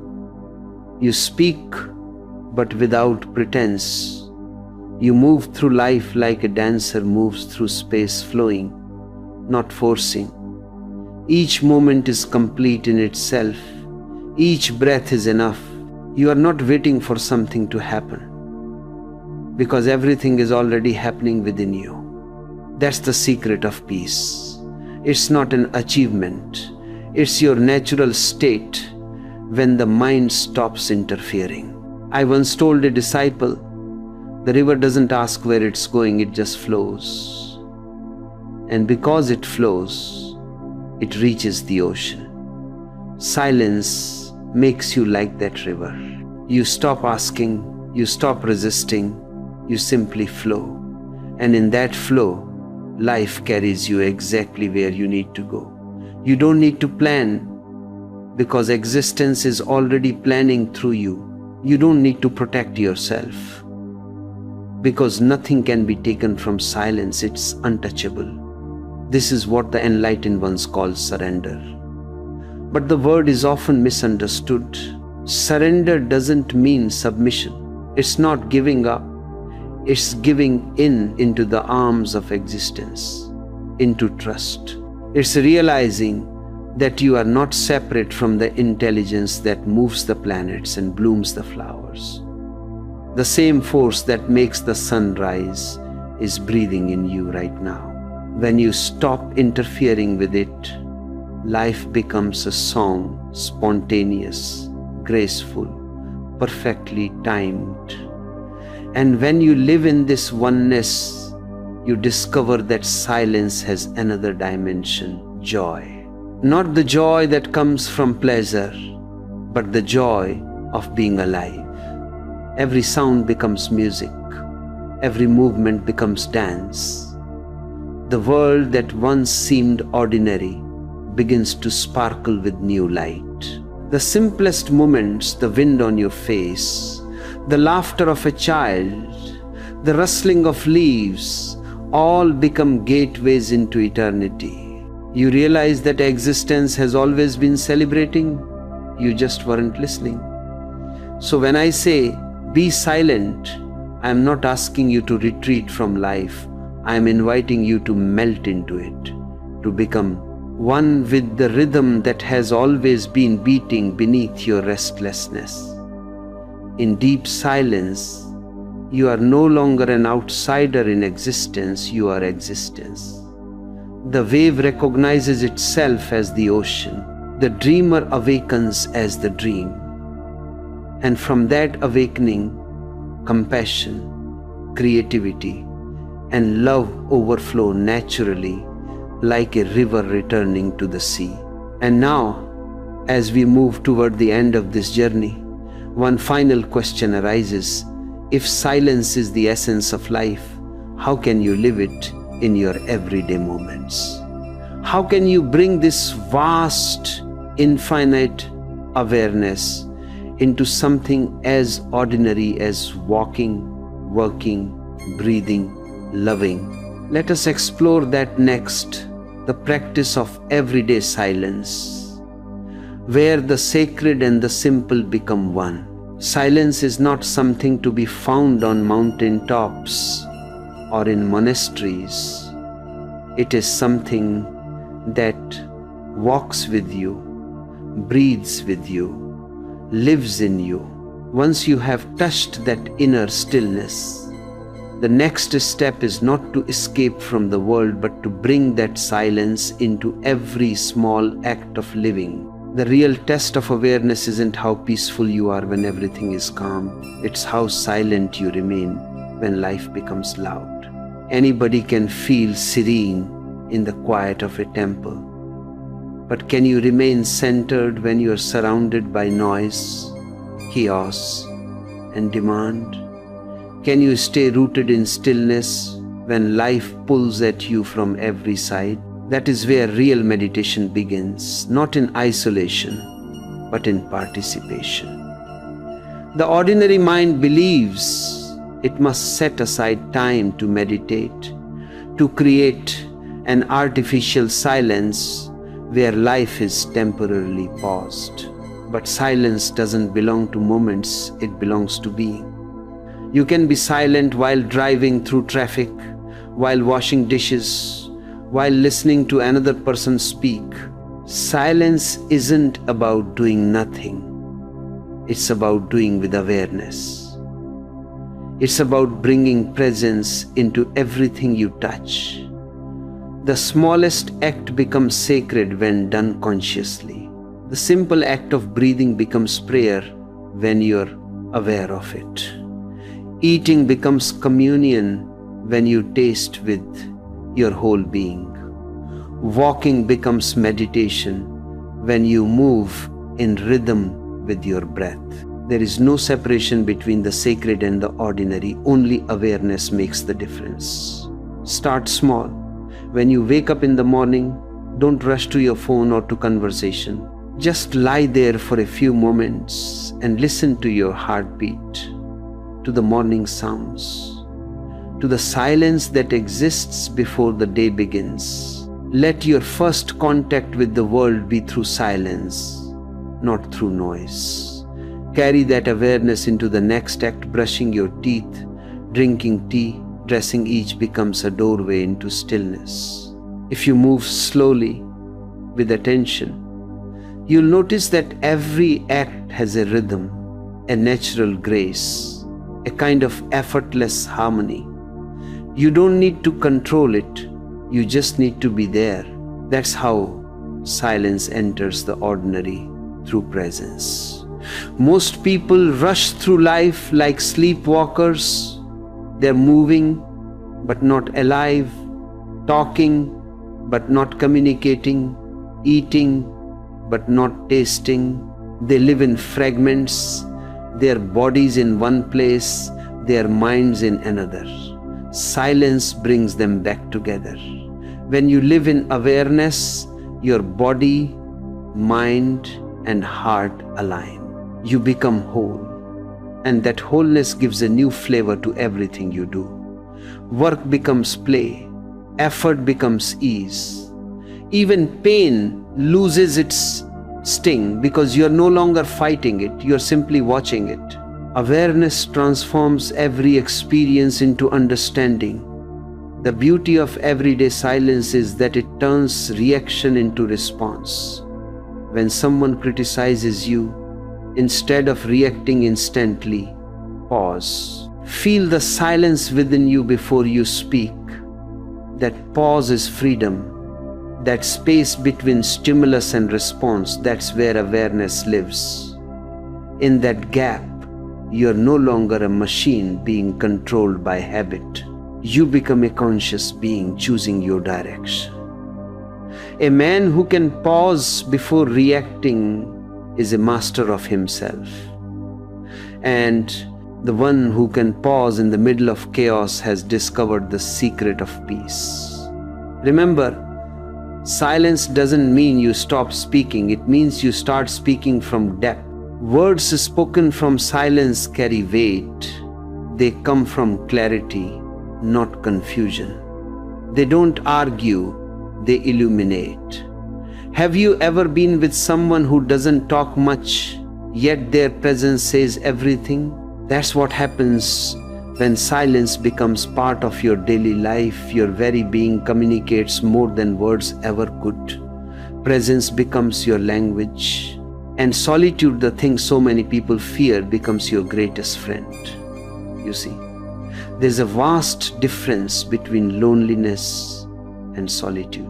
Loneliness is the pain of being alone. Solitude is the joy of being with yourself. When you are silent, solitude turns into communion not with others, but with existence itself. You begin to feel connected in a way no relationship has ever given you. The trees, the stars, the wind, even the silence of the night, all become your companions. You're never alone again because silence is always with you, whispering softly, I am here. Try this. As you go about your day, pause for one moment before every new act. Before opening a door, before taking a sip of water, before sending a message, take one breath, just one, in total awareness. In that moment, the world stops and you remember. That single breath will begin to change your entire rhythm. You'll start noticing how many things you do unconsciously. How often you move on autopilot. Slowly, that awareness will spread like ripples in water until it touches everything you do. That's how silence expands, not through force, but through gentle remembrance. You don't need to seek silence. You need to stop forgetting it. Silence is already there. Underneath every sound, behind every thought, between every breath.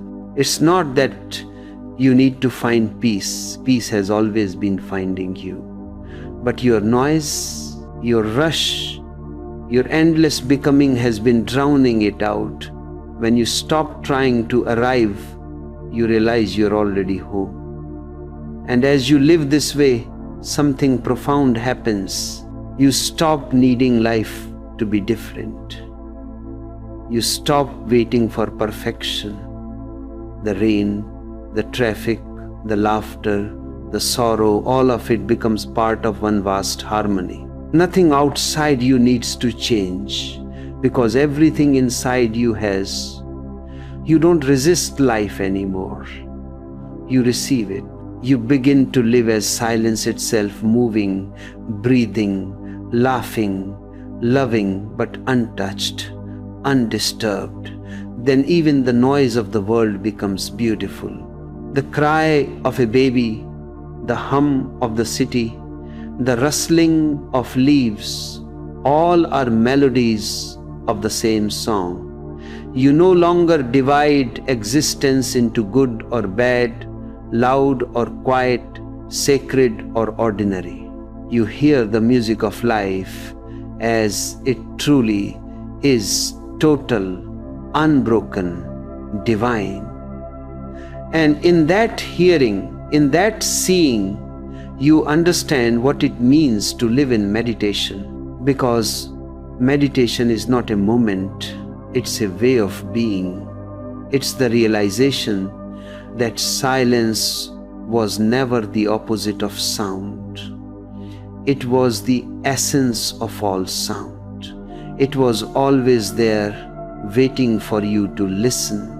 And now, as we come to the end of this journey together, let us bring all these insights into one final truth, that silence is not the end of the path. It's the beginning of everything. When you return to it, you return to yourself. When you rest in it, the whole universe begins to move through you. Let us close with that remembrance. The great return to silence, where the seeker, the path, and the destination are one. You think anxiety comes from your work, your relationships, your future. But I tell you, anxiety comes from time itself. You live either in what's gone or in what might come, and you've forgotten the only moment that exists now. The more you chase control, the more control escapes you. The anxious mind is never here, it is always somewhere else. And the cure is not rest, it is return. In this message, I will not teach you how to manage anxiety. Management keeps it alive. I will help you see anxiety for what it truly is, the energy of your awareness trapped in thought. When you stop fighting it, when you simply witness it, that same energy becomes calm, clarity, creativity. You will learn not to escape anxiety, but to understand it. And in understanding, it disappears. You have tried everything: affirmations, meditation, pills, self-help videos, yet the mind never truly rests. Because the world teaches you to fix anxiety from the outside, while its root lies within. You cannot calm a mind by using the mind. That's like trying to smooth water with your hand. The moment you stop interfering, stillness begins on its own. This is not about control, it's about awakening. And once you awaken, anxiety becomes impossible. Because there is no you left to be anxious, only life, breathing, flowing, being. In this time together, I will take you beyond coping into understanding. We'll explore what anxiety truly is, where it comes from, and why your attempts to fix it make it stronger. We'll look at how awareness, simple, effortless awareness, transforms anxiety into serenity. You'll see that calm is not something you achieve.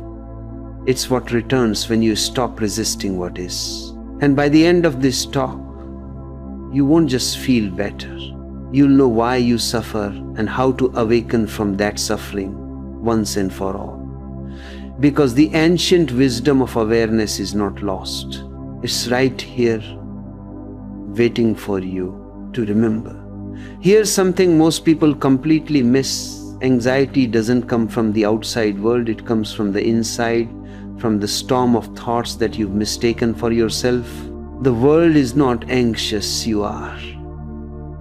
The trees outside are not worrying about tomorrow.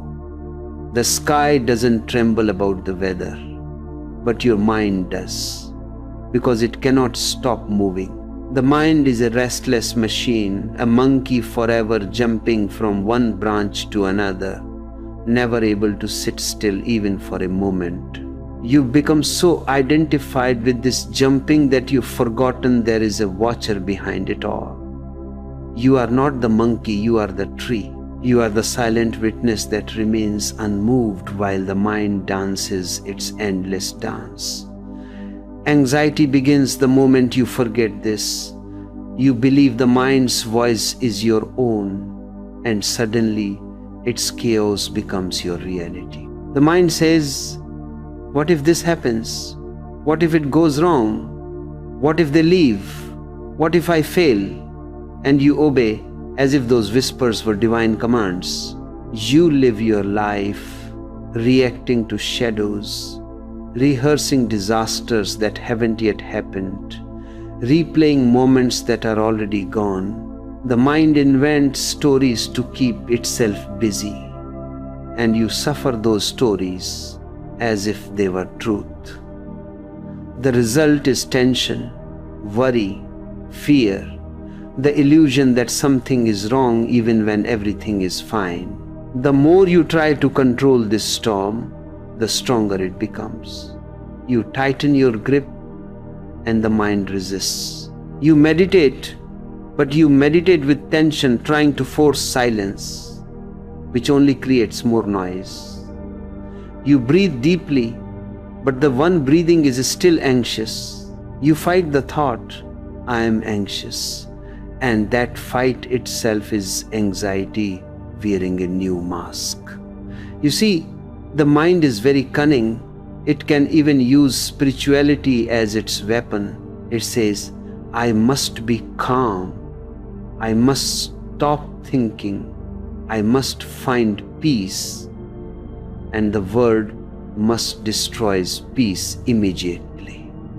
The mind can make anxiety out of anything, even meditation. But here's what I want you to understand deeply. The mind was never meant to be silent. It was designed to move, just as a river flows, just as the wind blows. Thought is not your enemy. Identification is. When you believe you are your thoughts, you drown in the river. When you remember you are the watcher standing on the bank, the river can flow freely without dragging you away. The mind can keep moving, but you remain still. That stillness is peace, not something you achieve, but something you uncover when you stop mistaking movement for self. I remember a man who came to me, his eyes red with sleeplessness. He said, Osho, I can't stop my thoughts. I've tried everything, breathing, chanting, prayer. My mind won't stop. I laughed and said, why should it stop? Has the river stopped flowing because you wanted it to? Let the mind do what it does. You simply watch. He looked at me confused, but that night, for the first time, he sat quietly, not fighting, not trying. He told me later, I still had thoughts, but they felt far away, as if they belonged to someone else. That was the first taste of freedom, not the absence of thought, but the presence of awareness. The truth is, anxiety is simply energy, life force, trapped inside your thoughts. Its vitality gone astray. The mind has hijacked the raw energy of being alive and turned it into movement without direction. You feel restless because that energy wants to flow into awareness, into creation, into presence. But the mind keeps it spinning in circles. Once you stop fighting the movement and begin to observe it, that same energy transforms. Anxiety becomes alertness. Restlessness becomes readiness.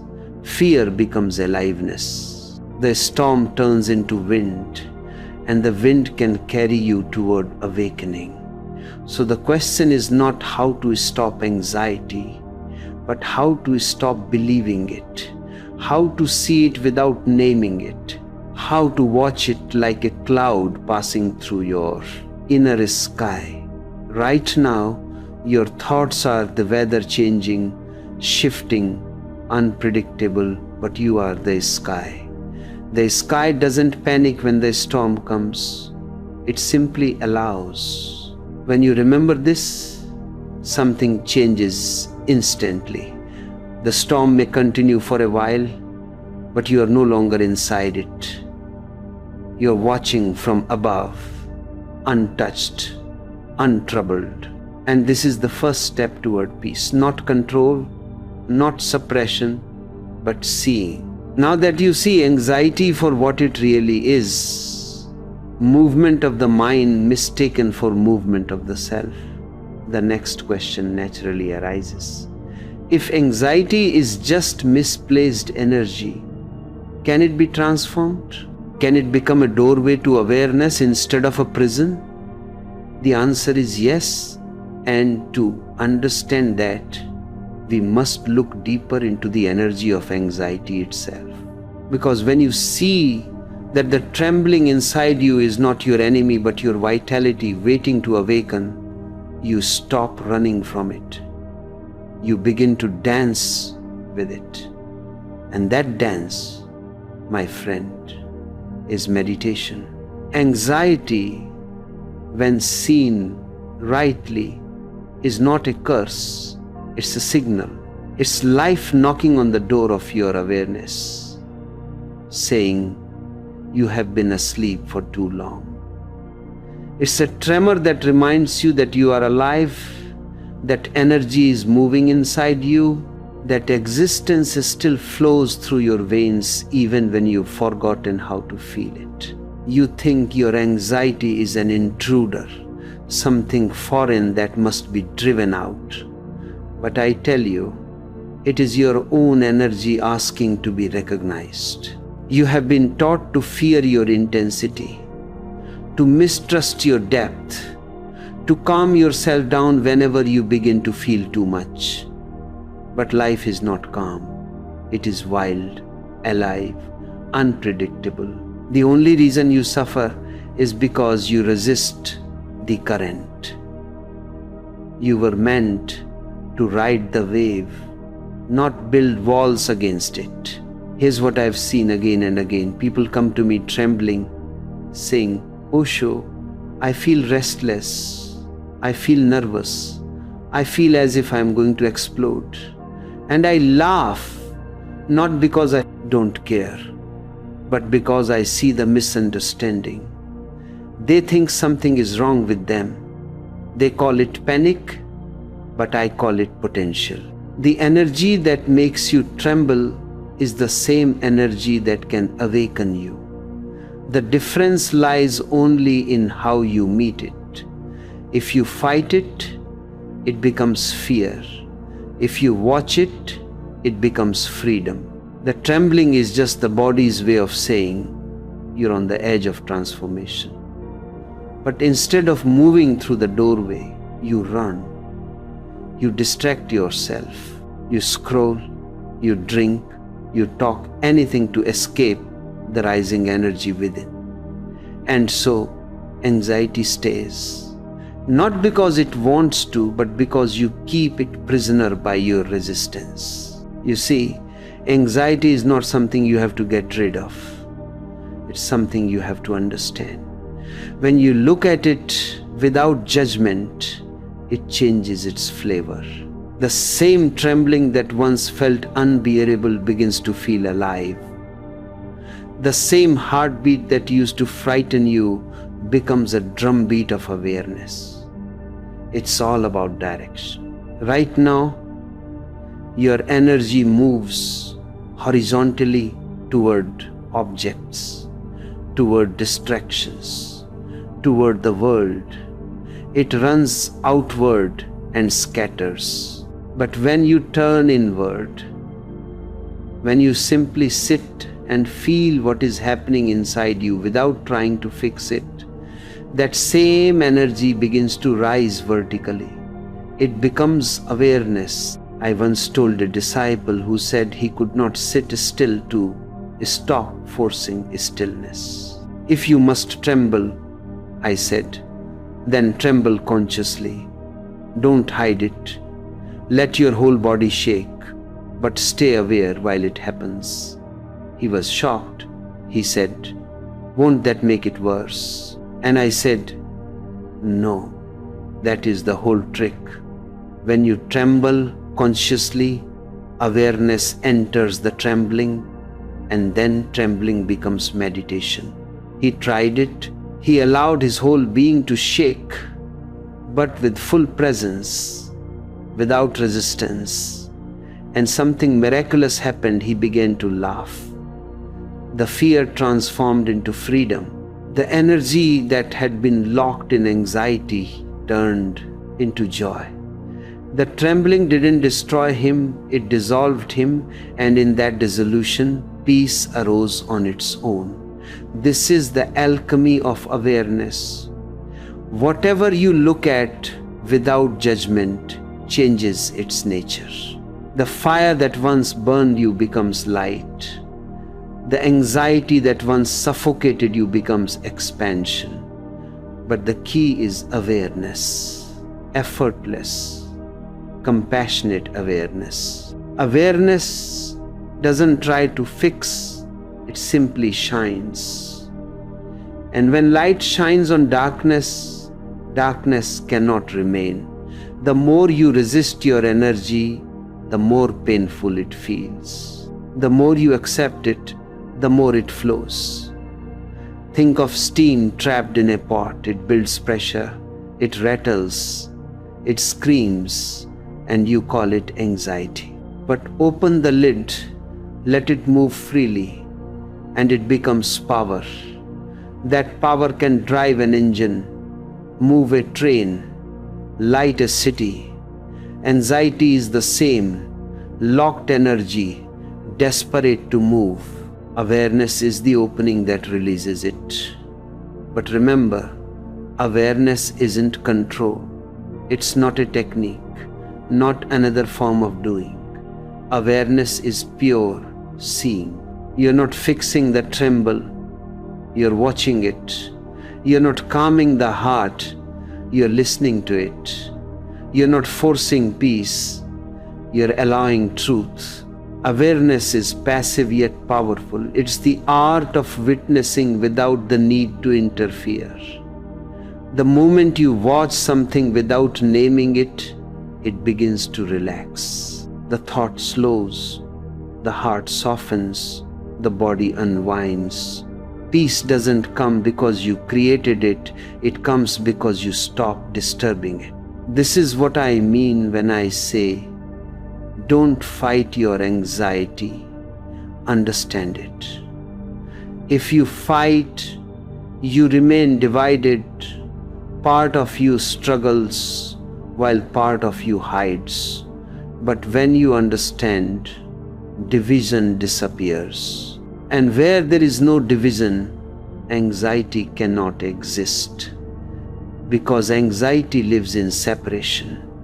The moment the watcher and the watched unite, the mind falls silent. So the next time anxiety arises, don't run. Don't rush to distract yourself. Sit quietly, close your eyes, and feel it. Let it rise like a wave. Let it shake you. And while it happens, remember to watch. Be like a mountain watching the storm pass across its slopes. The mountain doesn't fight the wind. It remains unmoved.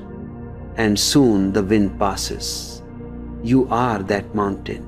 The mind is just whether noisy, temporary, harmless, once you know who you are. And once you begin to live this way, anxiety stops being something to avoid. It becomes your teacher. Every time it appears, it invites you to wake up. It says, you are drifting back into the mind. It calls you home. You begin to love your anxiety because it reminds you to be aware. You bow to it, and in that bow, the energy that was once your suffering becomes your awakening.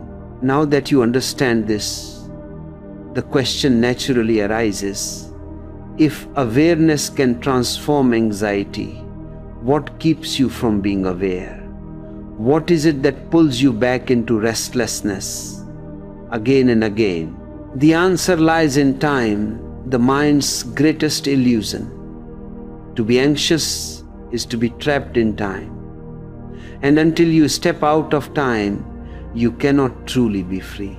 So now, let us go deeper into the root of all restlessness, into the fear of the present moment itself.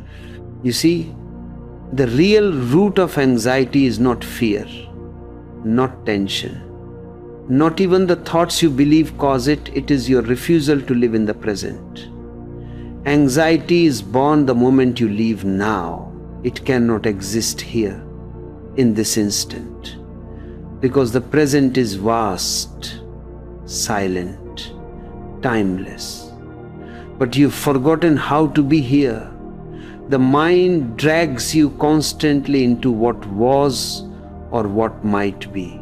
It pulls you backward into memories or forward into imagination, but it never allows you to rest where life actually is. The mind is addicted to time, and time is the womb of anxiety. The past fills you with regret. The future fills you with worry. And you, the eternal witness, get caught in the middle, torn between ghosts that no longer exist and dreams that haven't yet begun. That tearing is what you call anxiety. When you are anxious, have you noticed what happens? Your breath quickens, your muscles tighten, your heartbeat races. But none of these are happening in the past or the future. They happen right here in the present. Anxiety is the body's way of begging you to come back, to return home to this moment. But instead of returning, you escape further. You replay old scenes. You imagine worst-case scenarios. You ask endless questions. And in doing so, you miss the only place peace could ever exist. Now, that's why I say anxiety is not your enemy. It is a signal that you wander too far from reality. Here's something most people never see. Your desire for control is the true fuel of your anxiety. You want life to be predictable, but life cannot be controlled. You want certainty, but existence moves in mystery. You want tomorrow to obey your plans, but tomorrow never comes. There is only this continuous unfolding moment, always new, always unknown. The mind fears this openness, this uncertainty, because it thrives on patterns. The unknown is death to the mind. And so, to protect itself, it creates anxiety, a constant stream of thoughts that fill the space of silence. That's why even when nothing is wrong, you feel uneasy. You have made anxiety your shield against the vastness of the present. You'd rather suffer what is familiar than face what is infinite. Let me tell you a story. Once, a bird was kept in a small cage. Every day it sang, but its wings forgot how to fly. One morning, the owner forgot to close the cage, and the bird saw the open sky for the first time. But instead of flying away, it stayed inside. It had grown comfortable in its limitation. That bird is your mind, and the cage is time. The door is open, but you are too accustomed to your thoughts to leave. You think freedom is dangerous, but it is not freedom that is dangerous, it is your fear of it. You mistaken the cage for safety and the open sky for chaos. So you try to control everything, your relationships, your career, even your spiritual path. You plan your enlightenment. You measure your meditation. You time your stillness, and you call that peace. But peace cannot be planned. Control is the opposite of peace. You cannot plan to relax any more than you can order the river to stop flowing. The mind wants to command the flow of life, but life doesn't follow commands, it dances. And unless you dance with it, you will always feel anxious. Surrender is the medicine. I don't mean surrender in defeat, I mean surrender in trust. To surrender is to finally accept that you are not separate from life, that you don't have to push the river, that existence already knows how to flow. It is to rest in the unknown with an open heart. That's what I mean when I say, be here now. It's not a command, it's an invitation. To be here now is to stop running, to stop escaping, to stop asking for something more. It's to see that this moment is complete. Even your anxiety, even your restlessness, even your breath trembling in your chest, all of it is perfect in its place. When you allow the present moment fully, something extraordinary happens. The mind loses its power. The storm doesn't stop, but you realize you are not the storm. You are the sky that contains it. The lightning flashes, the thunder rolls, but deep inside there is a stillness. That stillness has always been there. It's the background of all movement. But because you were busy fighting time, you never noticed it. Once you begin to taste the now, anxiety starts to fade on its own. You don't have to push it away. It has no soil to grow in anymore. The present is pure silence. The mind cannot survive there. It tries to enter, but the moment it does, it disappears like darkness in sunlight. This is why every enlightened being speaks about the present not as philosophy, but as medicine. It's not an idea, it's a lived experience, a fragrance. In the present, there's nothing to regret and nothing to fear, because both regret and fear need time. They are dreams of yesterday and tomorrow. The now is beyond both, beyond birth and death, beyond anxiety and calm.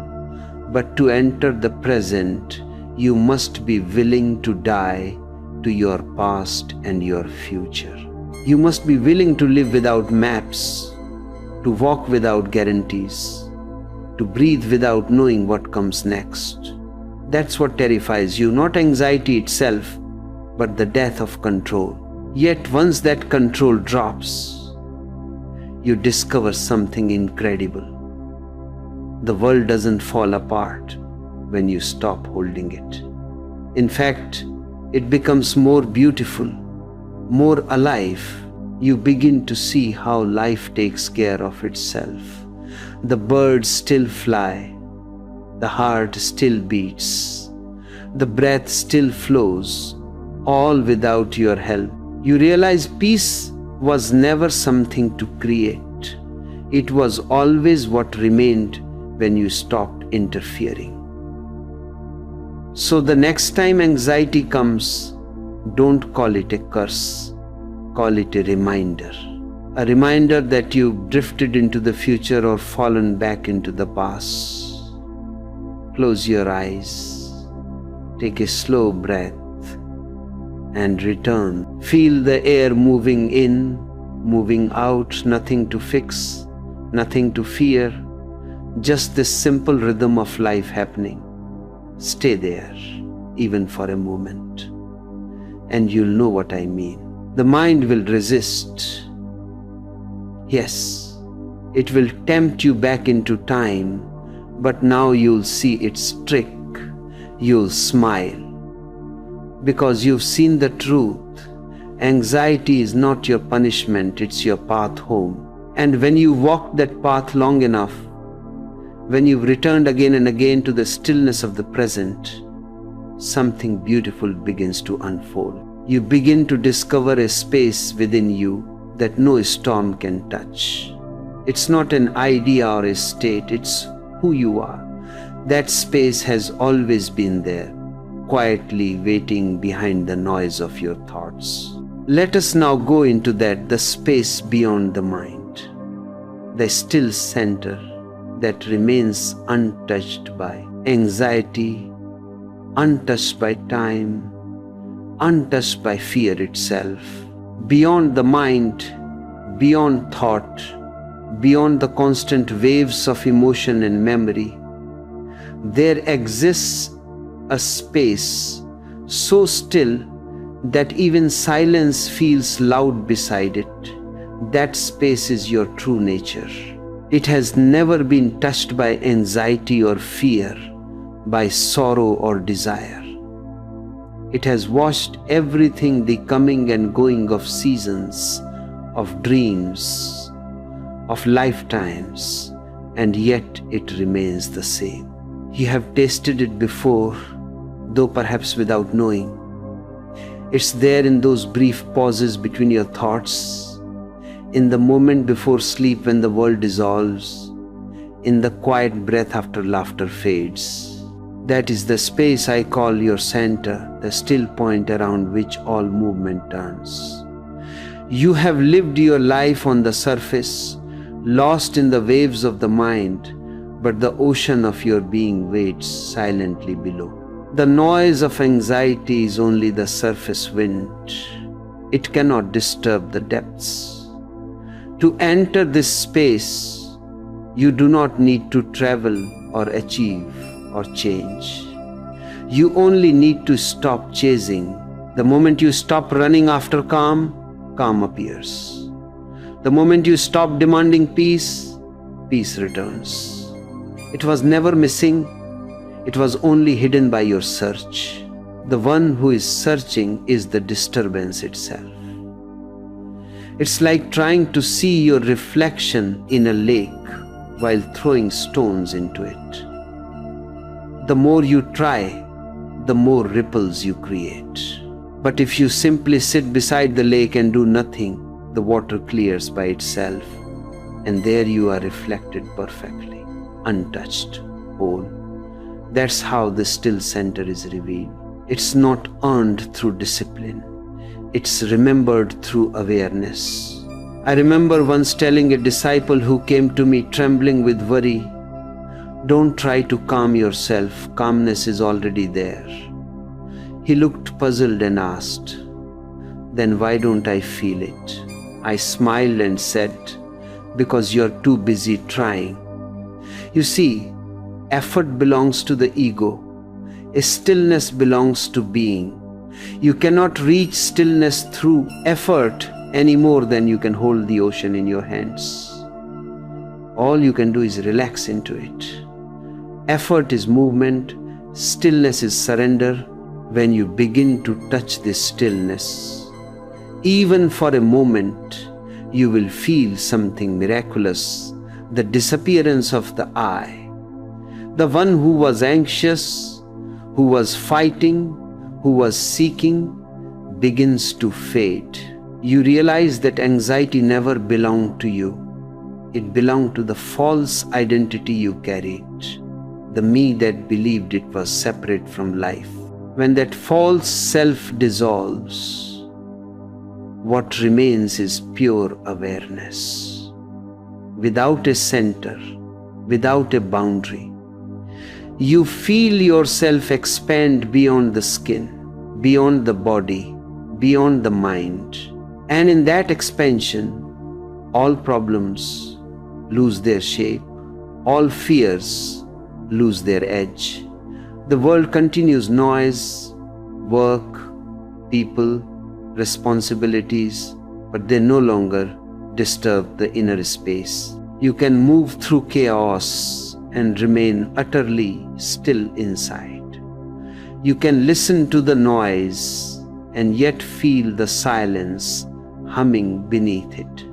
You can be in the crowd and yet alone in your being. That is the space beyond the mind. It doesn't deny the world. It includes it. The noise doesn't disappear, it becomes music. The waves don't stop, they begin to dance. Everything that once caused anxiety becomes part of a larger harmony. And the beauty is that this space doesn't come and go. It's not a mood, it's not a state, it's your very nature. You can forget it, but you can never lose it. It's like the sky clouds come, storms rage, but the sky remains. Even when it appears hidden, it's there, infinite, watching. Your awareness is that sky. Thoughts are only clouds, sometimes white and gentle, sometimes dark and violent, but they cannot touch the sky. The sky is never afraid of the clouds, it lets them pass. This is the great secret. The one who is aware of anxiety is never anxious. Awareness cannot be anxious. Awareness is the cure because awareness was never sick. Now, don't misunderstand. This stillness I speak of is not indifference. It's not a cold detachment. It's not withdrawal from life. It's the deepest intimacy with existence, so total that there's no one left to separate you from it. When you live from this space, love becomes effortless. Compassion flows naturally. Creativity blooms without reason. You act, but there's no doer behind the action. You love, but there's no lover and beloved, only love itself. You live, but there's no you living, only life expressing through you. To live from this stillness is to move through the world like a mirror, reflecting everything but holding nothing. People may project their anger, their pain, their joy, their love, but nothing sticks. The mirror remains pure. This is what the awakened ones call freedom. Not the freedom to choose, but freedom from choosing, because you are no longer divided. Life flows through you without friction. You have become one with the current. And once this stillness becomes your foundation, anxiety cannot return. It may knock on the door now and then, but the door no longer opens, because there's no one left inside to answer. The watcher is awake.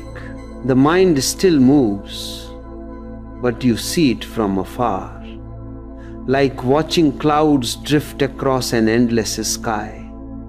You can smile at your own restlessness. You can even enjoy it because now it's play, not prison. You know that all movement happens within the stillness of your being. So when I say discover the still center, I am not giving you a technique. I am pointing you back to what you already are. Sit quietly, close your eyes. Feel your breath move in and out, not as an exercise, but as a reminder. With every breath, feel yourself sinking deeper into the heart of silence. Don't try to make anything happen. Just watch. Just be. Soon, the watcher and the watched will merge, and you'll discover that there was never any distance between them, only the illusion created by thought. And now, once you've touched this silence, even for a moment, the next question arises naturally. How do you live from here? How do you bring this awareness into the noisy, messy, chaotic world? How do you walk, work, love, and laugh without losing this stillness? Because true meditation is not what happens with your eyes closed. It's how you live when they open again. Let's go deeper into that now. into the art of living without anxiety, of turning awareness into the rhythm of your everyday life. When awareness begins to flow into life, something subtle yet profound happens. The boundary between meditation and living disappears. You no longer meditate in order to find calm. You live in such a way that calmness is never lost. The sacred and the ordinary merge. Washing dishes becomes prayer. Walking through the market becomes a dance. Listening to a friend becomes meditation. Life stops being divided between what is spiritual and what is mundane. Because you realize that everything, every gesture, every word, every breath is filled with the same divine energy that moves the stars and stirs the oceans. You no longer chase enlightenment because you see that it was never hiding anywhere else. It was here, in the simple act of being fully present with what is. To live without anxiety doesn't mean that challenges disappear or that the world suddenly becomes soft and predictable. The storms of existence continue, but your relationship to them changes completely. Before, you fought against life, always trying to shape it to your desire, to make it behave according to your plan. You lived as if the universe were a machine that could be tamed by your will. But now, you live as a participant, not a controller. You move with life instead of against it.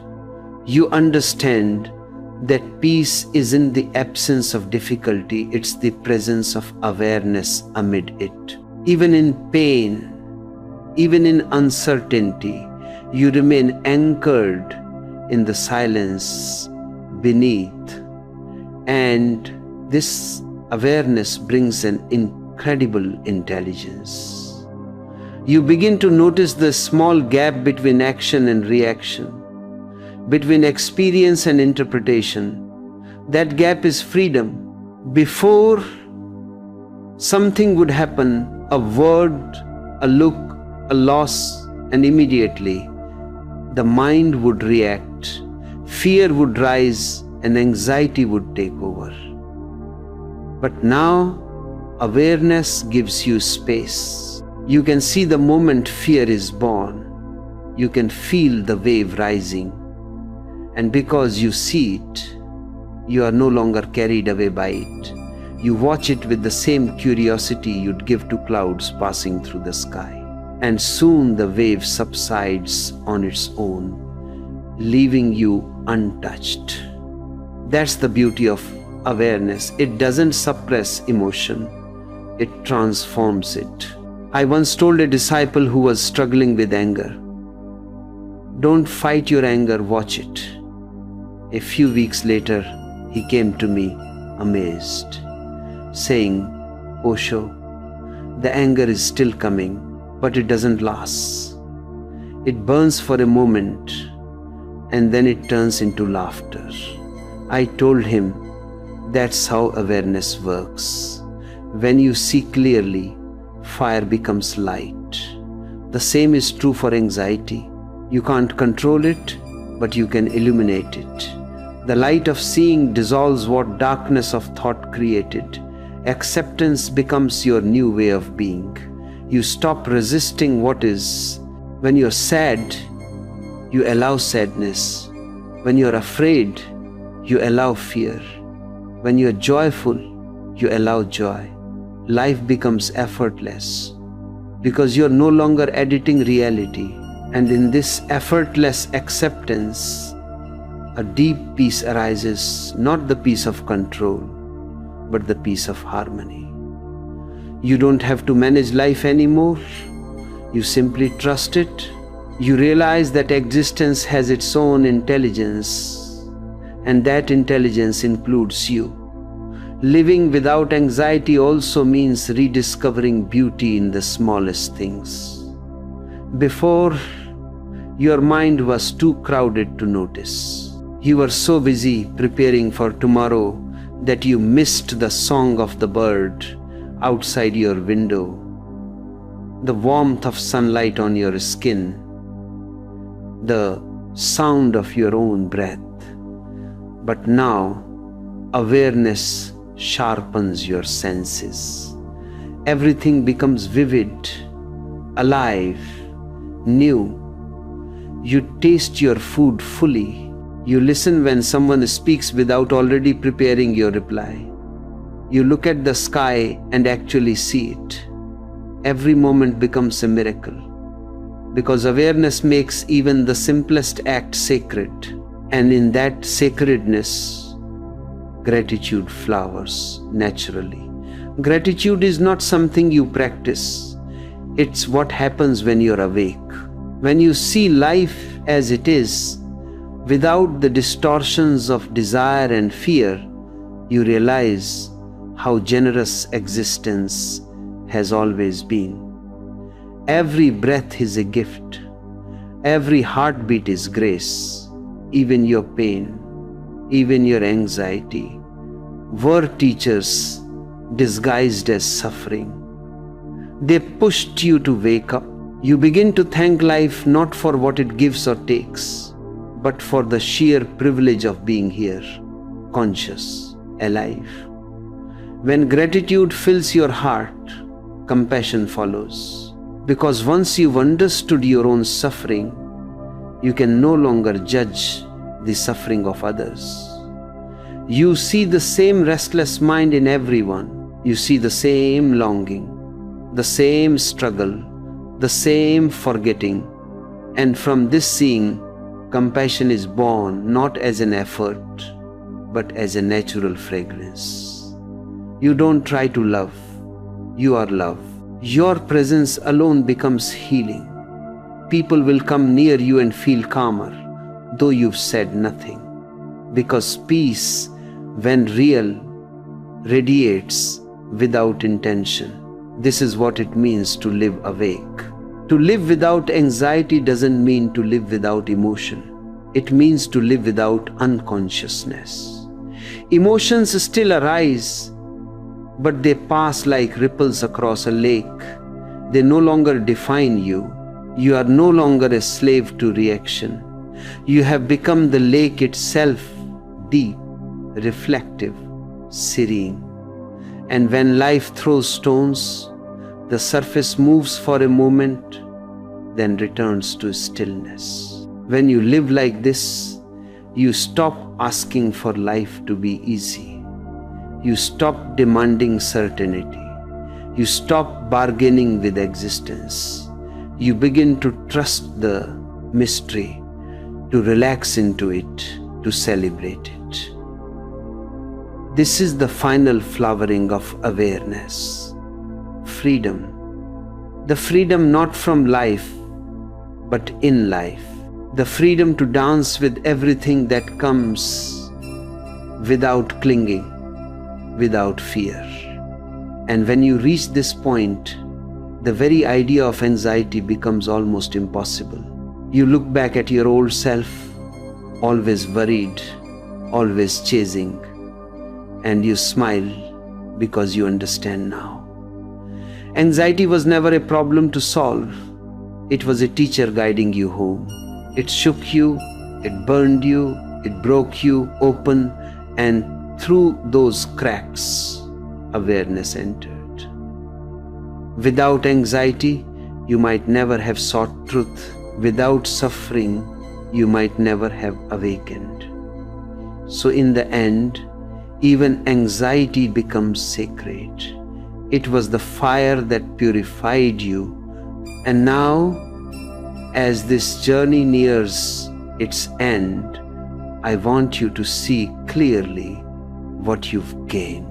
You've seen that the mind's restlessness is not your identity, that anxiety is simply misplaced energy, that awareness transforms everything it touches. You've learned to be in the present, to trust the unknown, to discover the still center within you. You've learned to live from awareness, to make each breath, each act, each moment a meditation. And now, the final step to let all this understanding melt into being. To stop remembering, stop repeating, stop even practicing, and simply be. Because peace, when it's real, doesn't need to be maintained. It maintains itself. Once awareness becomes your natural state, even the idea of seeking drops away. You don't find calm, you are calm. You don't create peace, you are peace. And as you rest in this realization, remember this: peace is only the beginning. Beyond peace lies freedom, the freedom that dances in the middle of chaos, the freedom that laughs even in pain, the freedom that no one can give or take away. That is the next step, the next awakening. So let's move toward it together. You are hungry, but you do not know for what.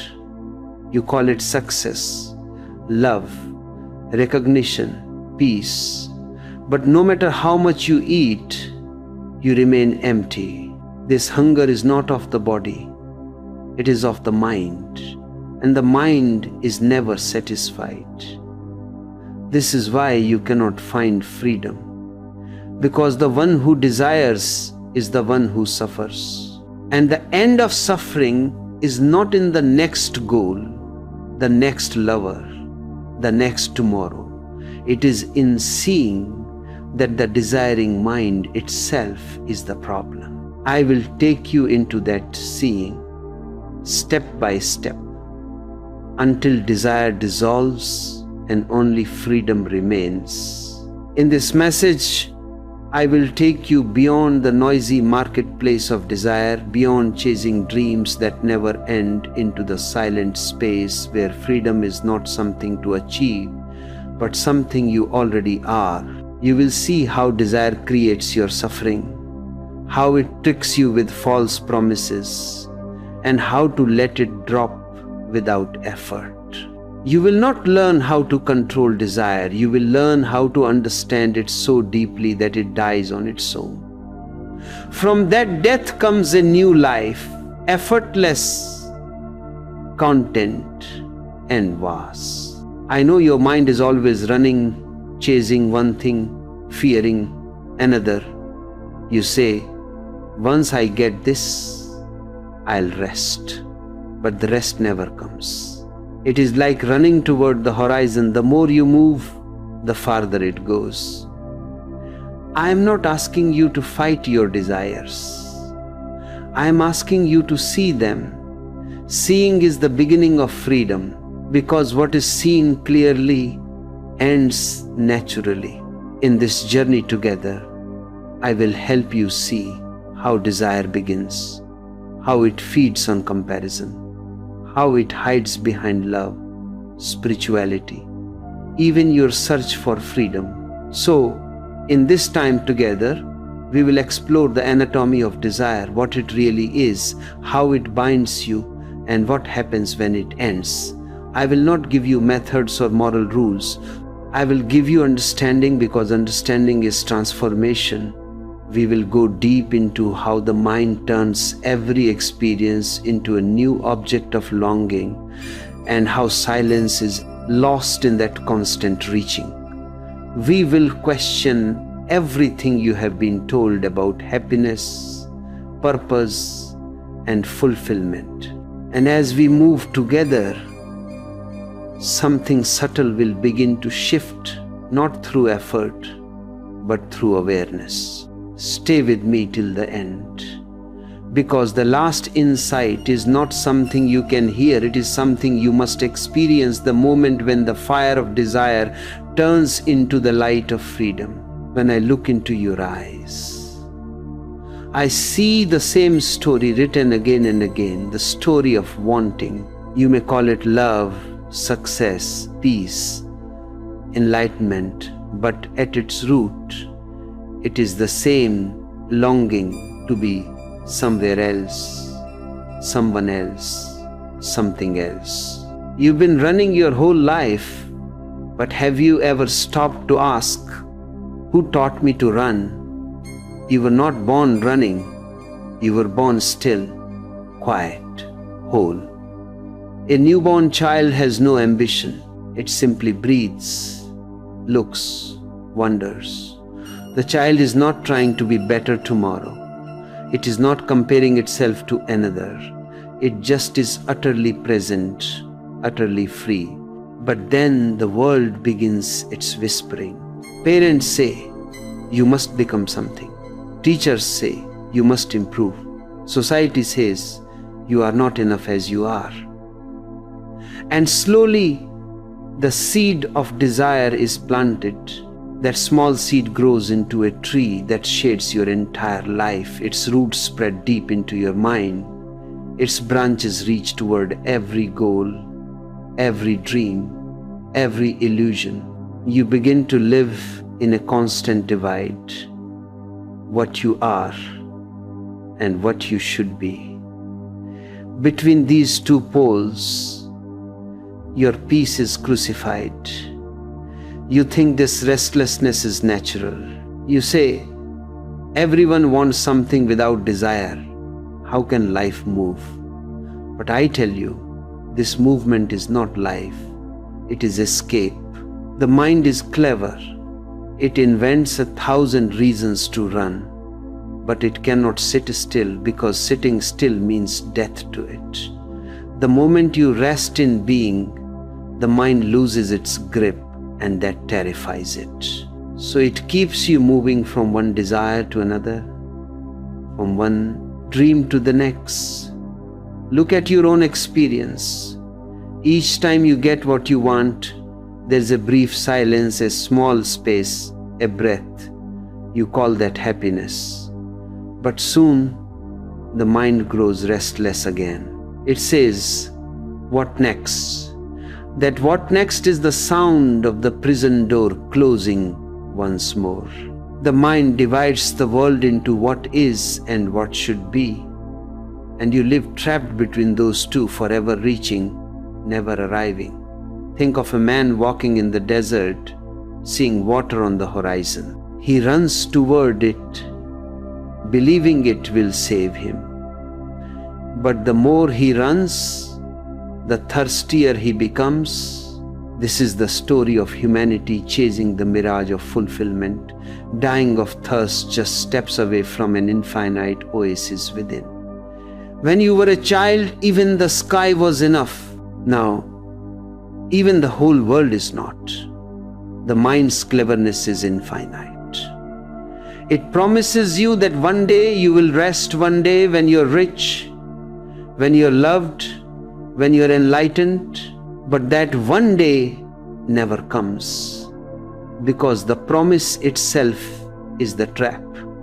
You are caught in the dream of becoming. And as long as you are becoming, you can never be. The world of becoming is the world of desire. The world of being is the world of freedom. What I'm sharing with you is not philosophy, it's a mirror. Look into it and you'll see how this simple mechanism runs your life. Every thought that says, I should be more, is the beginning of suffering. The moment you see this clearly, not intellectually, but through direct awareness, something begins to shift. You no longer chase the mirage, you begin to taste the stillness of the desert itself. And here's something most people completely miss. Freedom is not something you reach by running faster. It's what remains when you stop running. Once you see this, the chase loses its power. You start to feel an extraordinary stillness beneath all movement, a silence beneath all thought. That silence is your natural state, untouched, unpolluted, already free. Now the question arises, if the mind builds the prison through desire, who is this prisoner? Who is it that desires?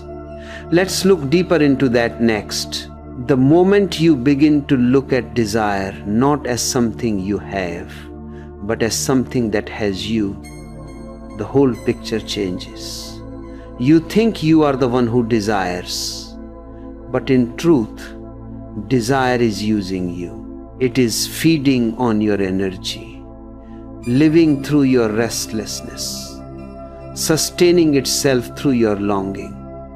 The mind is not separate from desire, the mind is desire. Without wanting, it cannot survive. Just as a flame cannot live without oxygen, so it keeps creating new wants, new fears, new goals, just to keep itself alive. And you, unknowingly, go on serving this beggar, polishing his bowl, hoping one day he will be satisfied. But the mind is a beggar that cannot be filled, because its hunger is not for things, its hunger is for continuation. It is so subtle that you don't even notice when it happens. You get what you longed for. You feel peace for a moment, but soon that peace becomes unbearable to the mind. It needs something to do, someone to become, some mountain to climb. It says, you could have more, you could be better, you could be different. The mind can live only through the tension of becoming. If there is no distance between what you are and what you want to be, it begins to disappear. And that disappearance feels like death. So it keeps stretching the distance endlessly, moving the horizon farther away each time you get close. Look closely at your daily life. You wake up and the mind is already begging. It says, I need coffee, I need success, I need approval. It is always saying, I need. And the moment you listen, the chain is fastened again. That small thought, I need, becomes the anchor that ties you back to the world of becoming. When you don't listen, when you simply watch it pass, a small crack opens in the wall of the prison. Through that crack, light begins to enter. But instead of allowing the light, you rush to patch the hole. You say, no, I must keep myself together. I must keep going. This is how the beggar keeps you employed, endlessly working to maintain your own bondage. Have you noticed that even your pleasures are born from discomfort? You want love because you feel lonely. You want success because you feel small. You want enlightenment because you feel lost. Every desire is a symptom of inner poverty. And yet, instead of looking into the poverty itself, you keep decorating it with new achievements. The beggar changes clothes, but he remains a beggar. The more you give to the mind, the more it asks. Desire has no gratitude. It only knows how to demand. It's like feeding salt water to your thirst. The more you drink, the thirstier you become. One day, if you're quiet enough, you will hear it, that endless begging inside you. It's not loud, it's constant. It whispers, something's missing, something's missing. That whisper has been with you since childhood. It is the voice of the mind that was told it was not enough. The world taught you to chase the mirage, and now the chase has become your identity. You don't even know who you are without it. If all your desires suddenly vanished, you would feel lost because you've mistaken the beggar for yourself. But once you see this clearly, a strange thing happens. You begin to feel a quiet compassion for your own mind. You see it as a child who's frightened to stop playing. You understand that its begging is not evil, it's just ignorance. The mind believes it will die if it stops desiring. But the truth is the opposite. When desire stops, the mind dies. And what is left is not death. It is life in its purest form. So don't fight the beggar. Don't give him coins either. Just watch him. Stand aside and watch how he performs his tricks. He will say, if you don't desire, you'll become nothing. Smile at him that nothing is precisely where your freedom begins. When you no longer identify with the one who wants, you discover the one who is, and that one is whole, overflowing, beyond need, beyond time. The beggar cannot understand this richness. He only knows how to measure. He says, how much love do I have? How much peace? How much progress? But life cannot be measured. It is immeasurable. And the moment you stop measuring, you step out of the beggar's shadow. For the first time, you taste abundance, not the abundance of possessions, but of presence. This is the strange paradox of existence. When you stop asking, everything is given. When you stop searching, everything appears. When you stop becoming, you begin to be. That is why I say the mind is a beggar, but you are not. You are the silence that watches it beg. You are the sky that remains untouched while the clouds pass. Once you see that the mind and desire are one inseparable, self-sustaining, a new question arises in the heart. If desire fuels the mind, what happens when it ends? Will life itself stop, or will something greater begin? Let's enter that mystery together. Here is something that very few people ever come to see. Desire is not always loud, not always greedy, not always obvious. It is clever, subtle, refined. It knows how to hide behind the most beautiful masks. You may think you have given up the world, but the world has not given up on you. It hides in your prayers, in your love, in your longing for peace. The mind, being cunning, never comes to you saying, I am desire. No, it arrives dressed as virtue, as wisdom, as spiritual growth. It says, I am your purpose. I am your evolution. I am your path to God. But the fragrance is the same. Beneath every name, it is the same hunger to escape this moment, to reach something that is not here. Desire can disguise itself as love. You see some and say, I cannot live without you.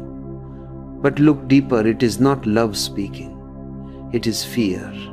You are afraid of being alone, afraid of emptiness, afraid of silence, and you call that fear love. You hold on, you possess, you control because you want to keep what you think completes you. But love, in its purest form, does not complete, it overflows. Love without desire is sharing. Love with desire is business. One gives because it has too much, the other takes because it has too little. Then desire puts on another robe and calls itself ambition. It says, I will make something of myself. I will be successful, respected, powerful, and society bows down to it, rewards it, worships it. But success is just another mirage. It glitters, but it never satisfies. The successful man is haunted by the same emptiness as the beggar. Only his emptiness lives in a bigger house. You may climb 1,000 ladders of achievement, but you'll still find yourself standing on the same ground of longing. And when you grow tired of the world's games, Desire changes its strategy. It whispers, now become spiritual, leave wealth, leave fame, chase enlightenment. It's the same chase, only the scenery has changed. Now you run toward the temple instead of the market. But you are still running. You are still becoming. Even the search for God becomes a form of greed. You are still wanting to add something to yourself, maybe now, not money, not pleasure, but holiness, purity, peace. And this new desire is even more dangerous because it hides behind sacred words. It gives you the illusion of progress, but you are still on the same treadmill, moving fast and going nowhere. There's an old story about a monk who lived in the mountains, alone, silent, renounced. He wore torn robes, ate once a day, and slept on the ground. People called him enlightened, and he began to believe them. One day, a traveler asked him, "Master, what is the secret of your peace?" The monk smiled and said, "I have given up everything." The traveler bowed and left. But that night, the monk dreamed of a diamond, bright, precious, unowned, and in the dream, he was holding it. When he woke up, he realized something terrible. He had renounced everything except the idea of renunciation. His enlightenment had become his new possession. That's how subtle desire can be. It can make even emptiness into a trophy.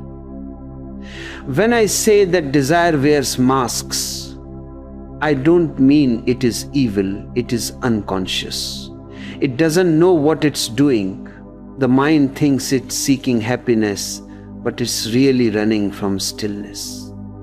And the more noble the disguise, the harder it is to see through. You can easily see the illusion of money or fame, but can you see the illusion of virtue? The illusion of being a good person? The illusion of being spiritual? The ego has infinite patience. It will even use your longing for freedom to keep you in chains. It whispers, one day you'll awaken. Keep trying, keep meditating, keep becoming. But the more you try, the more you confirm the belief that you are not there yet. The more you chase enlightenment, the more you declare your distance from it. So the question is not how to stop desiring, that too would be another desire. The question is, can you see desire in all its disguises? Can you catch it in the act, even when it's pretending to be holy?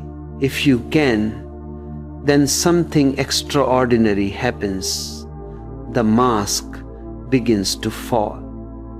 When you look without condemnation, without judgment, without trying to change anything, desire loses its disguise. It stands naked before you, and in that nakedness, it dies. Because the very light of awareness is fatal to illusion. It is not the absence of desire that brings dullness, it is the chasing that exhausts you. When the chase stops, a new kind of energy arises, not from effort, but from stillness. You begin to see that passion is not the same as desire. Passion belongs to life. It is the pulse of existence itself, vibrant and free. Desire belongs to the mind. It is tension, not movement. Compulsion, not creativity. When desire ends, passion remains, but now it is pure, unbound, playful. You still act, you still move, you still love, but there is no motive behind it. You may ask, if every form of desire leads to suffering, Does that mean I must live without love, without ambition, without joy? No.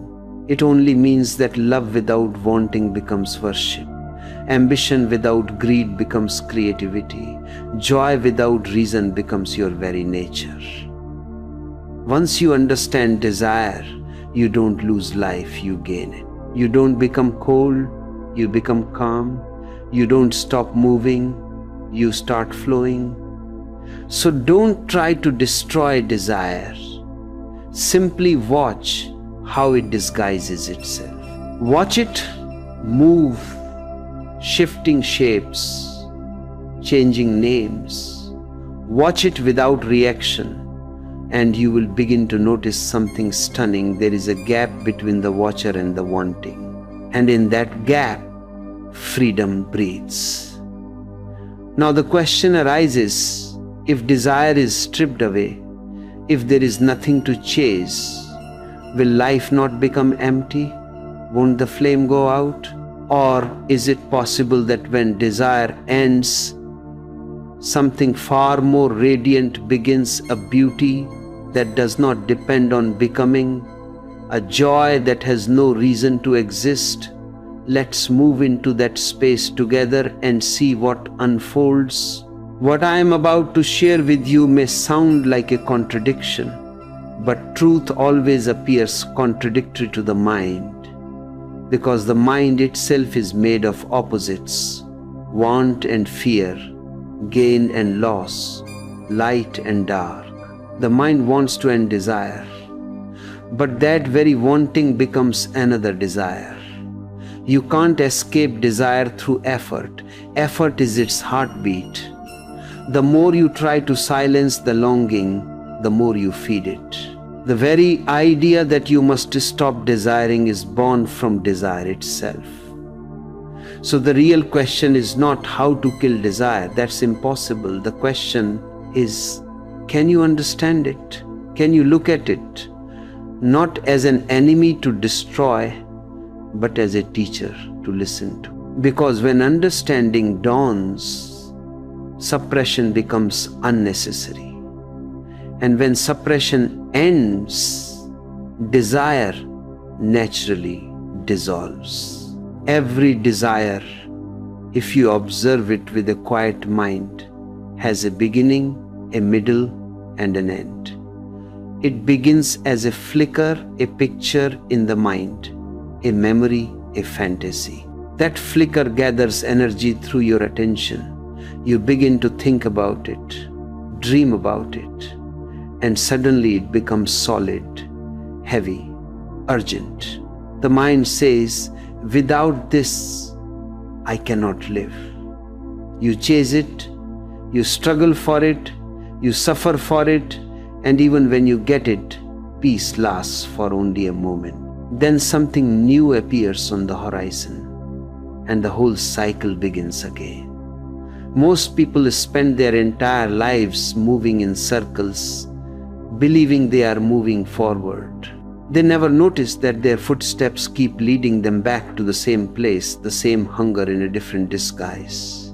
But if you bring awareness to this process, if you stay still and watch a desire rise within you, something miraculous begins to happen. You see that it has no life of its own. It feeds on your attention. If you stop feeding it, not by resisting, not by controlling, but simply by watching, it fades. It fades like a cloud dissolving in a vast sky. When you do not identify with it, when you stop calling it my desire, it loses its center, and in that loss, a deep peace enters. You don't have to make that peace happen. It was always there, waiting behind the noise.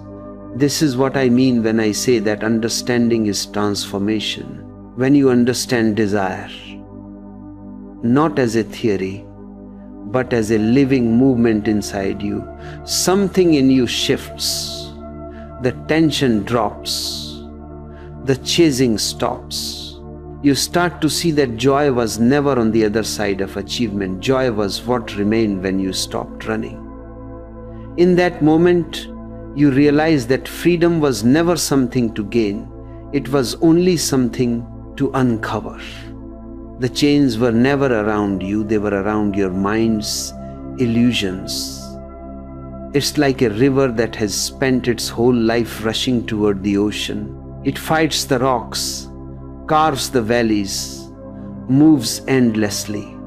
But one day, it sees the truth that it was never separate from the ocean at all. The river has always been water. The ocean has always been water. The rushing was a dream. When the river stops rushing, it doesn't die, it rests in its own vastness. That stillness is what I call the flower of freedom. When desire ends, life does not become dull or cold. It becomes luminous, full, and awake. The world has told you that without desire you would be lifeless. But look at nature. Does a tree desire to grow? Does the sky desire to be vast? Does the flower desire to bloom? Growth happens not because of wanting, but because of being. The tree grows because life moves through it, not because it tries to. When you are no longer driven by the whip of desire, life begins to move through you in the same effortless way. You act, but your action is play. You love, but your love is not need.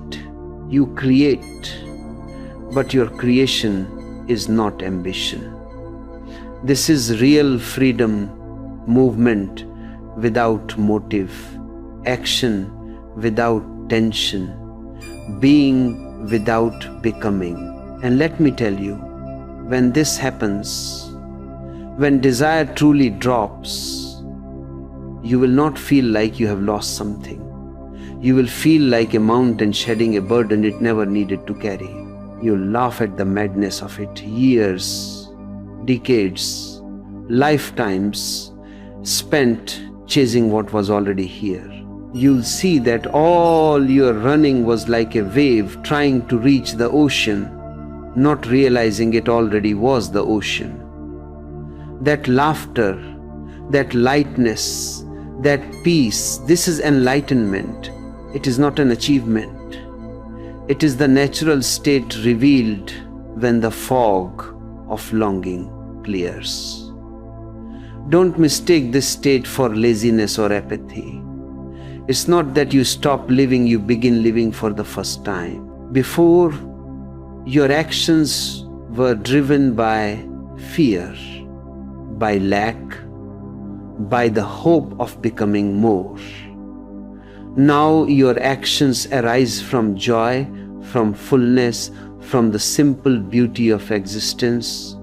You'll work, but the work will be play. You'll love, but love will be freedom. You'll breathe, and each breath will be a prayer, not because you are trying to be spiritual, but because you can no longer separate yourself from the sacredness of life. This is why I say the end of desire is the beginning of aliveness. The end of seeking is the beginning of seeing. The end of becoming is the beginning of being. When desire dies, the world is reborn. You no longer see life as a series of struggles to conquer. You see it as a miracle to behold. Now, as the mind begins to quiet, as the endless movement starts to slow, something mysterious begins to bloom within you, a silence, gentle but immense. You may ask, is this silence emptiness or is it fullness? Stay with me and we'll look deeper into that next. When desire ends, the first thing you meet is silence, and that silence frightens most people. They have lived so long inside the noise of their own wanting that stillness feels like death. You built your identity on the movement of the seeker, the one who wants, the one who strives, the one who dreams. So when the wanting drops, the seeker trembles. It whispers, if I stop desiring, I will disappear. And yes, that's exactly what happens, but what disappears is not you. What disappears is the shadow of you. The false identity built on longing falls away. And what remains is not emptiness, but an infinite spaciousness, a vast presence that needs nothing to be complete. This is the paradox of awakening. What you call death is actually the beginning of life. When the seeker dies, the sacred is born. When the I dissolves, the whole universe rushes in to fill the space. And in that space, you are no longer separate from existence. You are existence. The tree growing, the bird flying, the river flowing, all of it is happening within you, not outside. There is no observer anymore. There is only observation. There is no dancer. There is only dancing. This is what I mean when I say life without desire is luminous. It's not dull, not detached. It's alive in a way you've never known before. You've always believed that desire fuels life, that without wanting there would be no movement, no purpose, no reason to live. But look closely. All your desires have only created confusion, exhaustion, and endless repetition. You've mistaken compulsion for vitality, tension for passion, anxiety for movement. Life does not need your desire to move. It is already moving effortlessly, abundantly, eternally. The sun does not rise because it wants to. The flower does not bloom because it desires to. The heart does not beat because it is ambitious. Everything simply happens, and it happens perfectly. So when desire ends, action does not stop. It becomes pure. You begin to live not for something, but from something. You act not to gain, but because the action itself is joy. You love not to be loved, but because love flows naturally when there's no self to defend. You create not to prove your worth, but because creation is what existence does when it's free. Before, your life was like a machine powered by the fuel of desire, always running, always consuming, always overheating. Now, you are more like a stream, moving, yet still, active, yet restful. When you are free of wanting, life becomes incredibly simple. And in that simplicity, sacred. The mind had always complicated it. It said, you must know where you're going. You must have goals. You must achieve. But the deeper truth is that you were never going anywhere. You were only avoiding here. The whole journey was an illusion created to protect you from the terror of stillness.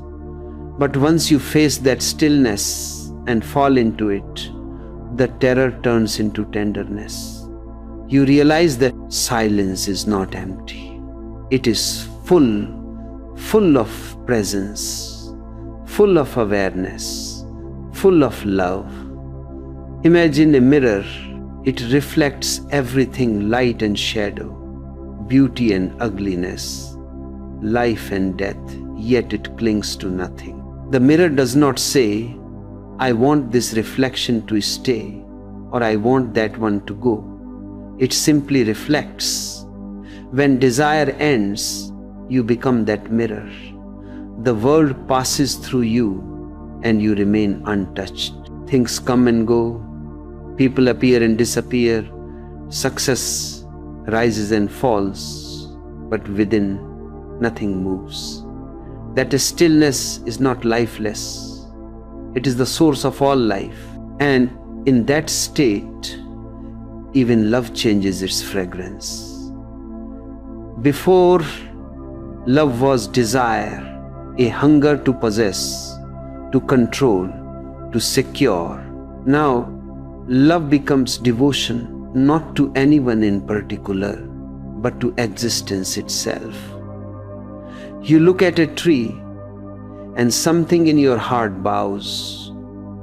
You watch the stars, and gratitude flows without reason. You speak to a stranger, and there is no distance. The walls between I and you begin to crumble, and what remains is an unbroken silence, not the silence of absence, but the silence of oneness. The mind, of course, resists this. It says, if I have no motive, I'll become empty, lazy, meaningless. But the opposite is true. Without desire, your actions become graceful, spontaneous, total. When there is no self to protect, every gesture becomes pure. You eat, and it is meditation. You walk, and it is prayer. You breathe, and it is communion with the whole. Nothing is missing, and yet everything continues, not as a struggle, but as a dance. This is why I say, freedom is not doing what you want. It's not needing to want at all. When the urge to become disappears, you discover that you have always been. You were never lost, only distracted by your own dreams. When you drop the dreams, you wake up, and what you wake into is not another illusion, it is the vast, silent reality of your being. But here comes the final illusion, and it is the most seductive of all the belief that without desire, life will lose its fire, that the engine of existence will stop turning. The truth is the opposite. When the false fire of desire dies, the eternal flame of life begins to shine. It does not burn you anymore, it illuminates you. It warms but does not wound. It gives light but asks for nothing in return. So let us move now into this final revelation, the moment when all movement becomes stillness, and stillness becomes the dance itself, where there is no separation between the dancer and the dance, no distance between existence and awareness, no you and no other, only the infinite play of life, happening without reason, without cause, without end. Once desire falls away, something extraordinary begins. A kind of rhythm that was always there but was covered by the noise of wanting. It's as though you had been straining to hear a distant song. But the louder your effort, the more you missed it. Then one day, you stop trying, and in that stillness, you realize the music was never distant at all. It was humming in your very breath. This is what I call life after the mind, not the end of living, but the beginning of real living. It's a life not driven by need or fear, but one that moves like the wind, effortlessly, purposelessly, beautifully. You wake in the morning, and there's no plan to be happy. Happiness simply rises with the sun. You do what must be done, not because you seek reward or recognition, but because doing is part of being, and being is enough. Without desire, creativity becomes your natural fragrance. It's not that you create to prove something or to achieve something. Creation itself becomes your joy. The poet writes not to be remembered, but because words sing within him. The dancer moves not to perform, but because the dance is happening through her. The musician no longer plays to finish the song, he plays because the song is playing him. This is the difference between ambition and expression. Ambition is the tension of becoming. Expression is the relaxation of being. When you are no longer driven by the whip of desire, your life becomes art, not the art of achievement, but the art of presence. In this state, even ordinary actions become sacred. Drinking tea becomes meditation. Listening to the rain becomes prayer. Walking becomes worship. You are no longer separate from the act, you are the act. And because there is no I forcing it, everything happens with a kind of effortless grace. You begin to see that life does not need you to manage it. It has been managing itself perfectly for billions of years. The trees have grown, the stars have moved, the rivers have flowed, all without your control. And yet, you thought you had to run the show. You believed you were the doer, when in truth, you were the obstacle. The moment the doer disappears, life moves with a natural intelligence far beyond anything the mind could plan. That's why I say that freedom is not inactivity, it is choiceless action. You act not because you think you should, but because the movement moves you. And in that movement there is totality. You don't hold back. You don't hesitate. You don't calculate. You respond as existence responds, fluid, immediate, spontaneous. The more you trust this flow, the more miracles begin to happen. Opportunities arise without your chasing them. People appear without your seeking them. Synchronicities unfold like music aligning its own notes. You see that life, when left unresisted, arranges itself in perfect harmony. And the beauty of this harmony is that it does not exclude anything. Pleasure and pain, success and failure, birth and death, all are part of the same dance. Before, you fought with half of life, rejecting what you didn't like and clinging to what you did. But now you see that both belong to the same rhythm. The wave cannot rise without falling, and the fall is not the opposite of the rise, it is its completion. When you realize this, you stop interfering. You allow life to move through all its seasons. You learn to trust even the winters, knowing they make space for spring. This is the wisdom of surrender, not a forced acceptance, but a deep understanding that resistance was never necessary. People ask me, Osho, if there is no desire, what keeps you moving? What gives you the energy to speak, to teach, to live?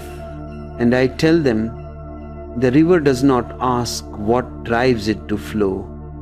Life itself is movement. Existence is self-sustaining. I speak because words arise like blossoms from silence. I walk because the body moves in tune with the earth. I live because life lives through me. When you stop claiming ownership of your existence, you begin to taste the real freedom, the freedom of being lived by the whole. And in that state, love takes on a new fragrance, not as a relationship, but as a state of being. You no longer love because of who the other is. You love because you cannot do otherwise. Love becomes your nature, your essence. You love the stranger, the flower, the sky, yourself, all without condition, without direction, without expectation. Love is no longer an act. It is your atmosphere. It surrounds you like light, and whoever comes near is touched by it. The beggar and the king become equal in your eyes, for you no longer see two only the same divine play, wearing different masks. This is the dance without desire. It is not a dance you do, it is a dance that happens through you when you are not there to interrupt. You disappear into the movement, and in your disappearance, the dance becomes divine. You laugh, and the laughter belongs to the universe. You breathe, and it is the cosmos breathing through you. There is no separation, no boundary, no question left to answer.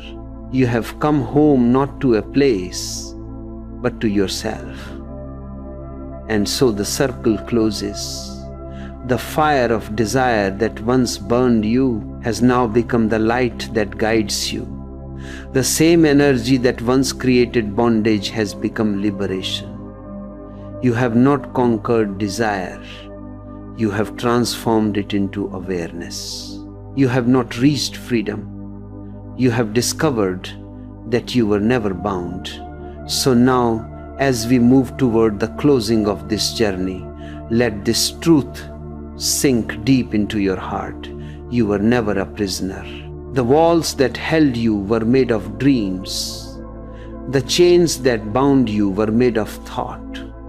And the moment you stop believing in them, they vanish. You are as free as the wind, as vast as the sky, as eternal as the stars. Nothing needs to be added, nothing needs to be removed. The search is over, the seeker is gone, only the song remains. So now we come to the silence after the storm, the moment when words grow thin and only understanding remains. For so long, you believed freedom was something to find, something to reach after lifetimes of struggle and striving. But freedom is not at the end of a journey. It is the realization that there was never any journey at all. It was only your mind that was moving. You have searched everywhere for liberation in love, in work, in religion, in meditation, and yet every time you arrived somewhere, you found that desire had followed you there, wearing a new face, speaking a softer language. And now, after all this chasing, after all this exhaustion, there comes a deep, weary sigh. And in that sigh, freedom begins. Because freedom was never about achieving anything, it was about ending the chase. When desire ends, when the seeker disappears, what remains is not emptiness. It is fullness, a fullness so complete, so luminous that the mind cannot comprehend it. You begin to see that life was never against you, that existence was never withholding peace or love or joy. It was you, running so fast that you could not see what was already here. Every moment you were chasing the next, and in that chase, you missed the eternal. Now that was quietly waiting behind each breath. Freedom is not given to you by any god, by any master, by any effort. It is revealed in the moment you stop running. It is the pause between two desires, the gap between two thoughts, the stillness between two breaths. That stillness that is you. And once you see this, the old habits of searching begin to fall away like dry leaves. You no longer fight your desires. You simply watch them arise and dissolve like waves in the ocean. You see them for what they are, passing clouds, temporary movements in an endless sky. And slowly, the identification weakens. You begin to smile at the play of it all. You see the futility and the beauty, the madness and the grace. You see that existence never asked you to renounce the world. It only asked you to see it clearly. The chains that held you were never outside. They were made of dreams, expectations, ideals, all invisible, all unreal. This is why I say you were never bound, only dreaming of bondage. The mind created the walls, and now that the mind is quiet, the walls are gone. There is no one left to escape, no one left to be free. Freedom is not an achievement, it is your nature. And when you rest in that nature, everything changes. Actions still happen, but they arise from peace, not from pressure. You still love, but love is not a transaction anymore. It is a state of overflowing. You still live, but life is no longer a race, it is a dance. So tonight, do not fight your desires, do not make an enemy of your own mind. Sit silently and watch.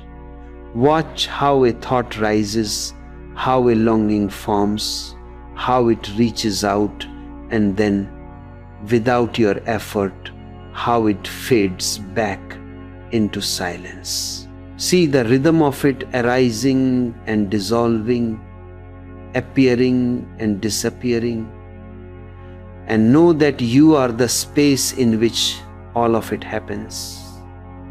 You are not the wave, you are the ocean. You are not the dream, you are the dreamer. And when the dreamer awakens, the dream naturally ends. Freedom does not come through control. It comes through awareness. The more you watch, the less the mind can deceive you. The more you understand, the less it can bind you. And one day, as you are simply sitting, watching, doing nothing, it happens, the curtain drops. The separation between you and life disappears. You no longer say, I am free. You simply are. And that being pure, whole, silent is the greatest liberation there is. You are chasing peace, and that chase itself is the disturbance. You run after silence like a man shouting for quiet. You meditate, you pray, you discipline your mind, yet all this effort is noise. Peace cannot be found through movement. It comes only when the movement stops. I know your struggle every night, the same restless mind, every morning the same emptiness. You think peace is a place you will reach, but peace is not a destination. It is what remains when the traveler disappears. I will not give you more techniques, more things to do. I will show you the beauty of undoing.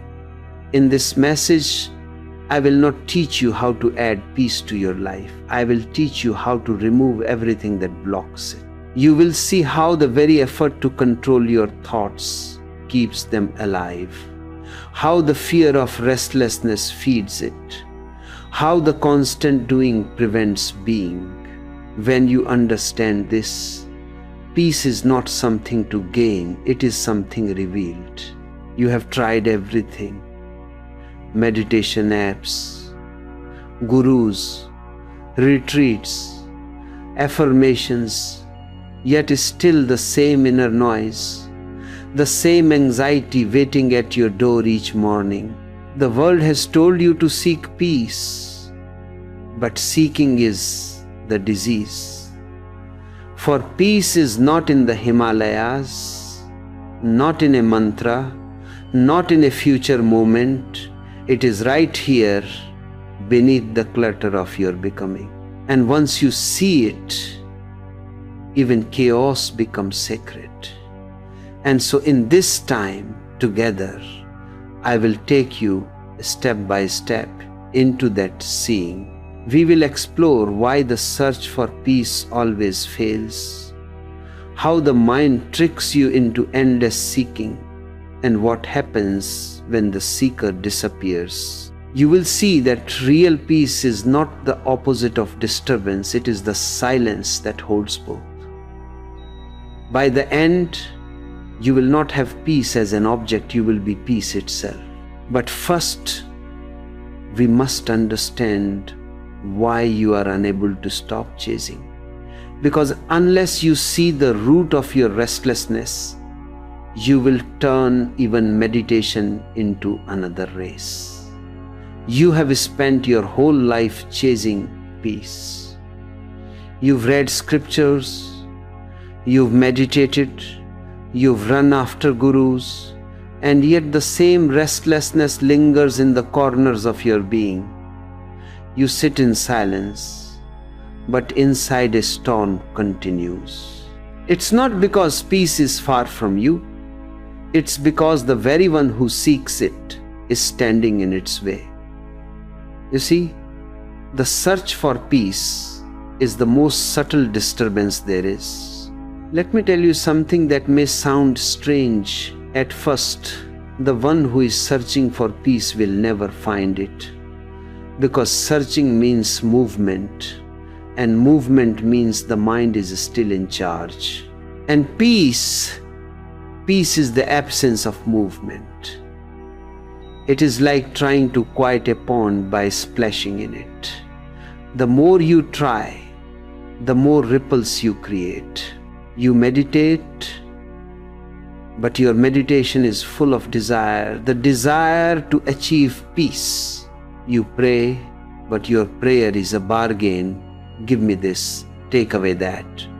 You discipline your mind, but that discipline is violence in disguise. You're fighting your own being and calling it a spiritual practice.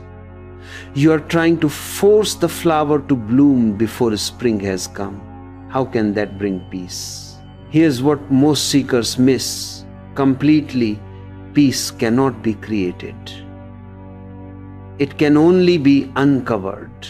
It's already there, right under the noise of your doing. Like the sun behind the clouds, the moment you stop trying to move the clouds, the wind of awareness moves them on its own. The sky doesn't fight the storm, it allows it to pass. And in that allowing, stillness is revealed. When you begin to understand this, a strange thing happens. The restlessness itself becomes your teacher.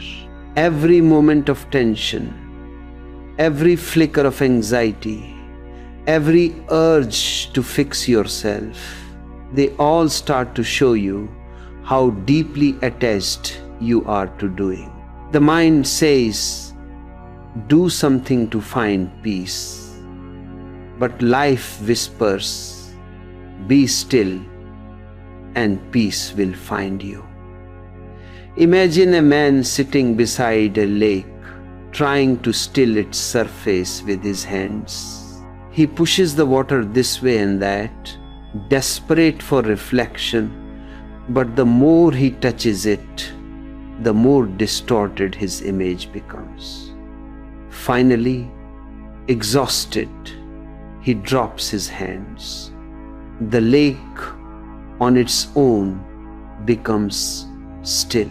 His reflection returns. That's how peace comes, not through effort, but through surrender. This is why I say, stop chasing peace. Stop improving yourself. Stop becoming spiritual. Just stop. In stopping, you will discover something the mind has never touched, the silent hum of being. And that silence is not fragile. It's not delicate like glass. It is vast, eternal, and unbreakable. It is what you have always been, even when you were restless, even when you were lost. So before we go deeper, before we talk of the mind, of awareness, of stillness, I want you to see this clearly. Peace doesn't begin when the noise ends. Peace was there before the noise began. It has never left you. Only your movement has hidden it. Pause now. Don't try to do anything. Just listen to the space between my words. That silence you hear now. That's it. That's the peace you've been chasing. Now, the question arises. If it's already here, why does the mind never allow you to rest in it? Why does it keep creating disturbance even when everything outside seems calm? Let's move deeper into that mystery. The mind, yes, this mind of yours, is a restless factory that never sleeps, forever producing noise, forever manufacturing questions, problems, desires, judgments, and plans. And even when you think it has stopped, it continues quietly in the background, humming with anxiety, waiting for another thought to be born. You sit in silence and say, I am meditating. But the mind says, yes. But am I doing it right? Am I getting anywhere? And that very question becomes another movement, another ripple across the still surface of consciousness. The mind does not know how to rest because rest is its death. And so it keeps turning, spinning, weaving dreams of tomorrow and regrets of yesterday just to keep itself alive. It is like a spinning top that must keep moving to stand upright. The moment it slows down, it falls into the stillness it fears. I have seen seekers all my life, sitting in lotus postures, closing their eyes tightly, grinding their teeth while repeating the word peace again and again. And I want to laugh, not out of mockery, but out of compassion, because they do not see that the mind repeating peace is itself the barrier. Peace is not a word, it is the silence between words. The mind has no entry there. You cannot walk into stillness through the door of thought, just as you cannot use fire to put out fire. The mind can be used for practical things. It can build, measure, remember, plan, but when it comes to peace, the mind is the obstacle pretending to be the guide. When you start to notice this, when you start to see that every thought is a ripple, every judgment a wind on the surface of your inner lake, you also begin to see something deeper. The lake itself has never moved. Beneath the restless surface, there is a depth untouched by the storm. You can be laughing or crying, working or resting, but deep within, there is a space that remains utterly still. That stillness is not created by effort. It is revealed by awareness. The moment you stop trying to control the mind and instead simply see the mind, you step into that silent space. Try it now. Just observe whatever is passing inside you. The noise, the worries, the planning, the judging. Don't fight them. Don't decorate them. Don't call them good or bad. Just look. You will find that a strange distance appears. You are the watcher, and the thoughts are clouds drifting across your inner sky. They come, they go, and yet the sky is not disturbed. The mind's storm may rage for a time, but the sky never forgets its own vastness. I remember once a disciple came to me and said, Osho, I have been meditating for years, and my thoughts won't stop. I asked him, "Who wants them to stop?" He said, "I do." I smiled and said, "Then it is you who must stop." He looked puzzled, but that was the key. The I that wants peace is the source of unrest. The I that wants silence is noise in disguise. The moment the watcher realizes there is no need to fight, to conquer, to discipline, but simply to witness, that moment is the beginning of real meditation. It is effortless, like breathing. You do not breathe, breathing happens. You do not make peace happen. Peace happens when you stop interfering. You have been trained to control everything: your body, your thoughts, your destiny, even your spirituality. But the truth is that control is the mind's addiction. It feels alive when it controls. That's why when you try to be still, the mind panics. It will whisper, "You're wasting time. Nothing is happening. You should get up." It will create restlessness because silence is death for it. But when you see this clearly, you begin to laugh, because how can the mind control silence? Silence is infinite. The mind is a tiny fragment within it. When you stop fighting with the mind, it slowly loses its power. Awareness shines through, and the noise begins to fade, not by suppression, but by understanding. So the next time you feel restless, do not resist it.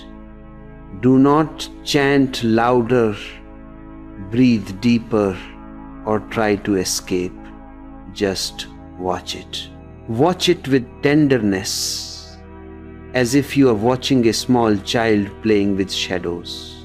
The moment you really see that restlessness is only the movement of thought, something miraculous happens. The watcher wakes up. The clouds move on. The sky remains. And when you begin to rest as the sky, peace no longer comes and goes.